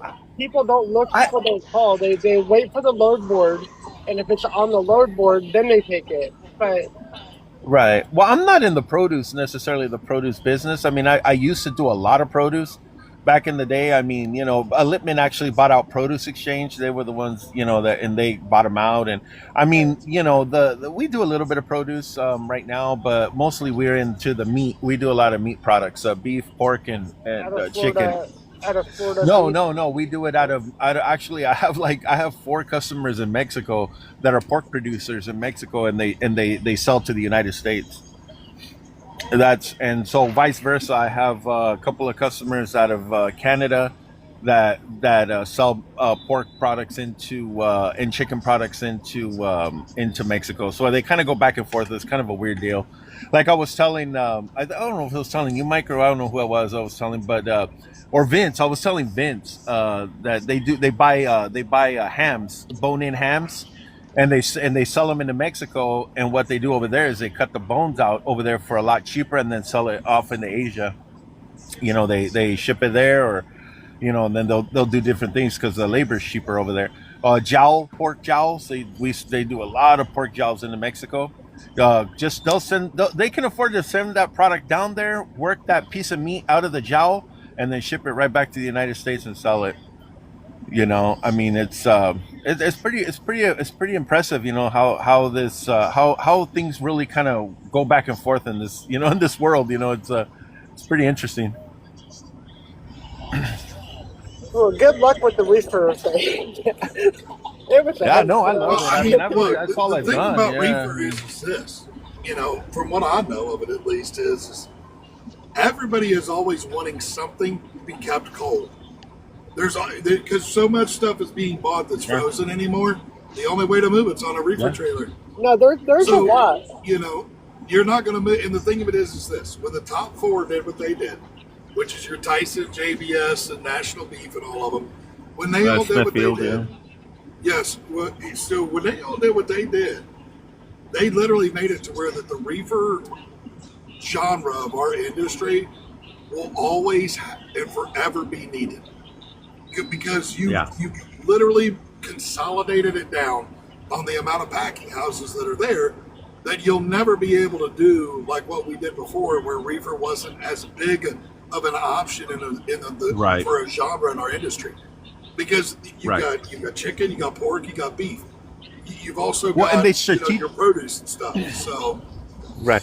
Well, they're strategically placing their plants too, to where they have been able to cut down on their freight rates per pound. Because they do everything built into a formula per pound. Right. And so, if they feel like they're gonna go above that, they'll just ship it from a different plant. Oh, hey, we'll just get the plant in Arkansas.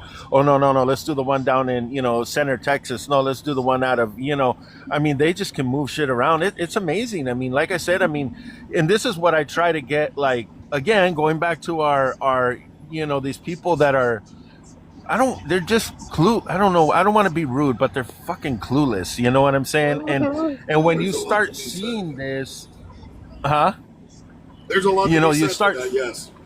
you start seeing how this works and why it works the way it does, and the fucking light bulb goes off. You know what I mean? You're like, oh, these people are in business as well.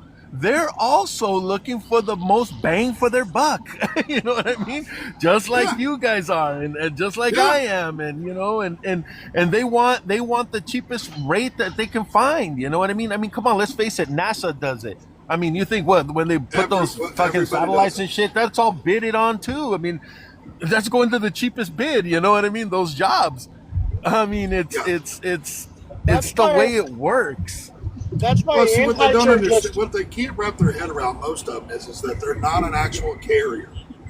And a carrier is a business, no different than Tyson or JBS or any of them out there, like what you deal with on the reefer side.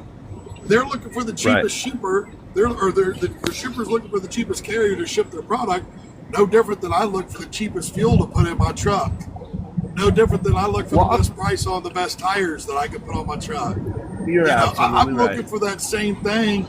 It's just they can't wrap their head around and see the big picture of that. Oh, wait a minute, they're doing the same thing I'm doing. You know, exactly. If I trip plan out, because I trip plan my time, and I look at it and I look and I'm like, okay, well, this is my cheapest fuel along this route right here. It's right here.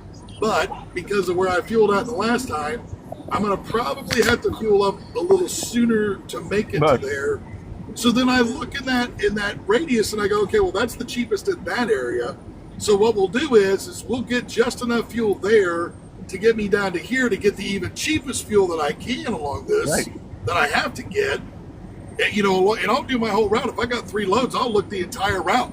I mean, I might be looking at 2,000 miles worth of travel. And I'm looking where along here I want to get fuel. It's no different than like when it comes time to get tires. I go through and I'm like, okay, well, do I want to get Bridgestones or Toyos or what do I want to do? And let me ask you this, Mike. Could you imagine fucking Michelin calling you up and going, hey, why are you buying Bridgestone, man? Hey, I want to see broker transparency, man. I want to see it. Let me see. Could you imagine Pilot calling you up and going, how come you're not fueling over here, man? Come on, man. Okay, you got the money. Hold on. You got the money. Just so you know, I do have Pilot call me and ask me why the fuck I'm not, because I have their fuel card.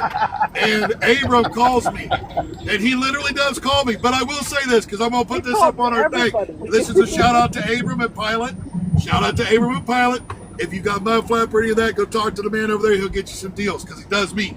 So, but yeah, he does. He will literally call me if my fuel usage is down and go like, all right, Cupcake, what's up? Because we talk all the time because he follows our podcast. He follows what we do. He's getting other people that he's like, man, this guy knows what he's talking about, So Pilot does actually do that. They want to know why. But then I talk to him and I tell him, I'm like, look, this is where my fuel's at. And they understand. And so what he did, like, we literally just did a whole new deal to get more of my business over there. And he brought his prices down. I mean, I'll throw you even a better one. Could you imagine Dave McCown trying to negotiate with the customer the way he talks to us as drivers? You know what I mean? Well, I can tell you right now, if he were to talk to my customers that way, or if he were to have done what he's done, my customers wouldn't even deal with him. So I know that for a fact. That's what I mean. Cupcake, I got a question. How do you know him? Who, Abram? No, Dave. Oh, I know Dave because I literally back in May, we talked about June time. Yeah, you told me. I had I got him. I come over into his group. He started that Telegram thing, and I thought, well, we'll go over here and listen to what he's got to say. Because well, no, I mean, that's the thing. But Dave's he a was charismatic talking about guy. trying He to fix really the is. industry, and he's got a good heart. So, but at the same time, like, I tried to tell him when I first got involved with it, I'm like, man, I don't know about this 513 thing you got going on here. I just don't know about this. And I said, but, I will do what I can to try to argue your case, And then as I started getting more and more research and people throwing more and more things at me, I'm looking at it and I'm going, man, I'm really struggling to have a leg to stand on over here. And, so in August, when all he really had was that 513, I took stuff out of my FOPT, which is our FOPT Act now, my 31-page document. I took stuff out of it and gave it to him to use. It wasn't near as detailed as what you'll see in the Act, but it was ideas to put in there to match up with it. And that's when his AFFTRA, AFTRA, became more than just looking at the money side of it. So, and that's how that went. And then when I finally, it just, push finally come to shove at a point in all of it there at the end of August, and some things were said about some certain people, and I didn't agree with that. So, which, Sarah, you've been on the receiving end of some of that type of attitude and behavior, and I just didn't agree with it, and I left his administration group side of it. I've been kicked out of his twice. And then I got kicked out of his Telegram group completely after I said, I told everybody, I'm like, look, you just need to know your operating costs, and you don't have to worry about this broker transparency bullshit, And then, which the funny part about this is him and I just had this conversation 2 days ago, where I told him, I said, you mean to tell me that you wanted to sit there and accuse me I'm not for truckers? I said, but I literally was in your group, and I'm trying to teach everybody in your group that's struggling to go get fuel cards, to know your operating costs, to do all of this. And I said, you want them people to have $5 a mile? And you know what he said? Well, hell no, they don't deserve $5 a mile. But here's my thing with him, right? Is that he has a whole nother agenda outside of trucking, right? Oh yeah, he wants to be the leader of the fire agency. Oh no, I'm talking about the restaurant thing, right? Oh well, so that I could get behind that. I could get behind that too, but is that the main focus of what we're doing here? Well, see, that's the thing.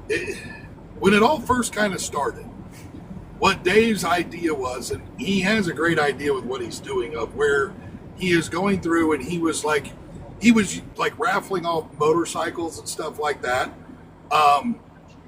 And he was selling T-shirts of other kinds, not that had to do with AFTRA, but just doing a T-shirt thing. And he was trying to take that money and stuff to go through and use it to start this soup kitchen, food pantry that he wants to get going, and which is a very noble cause. It is. So it's just the fact that he kind of, at the beginning, he was mixing the two together.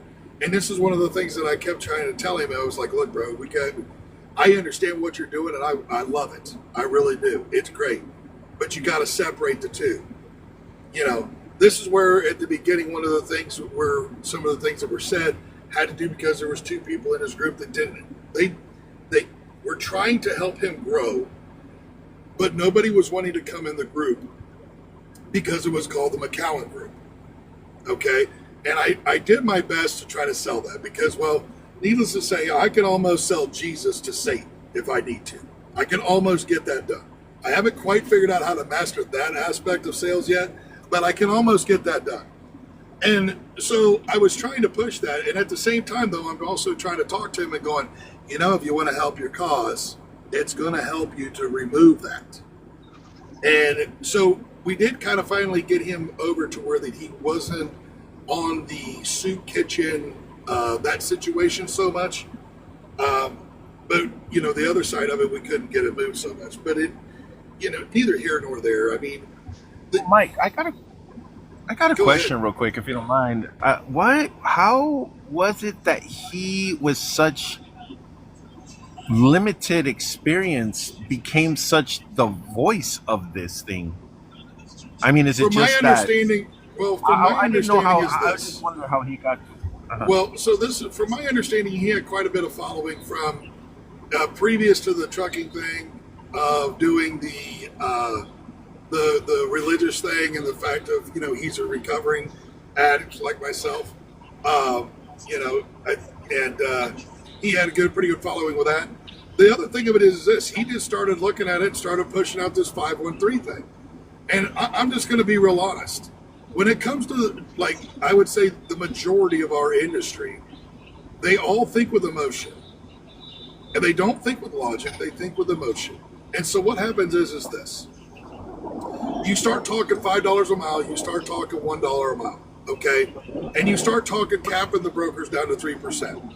When you look at that, that is the dream of almost every trucker out here. You're going to be paid $1 a mile as a company driver, or you're going to get paid $5 a mile as a carrier, which we all know at $5 a mile, because anybody that was around during COVID, $5 a mile wasn't nothing. Hell, I was getting $7, $8, $9 a mile. So, Oh yeah, for sure. I mean, it was the days of lore, you know. But when you start talking that emotion is what drums it up. But see, that what they don't understand is this. It's no different than like when Dave and I was talking the other day, and I literally told him, I'm like, you mean to tell me that you want to pay drivers that leave piss bottles and stuff like that in the parking lots? You want to leave the apple juice and you want to leave the buffalo bags there? They deserve $1 a mile. And he says, well, no, they don't. I said, and you mean to tell me that carriers that can't even help themselves, you want them to be able to get $5 a mile? And he said, well, no. And I said, well, bro, most of your group over there couldn't even help themselves. And he said, well, I'm not saying that they deserve $5 a mile. And I'm like, well, then what's the point of all of this? He talks totally You know, different. if you can't even bring up if you can't even bring that point across, and you don't even believe that most of the people that are behind you deserve that, well, I don't understand. He talks I mean, totally and then he turned around and he tried to say, well, we'll bring other drivers in the industry. And I said, how do you figure? And he says, well, we have 10 million drivers in this country. And I said, bro, you have 10 million CDL holders. How many of them hold a Class A? How many of them hold a Class B? And how many of them are either heavy equipment operators? How many of them are firemen? How many of them are diesel mechanics? Are you going to try to tell me that you're going to take the school bus drivers that only have a Class B and they're going to become a truck driver? No, they only have a Class B. They're not allowed to. You mean to tell me you're going to get every diesel mechanic that owns a CDL, you're going to get them to become a truck driver? No, because they enjoy being a diesel mechanic. You mean to tell me you're going to get every freaking single heavy earth mover, equipment operator to come out here and be a truck driver? No, because they enjoy doing earth moving. But they have to hold the CDL to do it. You're not going to get all the firefighters just quit being firefighters to come be truck drivers. If you go through and you put all of those numbers together, there's 10 million CDL holders, but the ones that are truck drivers are already truck drivers. The ones that are, the rest of them are going to be what they are. They're going to be diesel mechanics. They're going to be firefighters. They're going to be earth movers, heavy equipment operaters, whatever you want to call them there. I don't know exactly how they like to be called, but I'm not trying to, disrespect anybody. But there's a whole realm there. And like, he didn't even realize that. Like, I had to explain it to him that yes, there's 10 million CDL holders, but you don't understand. That data it doesn't give you the complete picture. You have to think outside the box. I know of a crap ton of women that are stay-at-home moms that wanted to go get a little spending money or help out their husband that went and got a Class B CDL and they go drive a school bus. Right. They get up in the morning, they hop on the school bus, they go around, they pick up all the little kiddos and they drop them off at the school and they keep them all safe and happy, and then they go home and they do what they do. And then they get back into the school bus then at like 2, 3 o'clock and they go pick up all the little kiddos from the school and they take them back home and then they're done. And it's a part-time gig. I mean, it's no different. How many state employees that take care of the highways and stuff, almost every one of them holds a CDL. I know this for a fact because I literally at one time the guys who do the garbage do the garbage. That's it. They could be a Class B though too. That's the thing. Yeah. You only have to have a Class B to operate a dump truck or a garbage truck. You don't have to have a Class A. But those Class B CDLs are part of that 10 million CDL holders because they don't narrow it down. If you were to go through and like probably get into the Department of Labor, which I could probably do that if you guys would give me like 15 minutes, I could probably give you a good idea of how many of these CDL holders are actually truck drivers and the ones that aren't. And this is where he doesn't think outside the box on some of this stuff. It's really not, and you have to be able to look at that. What's that? Good afternoon again, guys. Okay, if you were here, I would hug you because what you said is the best that I've ever heard. And it's not only what you said, it's how you said it. And again, David is who he is, what he is. But he does not have the resources and the skill to do what he's trying to do. And the more he propagates the 531, it just amplifies his ego, amplifies himself, and he caters to a very small collective that breeds and breeds and breeds. Now, Vince, I believe Vince's heart is in the right place, but he's looking for something out of this. And the reality is, he's the one that shouldn't be doing it because he doesn't have the skill, in my opinion. But what you've said there is the best analogy that I have heard, except from myself being an egotistical narcissist. But I commend you that. And you guys that are on this panel here should be proud of yourselves, because it's not only what you say, it's how you say it. And if you go into one of Vince's and David's lives, all those two do is yell and scream at each other. They get nothing accomplished. And anyone listening to this is going to sit back and say, I don't know those people, as I don't know any of you, but they're going to say, listen to how dignified and listen to how reasonable they are.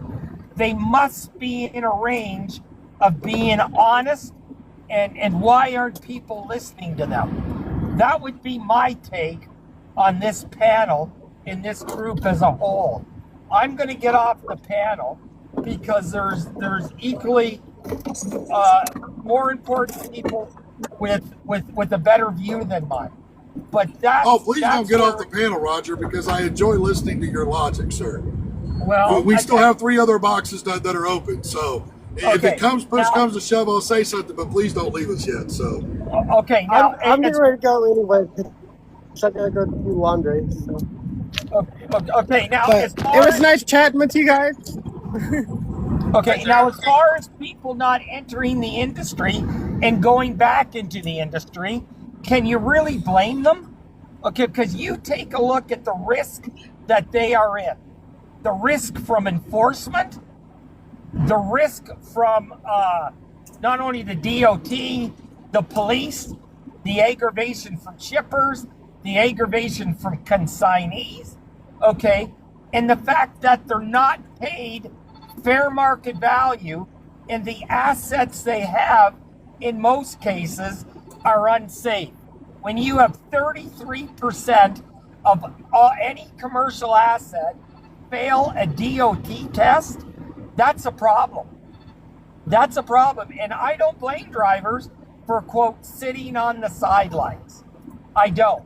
And that's why I am so privileged to have the people that are with us, because we appreciate them, we respect them, and the empirical facts is I would not do it because it's not worth the risk, worth the reward.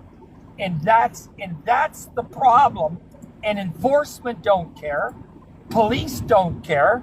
Shippers only have one mandate, to drive their costs down. The receivers have one mandate: get the goods, get them off here, get them off the property, make sure he doesn't pee, make sure he doesn't urinate, make sure he doesn't do anything, and keep him in an isolated fence that's 4 feet by 4 feet, because we don't know who this person is, we don't know what their history is, and our job is to protect our team members. So there you go. That's virtually it in a nutshell, as I see it. I would like other input on this. Hey, Roger, can I ask you a question about that? Yes, sir. Yes, about what you were saying right there. Who, in your opinion, who would you say has the bulk of the responsibility that carriers find themselves in these positions? And why would you say question. that? Okay, go ahead, sir. Go ahead. Okay, that's a loaded go ahead. question. Okay, it depends on the integration of the carrier because they want the most they can get and pay the least. There you go. Right. That's the problem.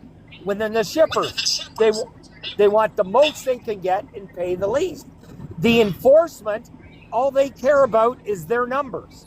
Okay. Right. They pulled over 20 trucks. It cost enforcement $117 an hour, and we were able to generate $412.50 over this stop. So it's revenue positive for them.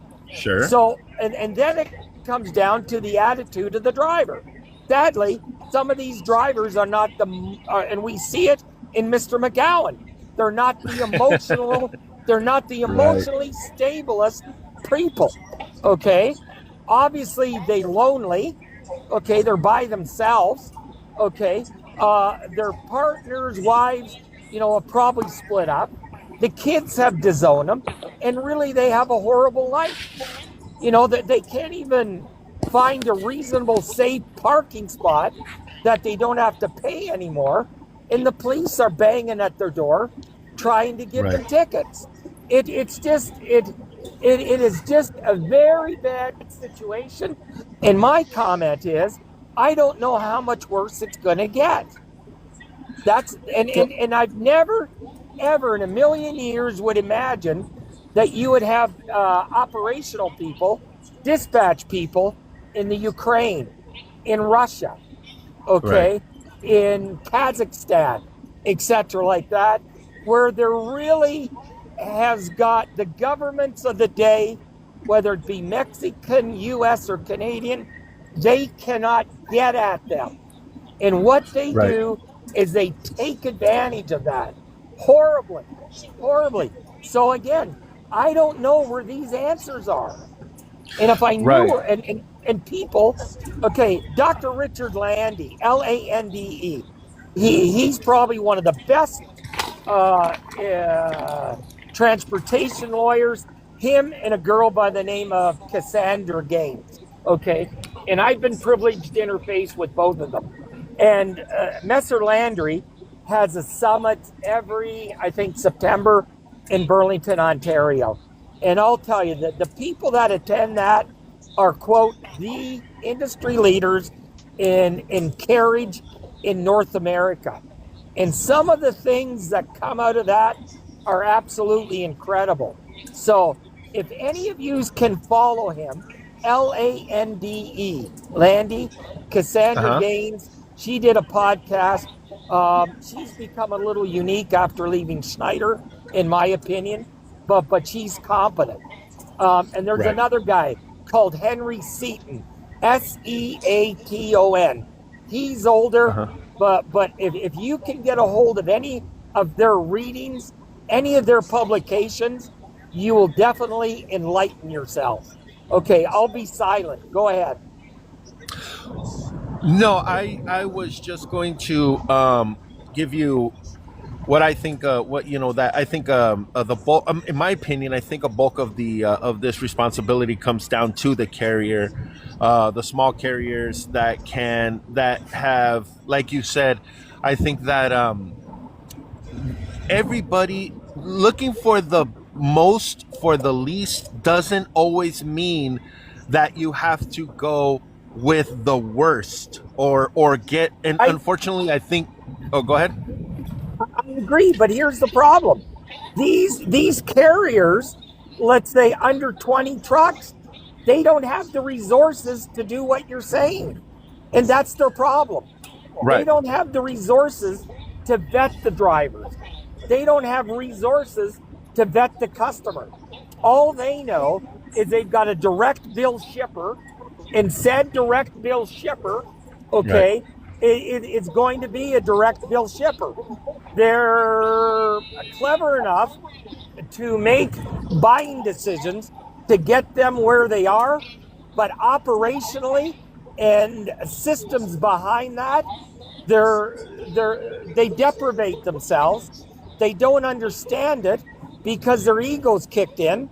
And look what I can do. Look what I can do. Sure. Okay, go ahead, guys. But I think I would have to politely disagree with you and about 30% about what you said. And the only reason I'm going to tell you that is because I think the insurance companies help out a lot of the smaller trucking companies like myself. And I'll tell you how. When I started working with CR England, I remember I started with them in 2000. I went to their school. I remember that before you kind of go through the whole interviewing process, they have you go take an integrity test with like a gentleman that's like an ex-FBI agent, and just basically like drills you with a bunch of questions, just kind of checking your integrity, the kind of person you are. I mean, out of the I think there were like 30 of us. I think that got through that integrity test was probably, I would say, I don't know, maybe there was about 20 of us, that actually made it through that process. So what I'm saying is that these were guys that were just starting, going to the school. In order for me to hire a driver, that driver has to have minimum 2 years experience. Now, that kind of in itself is a filter as well, because if a guy can kind of put in 2 years, now, McCowan probably isn't the best example, but I mean, the guy's competent at driving more or less.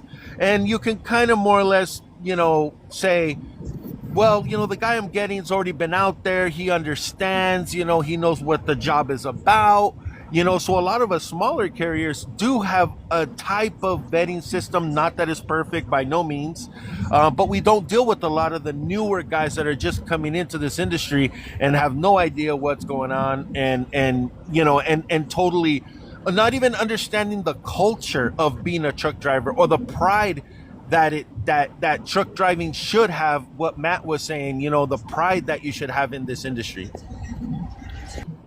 Does the name Dan England mean anything to you? If you were with England in the 2000, okay, look it up. Anyways, that in England did the right thing, and these, I'm going to say, certain Asian-based, Russian-based carriers, they don't do that.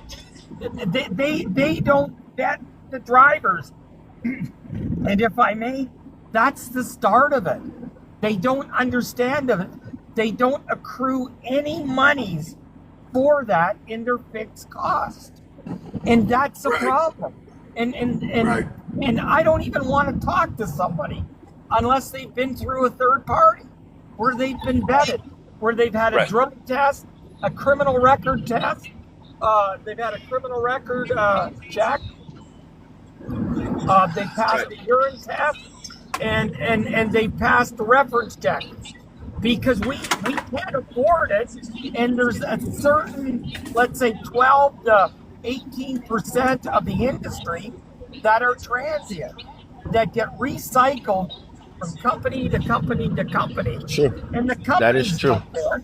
The companies don't care because they can't afford to care, and they cannot afford to have their assets sit for more than 72 hours in a 28-day cycle, okay, because it's going to blow the profitability all apart.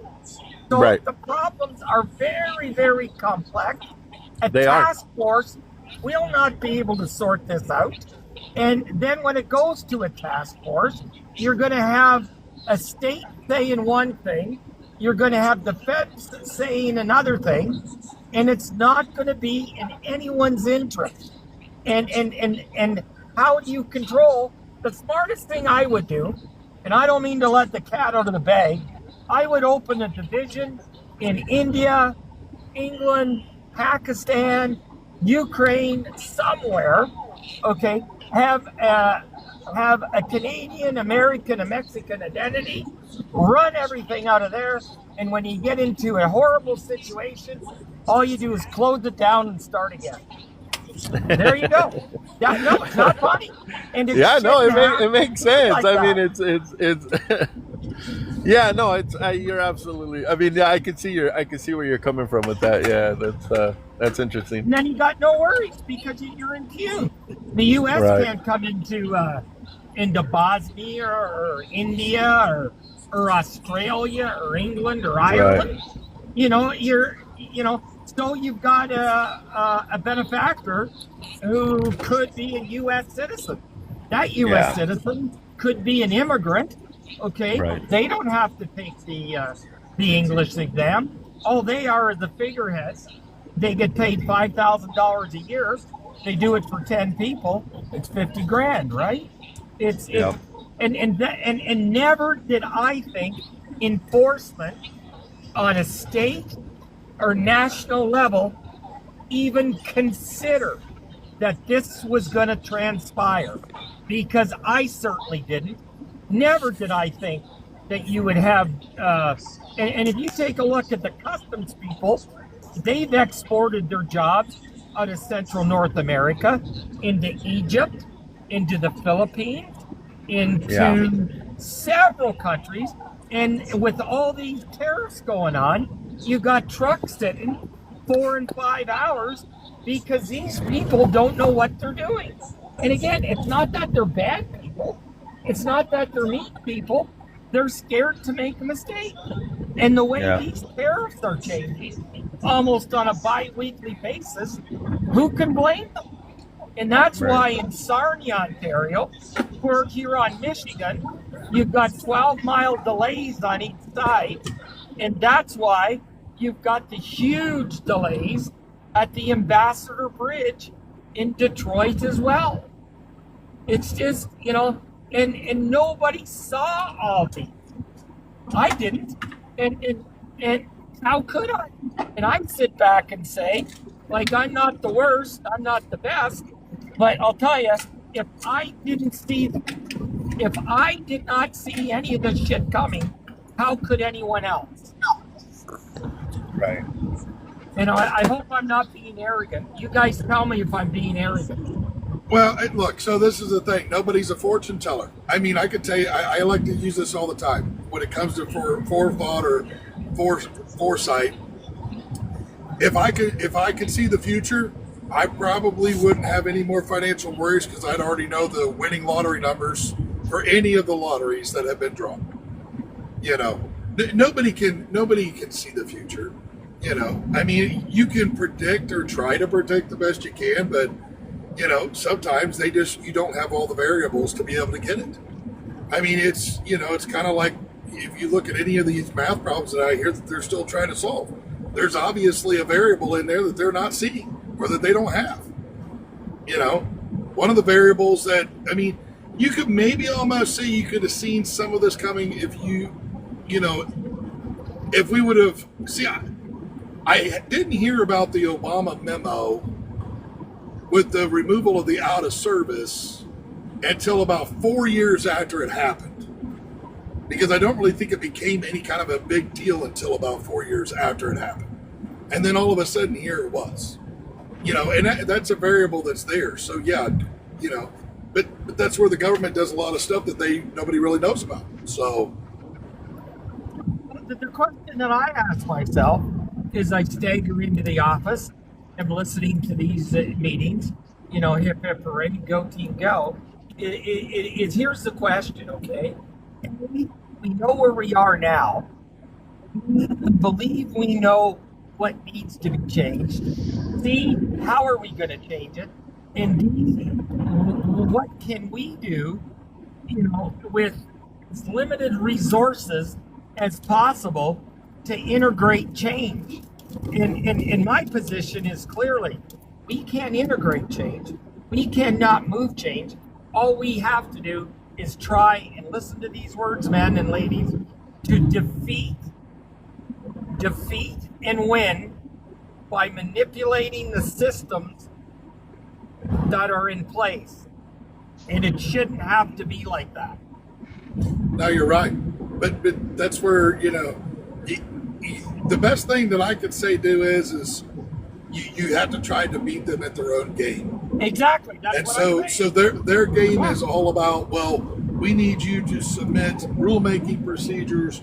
We need you to, contact your congressman and stuff like that. We need you to do this. Well, okay. So if that's the game you want to play, then what I'm going to do is this. I'm going to submit those rules. But now that we have this great networking tool called social media, I'm going to start putting out and advertising with that social media for free all of these rulemaking procedures that we all know need to be changed. through the FMCSA. And this is just the safety side. This has nothing to do with monetary side. This is just the safety side of this stuff, like better training and things of that nature. So this is how here's I your believe. problem. Here's the problem, sir. I agree with everything you're saying, and I don't mean to interrupt you. But now you've got, David, you got Vince, and now you got Pontificator identifying themselves as core group of change leaders, group of change influencers, and they don't have the skill to do that. And that's where it all falls down. Because what they're doing, if I may, those three are not helping. They're playing into the hands of governance, who sits back and says, look, we told you this was going to happen. We told you this is what they were going to do. We told you who and what they are. Now look at them. And these guys sit back, look at themselves, and say, holy shit, we didn't see it.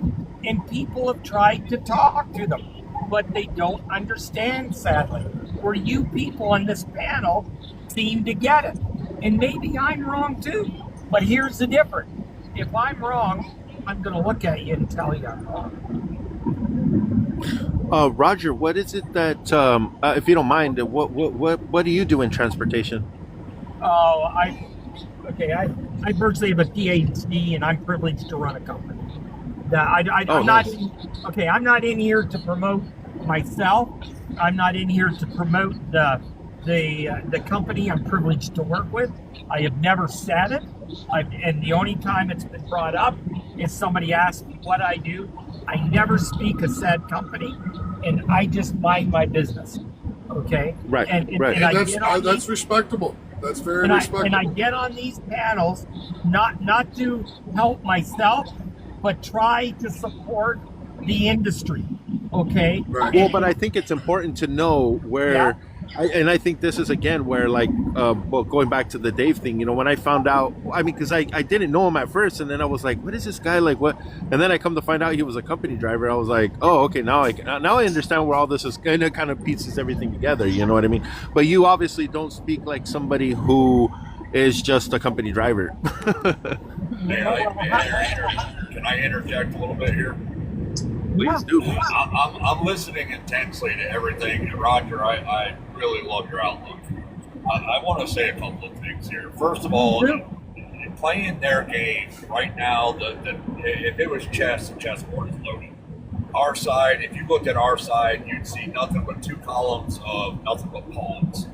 And if you looked over at them, you'd see nothing but rooks and queens. That's the chessboard right now is completely rigged. And that is a major problem.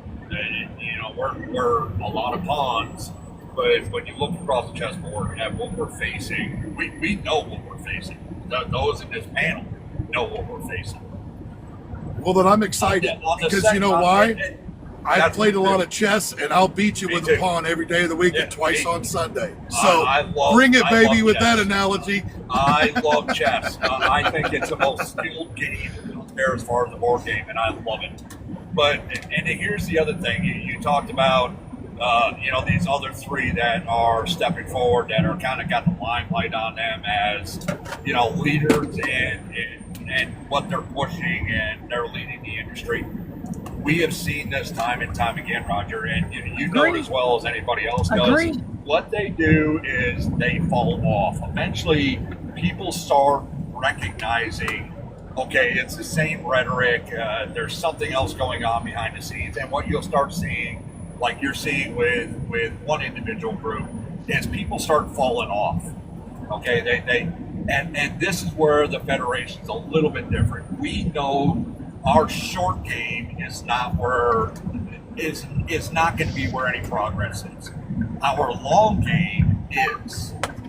We need to continue doing what we're doing right now with you, Roger, and people like Cisco, where it's actual intelligence, it's true information, it's fact, it's truth, and the misinformation is being overshadowed. That's going to take a little bit of time, because everybody's acting on this emotion because everybody wants to point blame at everybody else. There's very little self-accountability on any level inside America today. And that's from federal government to state government to the actual professional truck drivers on the road today. Accountability, self-accountability is they want somebody to blame.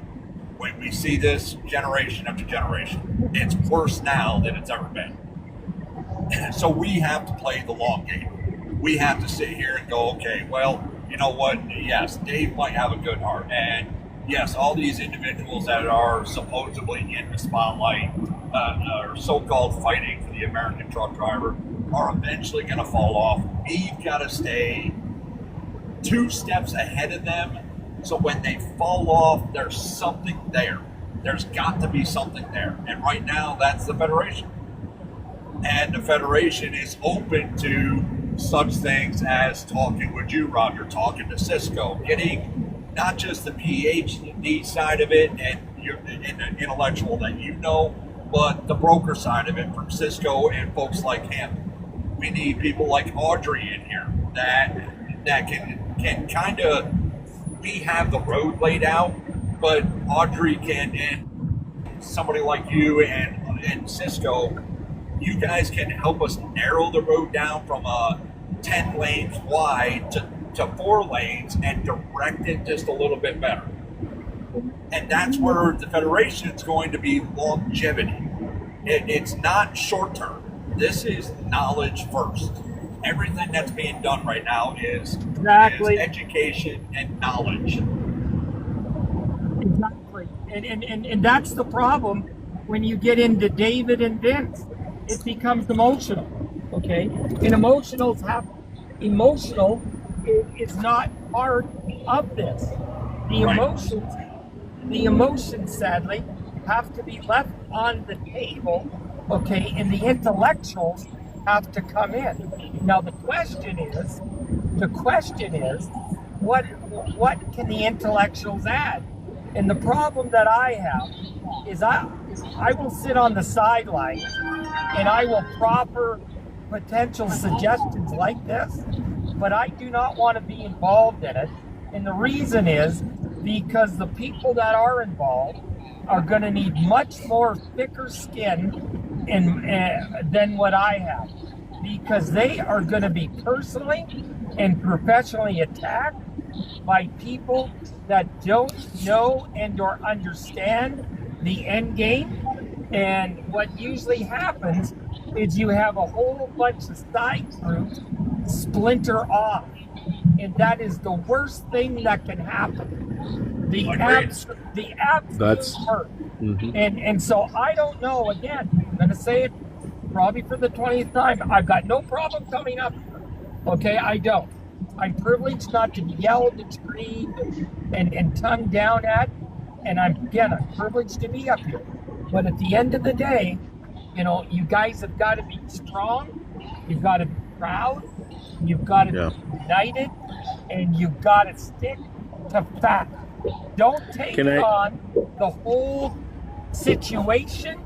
Do it element by element by element with facts. And that's really all that needs to be said. That's the first conversation. One of the first conversations that we had before this even got started. One of the very first conversations is, are we going to make it through this? And I'm paraphrasing, but we had to examine how thick our skin was, how determined are we, can we go the distance? Because, you know, we know that there's attacks coming interior from the professional truckers, as well as carriers, as well as anything else that comes at us. We know it. We're not stupid enough to realize that, you know, there's not something coming. And we had to have that long conversation. And I'm going to tell you here and now, I'm not going to speak for anybody but myself. And then, you know, of course, Mike can speak for himself. Pablo can speak for himself. But I'm here to go all the way as far as we need to go. I'm not afraid of my past. I'm not afraid of the present. I'm not afraid of the future. I just want it better. There's no stopping the Federation right now. The as weird as this sounds, there really isn't. We're always moving forward. There's no wall that we won't overcome. There's no stone in our path that we can't get by. And there's no chasm we can't build a bridge across. And I think I wanted to add something. I'm really on kind of the same as far as me as Roger is, because also this is the reason why I've never put out any content, because I go, well, number one, I really don't know. Again, like I think I came on this, started doing this because I was looking for somebody on my level or higher that I could either conversate with or that I could bounce ideas off of, to possibly even build just networking, you know what I'm saying? Doing some sort of a networking thing, But what I come to find out is that there's a lot of vindictive people. There's a lot of, that call themselves in the name of trucking, and have really no idea, again, going back to the zero understanding of really what's going on. And again, like I kind of sit in Roger's side, like kind of going like, do I really want to expose myself to these people who, number one, don't understand really what's going on, and because they don't understand what's going on, are going to cause havoc for me or my business or something of that nature, you know what I mean? So Exactly. I can understand where Roger's coming from, because I go like, it's not worth it. I can't, because it's almost kind of like arguing with somebody that you just go, why am I arguing with this person? I'm basically, if I'm just stooping to their level, you know what I mean? And so I come on like I was telling you, Cupcake, and I spoke Matt earlier. I come in as just a guy who goes, oh, that's bullshit. That's not how that works. Nope, that's wrong. I don't try to disrespect anybody's life. I'm always courteous. I try to, follow their rules. I'm not pushing back. Even the blue ribbon guy, Chris, there are things that I've even questioned about his thing, where I'm kind of like, wait a minute, this doesn't make sense. But I don't say nothing, I respect his life. I respect his opinions.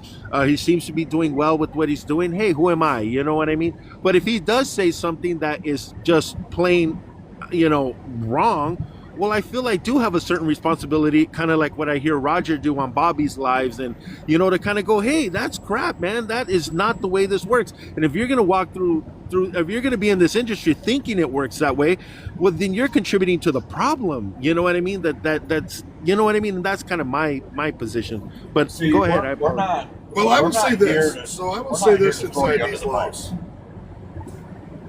I will Go say ahead. this inside these lives. I openly accept the criticism. And the reason why is if I'm messing up and fucking up, I can't fix it if I don't know. If I'm wrong about something, please bring it to my attention. If I put something out on the website and you have something that says, that's bullshit, please send it to me. You know what I'm saying? Like, if there's something up there that I'm missing or something, I want someone to come to me and say, "Oh, time out. Well, Back it up a minute." and this is, you're absolutely right. And this is where, and I apologize, Matt, I'll shut up after this. I apologize. But you're out. This is exactly what I told Vince. This is exactly what I told Dave. This is exactly what I've told Bobby, is that if you're going to stand up here and you're going to talk about this stuff, then at least, because I consider myself a true professional. I conduct myself that way. I'm not a thief. I don't stab people in the back. I look people in the eye. I teach my children this. I want to be somebody in this industry. That is my goal. You know what I mean? Will I see it in my lifetime? I don't know. But hopefully my kids have learned something from me and they could take it on. You know what I mean? But what I'm saying is that, when you are talking, and it's like what we were talking about, the broker transparency thing. And I said, okay, your thing makes total sense. But when I put that rate on there and I show that carrier that I made $800, and now I have to have a conversation of why this carrier now feels like I'm ripping him off because he's the one, you know what I'm saying? Because money, when it comes to money, it, like I said, it destroys best friends relationships, it destroys marriages, it destroys families, it destroys so many things, this money aspect, you know what I mean? And to be honest with you, I'd rather leave it out. That's just me. You know what I mean? Like, I would just rather go, hey, are you happy with what you're making? good for you. If you need something more, if I can help you, I'll help you. But showing them, I feel, would be counterproductive. So I'm just using that as an example. I'm not trying to debate that right now, but I'm just saying, these are the things where I go, I'm putting this to real world applications. Like, I'm really doing this. You know what I mean? It's not theory. It's not something that happened in 1980 before deregulation. It's happening to me today, every day. I've lost money, thousands and thousands and thousands of dollars on loads that have not been, delivered on time, or bad temperatures, or, I mean, you name it. I've lost tons and tons of money. But anyway, I'll shut up now, Matt. Go for it. It's not. Oh, there is so much to be said, and honestly, sometimes it's almost like and my wife tells me I'm very repetitive. Mike is the intellectual. I'm getting closer to where his level is. I'm just below him. I'm more the guy that has no problems. My skin's as thick as it comes. My hide is thick as it comes. And nothing. You can criticize me all day. I will listen. I take it as fact. I even apologize when I'm wrong, just like Mike does. I think that's one of our core strengths. Is we don't have a problem with being wrong. We don't have a problem with admitting we're wrong or owning the mistake and fixing the problem. That's one of the things that I love about working with Mike and being a part of the Federation, because that's just what we do. We don't operate any other way. If we're wrong, we're wrong. We're going to find the answer. We're going to fix it. We're going to get it back up and talk about it again, or find a new solution. The whole broker transparency is an issue that can be put on the back burner. It is a feelings thing where somebody needs to be held at fault. And that's simply because the professional trucker doesn't know exactly what, Mike's been preaching it and preaching it and preaching it. Just say no. Know what your operating costs are. If you know what your operating costs are, and you're financially and you're smart enough to prepare yourself financially, you're not going to have any problems. It takes care of itself. You're absolutely right. It all takes care of itself. So, right. But it takes that kind of knowledge. And we're putting that out there and the whole nine. So broker transparency isn't the problem that we're having. What we're having is accountability issues. That is the biggest problem that we're seeing. And you can look at every level. Okay, this goes to what Roger was saying. Accountability issues on federal side, state side, local side, carrier side, all the way down to the professional truck driver. It's You're accountability. absolutely right. Okay, it's accountability, it's responsibility, and everybody wants to point blame at somebody else. Right now, you're at fault. Cisco, I'm sorry, man. Brokers are the target. You guys are the bullseye. Everybody's aiming for you. You've probably got 8,000 darts aimed at you, and everybody's throwing darts. But that's a broker's fault. That's a broker's fault because TQL screwed the pooch here. Yeah. TQL is literally the broker that put the bullseye on the broker's back. When they pulled their bullshit with that pink cheetah, knowing you can't tell me that they did not know what this industry and what the carriers were saying. And then to turn around and do that, and then they got egg all over their face from that 40% out, and they should have known better than to try to pull some bullshit like that. You're playing with fire. You are playing with fire. And now what you've done was literally took a 55-gallon drum of gasoline and tried to put out a fire with it. And I'm talking about you opened the top of that drum, picked it up like you were Hercules or something, and just dumped it all at one time. And that literally, it lit the fire. I mean, the thing of it is this. They burnt their own eyebrows off their own face with it, because now look, now they've got drawn into a court case and everything else. If you just are a responsible person, be considerate of others, this kind of handles itself. I mean, you literally just heard Cisco talk about he got a load for X amount. He literally started off at this amount, went to this amount, And he's right there in that normal range that we all know, that 10 to 15% mark. Right. I mean, yeah. But do you need to know your but I operating also- costs? You do. But You know this what? is I'm gonna why tell- I'm you gonna- got the bullseye on your back because of broker transparency is because of TQL. They lit the fire. And now we've all Yeah, got to and sit here and deal with this bullshit. I don't have, you know what, at the end of the day, the broker transparency part of it is, look, if I tell you again, I'll use a good example. There was this guy in LA that does these loads into, I think I was telling you about it, these loads that go into Arizona, you know what I mean? They kind of have this thing that they do. It's through the fashion district in LA. And these loads, they pay good. But, I have flown 3 times to California to meet this guy. I have gone out of my way to meet, you know what I mean? And finally, I landed it to where the guy gives me a load maybe like 3 times a week. You know what I mean? They pay awesome. You know what I'm saying? And the thing is that right now, I can cover those loads pretty cheap, because everybody's trying to get back to Arizona. Everybody wants to go get that produce. Everybody wants to, so yeah, do I make $500 or $600 on those loads? Yeah, but they're 1 or 2 a week. You know what I'm saying? it's not like, oh my God, you know what I mean? This is what's going to take me to get my next, mansion. You know what I'm saying? I'm making more money, but what I had to do to get it, like you were saying earlier, nobody even wants to get out of their truck. Yeah. And then they want to go, oh, yeah, you're screwing everybody. Oh, whatever, bro. Sorry. I don't see it that way, but okay. And like we were discussing, if $200 or $300 is going to be the difference whether you're going to stay in business or not, you had a problem when you picked up the phone, man. Like, I am not here to save you. And this is the thing I put to Dave. Why are we trying to save everybody? Like, I don't get it. Let's get some of these bad business people, I'm sorry, but out of it, get them out of there. You know what I'm saying? Or let them continue working with that broker, or let them continue doing, why is it that we're trying to pick up these people who don't even pick themselves up, and the people who are busting their ass out there trying to get on top? You know what I mean? They have all the bullseyes on them, like you're saying. You know what I mean? And I guess it's true. It's lonely at the top, I guess. It must be. Well, we're back in grade school where no kid left behind, and they think that this is the trucking let me industry. just explain this to you about this one.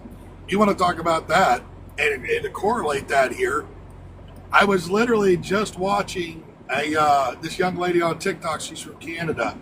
And she was talking about how all the blue states went through and they dumbed down their curriculum and graduations requirements, so that they could literally go through and still graduate the same amount of people. And this is part of the problem. These are people that can't even read or write or do simple math. They're literally graduating high school without literacy or simple math skills. I'm not talking about do they know how to do algebra.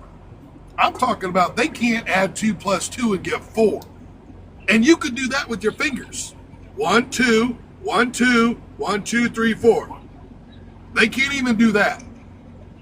They don't. And this is what happens is because they go out, they let them out into society like this, and this is what happens. You get this. Now, I'm not saying that that's the problem with everybody. But as they have done this nonsense, this is what you're going to start getting. The lack of critical thinking skills that are in the industry. Back in the day, everybody graduated. They could literally do algebra. Even truck drivers could do algebra. Your truck drivers, they literally graduated high school, and they could read and write and do algebra and all that fun stuff. A lot of them nowadays, they can't. I hear some of these guys out here that they literally don't. They have no clue where freaking Montana is on a map. And they're sitting in Montana. It's like you literally talk to them about geography, and they're like, "What's geography?" Well, that's where you kind of know where all the places are. They don't even know that. This is another part of that problem. It's the lack of critical thinking. But this is why you're able to get this emotional bullshit, is because then they don't have to critically think about it. It's just emotion. It's all emotion. And here we go. We're going to dumb it down to where everybody gets a participation trophy. So the ones that are going to tell me that they can't find Montana on a map deserve the same kind of money that I deserve. You what? I mean, Cisco, I was going to ask you this, and you can, if you don't want to answer, that's fine. But you talk about you flew back and forth to land this contract. How much money and time did you put in, roughly, into talking with that person to get that contract? I'm just kind of curious. Ballpark figure. Well, I mean, it wasn't. I mean, time was probably the most. I mean, a flight over there, hotel. I mean, I don't know, maybe $3,500, $4,000 maybe. You know what I mean? Okay, if that dinner. But what are we talking? Like weeks, stuff. months of working this guy? Oh no, yeah. This took over about 6 months. Yeah, so 6 months, and let's just kind of let's put an average here. We'll say maybe over 6 months, and we'll say you try to reach out to him probably 3 times a week, every week. I wasn't trying to badger the guy. Actually, I was doing it more on a twice a month. Okay, so for 2 times a month for 6 months, we'll say you invested 2 hours of your time each time to prepare to talk to this guy, and then to kind of make some sort of notes or whatever after the fact. So you spent 2,400, 24 times, 2 times, no, 12 times, 2,400 hours, right? 24 hours? Yeah, 24 hours. Correct. And these guys are wanting to make equivalent at $1 a mile. So we'll do the math at that. So you spent, we'll say roughly probably $6,000 to $7,000 between, your $60 an hour time, based off of their $1 a mile, and then the other time that you talked about, with the flights and the hotels and stuff. Now, if you were to ask any of these other guys out here, though, you should probably be charging double or triple that for your time away from your family as well. So at that point, we'll just say you spent somewhere around $18,000 to get this contract based off of their thinking. Their thinking. You know what I mean? So now you're making $300 a load. So you've got to pull. What is that? You're going to have to move 60 loads for this gentleman before you start to see any profit. Right. And now you're only moving 3 loads a week, so you've got to work a whole 6 months now. Before you worked 6 months to get the contract. Now you got to work 6 months to become profitable on the contract. Correct. Now, how long's the contract for? A year? It's as long as he keeps giving them to me, because I don't got nothing in writing but a handshake. Oh, so there you go. So you literally have no time frame on this. None. So you could potentially, if you haven't been doing it for 6 months, put it that way. Exactly. So, but yet, you know what? It's a problem for the fact that you need to make money to try to recoup that. This is what I talk about when I say 98% of our industry can't tie their own fucking shoes. Right. No, you're absolutely right. I mean, it's kind of like what you're doing right there is actually one of those never calculate how much you're making per hour on your while you're out here on the truck. You know what I mean? Just drive you crazy.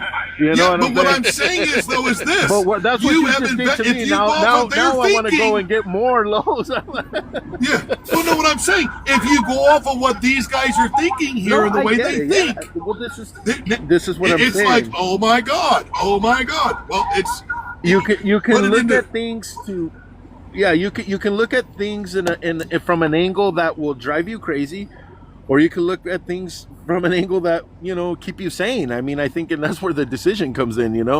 But you know what the crazy thing about this, and correct me if I'm wrong, guys. I mean, let me just ask you this. I have a feeling that if I walked up to Dave personally and I said, Dave, let me teach you how to be a broker, I think he would jump at that opportunity with no questions asked. You know what I mean?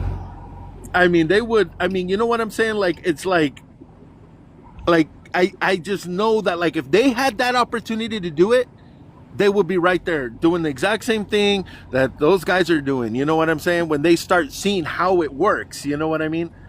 And it's just because they're not doing it. You know what I mean? I don't know if that makes any sense. I don't know if I'm explaining myself. Because No, it sometimes I makes a don't lot think of that they're sense. true to themselves. I don't think they're true to themselves.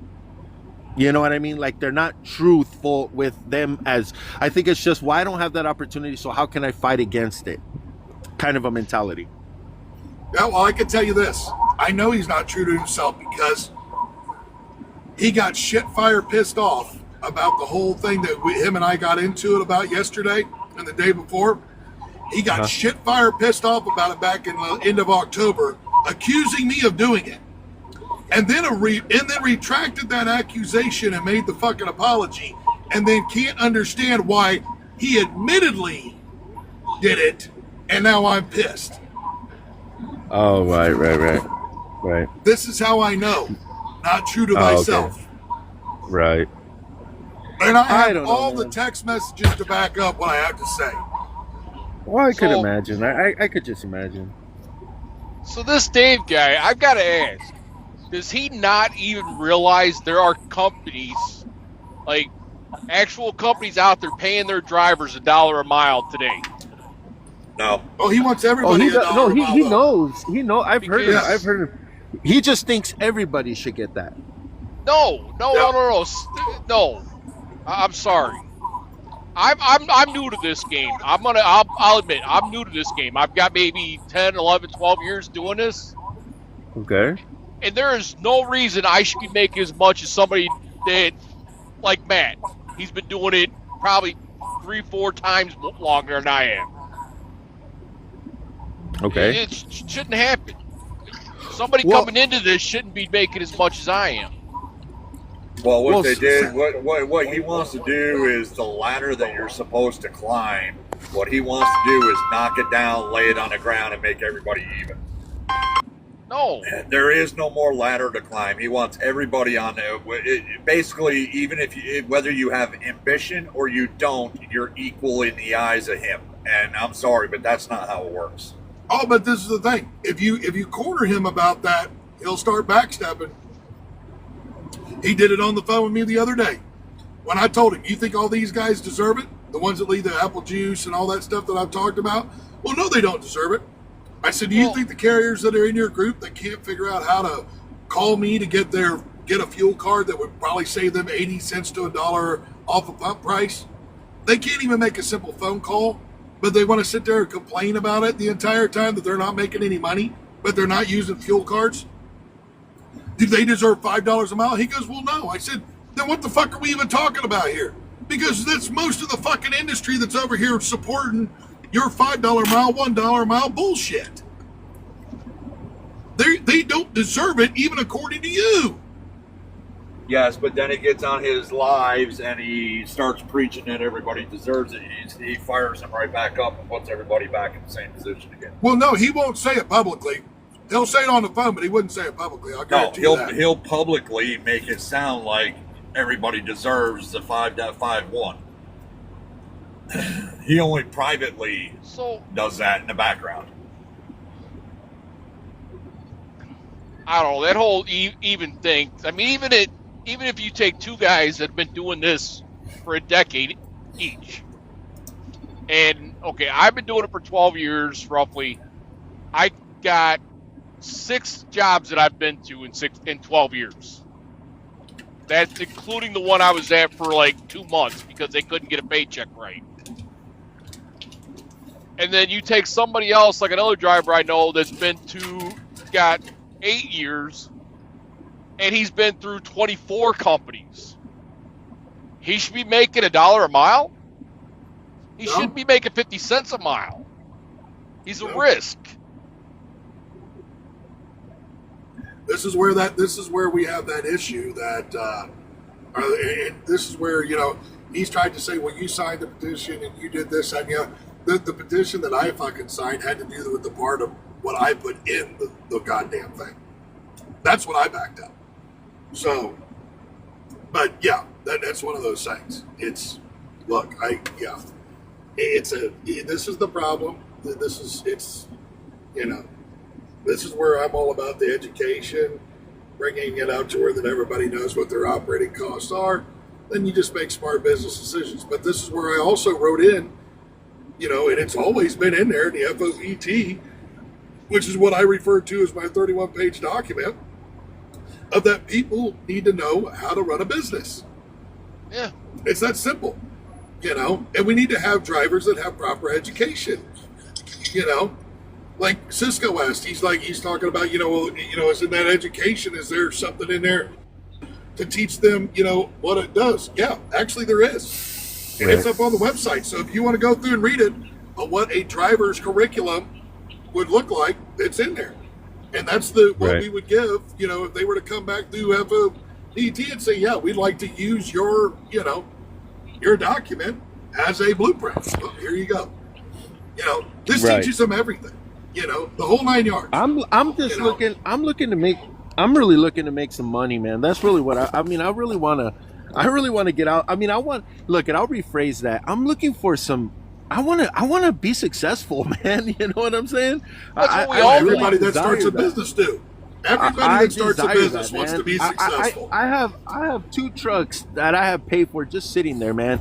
I'm going like, what should I do with these trucks, man? Like, you know what? I'm like, I don't want to run produce with these guys, and I was like, and I'm like, everybody tells me, no, you should just put a driver in it. Look, I mean, they're paid for. They're okay. They're good trucks, couple Freightliners. You know what I mean? That's why I asked you, Mike. Hey, Mike, what's up? You're like, nah, man, I don't want to deal with drivers. I'm like, okay, cool. No problem. I got you. You know what I'm saying? I mean, but still, like, I'm looking for somebody. Hey, you want? Here, give me 30% or whatever. Take it. There, I got you set up. You need some startup money. Let's get it going. Get maybe some hopper trailers on it. I don't know. Let's buy a couple, whatever. Like, Cisco, you know what I mean? It's not going to happen. You can keep trying to whisper sweet nothings in my ear. I'm gonna keep hitting you, dude, till you say yes, brother. Hey, screw that damn hopper shit. Put a PTO on that and a tank on the back of it. Let's go. Sam, I swear to God, you two do not get together, you two. You're done. You guys are done. You two are done. I can't listen to this no more. You're done. Lord Jesus. I agree, Cisco. We all want to be successful, but what is success and how do you measure it? Because for me, I think it's different for everybody. You're absolutely right. See, you and I are a little different. You want to keep moving up the ladder, keep building and building. For me, success is different. For me, it's my son looking at me a certain way, or my son's looking at me a certain way. I should say all 3 of them do. Right. I did a live with Mike, I don't know, a couple weeks ago, 2-3 weeks ago, and my son happened to be sitting on the couch and listening. Right. And watching Mike and I do this live, and there was pride in his face. There was, wow, this is my dad kind of thing. Sure.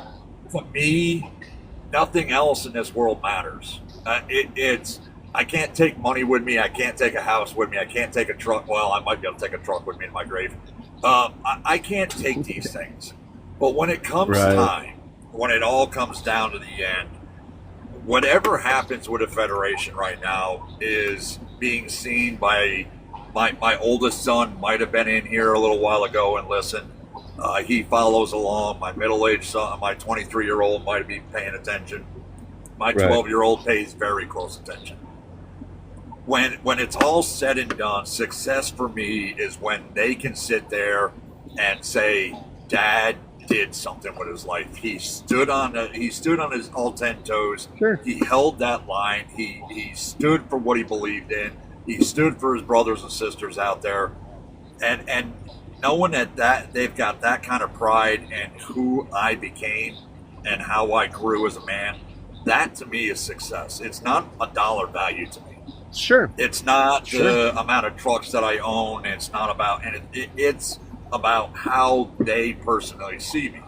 And that's why FOPT is so important to me, is because I want to be that guy that when they get to their age, whether it be my 23-year-old with carpentry, my 31-year-old with warehousing, my 12-year-old and whatever he decides, they stand on all 10 toes on what they believe is right and the morals that I've set in them, and they can stand on all 10 of those toes and know Dad did this, for however many years, I can do this.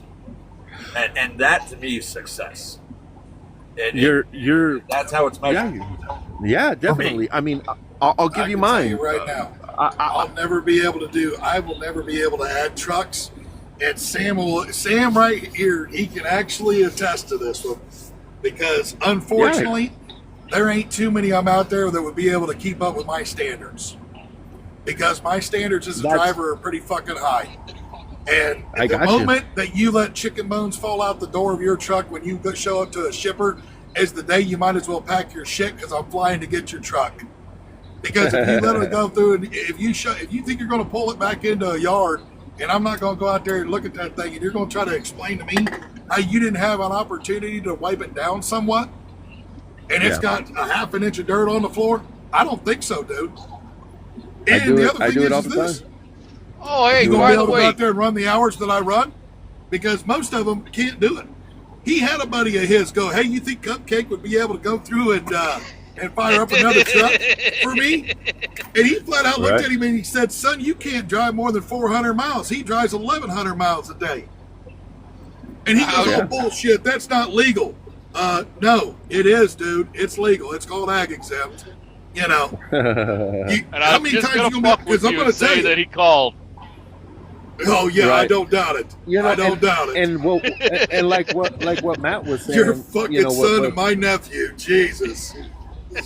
with what with what Matt was saying, is exactly very similar to what I have. Kind of what I would say. I would just say take the business side of that, the trucks, the money, the success, and put your hands together. One hand your family, one hand your business, and that's for me.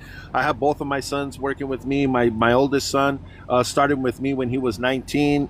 We started the brokerage from a back room in my house, and we grew it, man. I mean, it was like, he had that, he just had that thing. Unfortunately, like, I'm very disappointed right now, not in him necessarily, but in just some of the decisions, because just recently he met a girl and he decided to move away and said, Dad, you know what, I'm going to go. And so now he's brokering for Swift. But, he just called me and said, hey, Dad, you know what, he got Rookie of the Year. Like, he's the broker of the year. I said, well, I would hope so. I mean, dude, you have what, since you were 19 and you're 26 now? I mean, come on. I would hope you're the, Rookie of the Year, what they call it in Swift, I mean, you went in there with all the experience in the world on how this works, But and he would learned tell that me, from you, Cisco. He learned that work ethic and everything that you come up with. He watched it, learned from you, and now look at him. So that's what you're already, with all due respect, as a dad, you're already a success. Yeah, that's you're what already a success. I just I want to have that, like I'm saying, like I do want to have trucks. I want to have a legacy. You know what I'm saying? I want to have that. But I mean, it's not. I don't put that in front of my family. Obviously, my family does, but they're close together, because without one, I can't provide for the other. You know what I'm saying? Right. They're kind of one of those. It's kind of like that necessary evil of And as I bought, because you know what happens. I've been told this a lot of times. I get down on myself. I really do. Sometimes I get down on myself, and I'm like my worst critic. People tell me all the time, like, why are you so hard on yourself? I don't know why I'm so hard on myself. But I'm that guy who kind of just keeps taking steps, and then you're kind of the guy that like goes, look at how far my goal is, but yet I forget to look behind me and go, holy shit, look at what I have accomplished. You know what I'm saying? Yeah. I mean, look at where I am, like look at where I've gotten to, and I forget that sometimes, you know what I mean? And I do have to take a step, and I mean, sometimes I have to turn around and go, hey, I have done good. I'm always like, I don't give myself enough credit, if you would, sometimes, you know what I mean? But like I said, I enjoy this, guys. I really do. I mean, I think it's great. Mike, I one day I'm gonna convince you to buy a couple trucks, and we're gonna do this shit. So just get ready. Hey Cisco, Matt, you want to see him buy another truck? Gonna put you as the chief. You're gonna be the CFO of the company. One truck. And, we're gonna one truck. That's it. One truck. That's all we need. Oh, I can make you eat those words there, Mike. I'm gonna be like, Mike, I think that guy. Go get your white glove, man. A guy just came into the yard, man. Go check that guy. Oh no, I gotta hear what Sam's gotta say here. What do you gotta say, Sam? How you gonna say this? Hey, I'm quitting my job. Give me a truck. You motherfucking dickhead! I swear to fucking God, you're gonna come fucking bankrupt. I'm going to old man. I'm going to the old man. I get down here, fuck going home. I'm headed to motherfucking Illinois. Me and the old man gonna have a conversation. They're giving a big fucking sunburst, whatever the hell he wants to keep his ass over there. It's been a pleasure, guys. I hope you. I'm going to join you again later, but I know the wife just tried calling, and I figure I better go take that call. Take care, now, man. I'm probably on Take to care. end Have a this good for one, a guys. little I'm bit. jumping out Jesus, too, man. I've been on here forever, so. Yeah, we've been here for. You guys, we'll talk soon. I'm gonna head off too, but I'll be in touch, man. You guys take care. God bless. Be safe out there. See ya. Later. Take care. All right. Bye bye.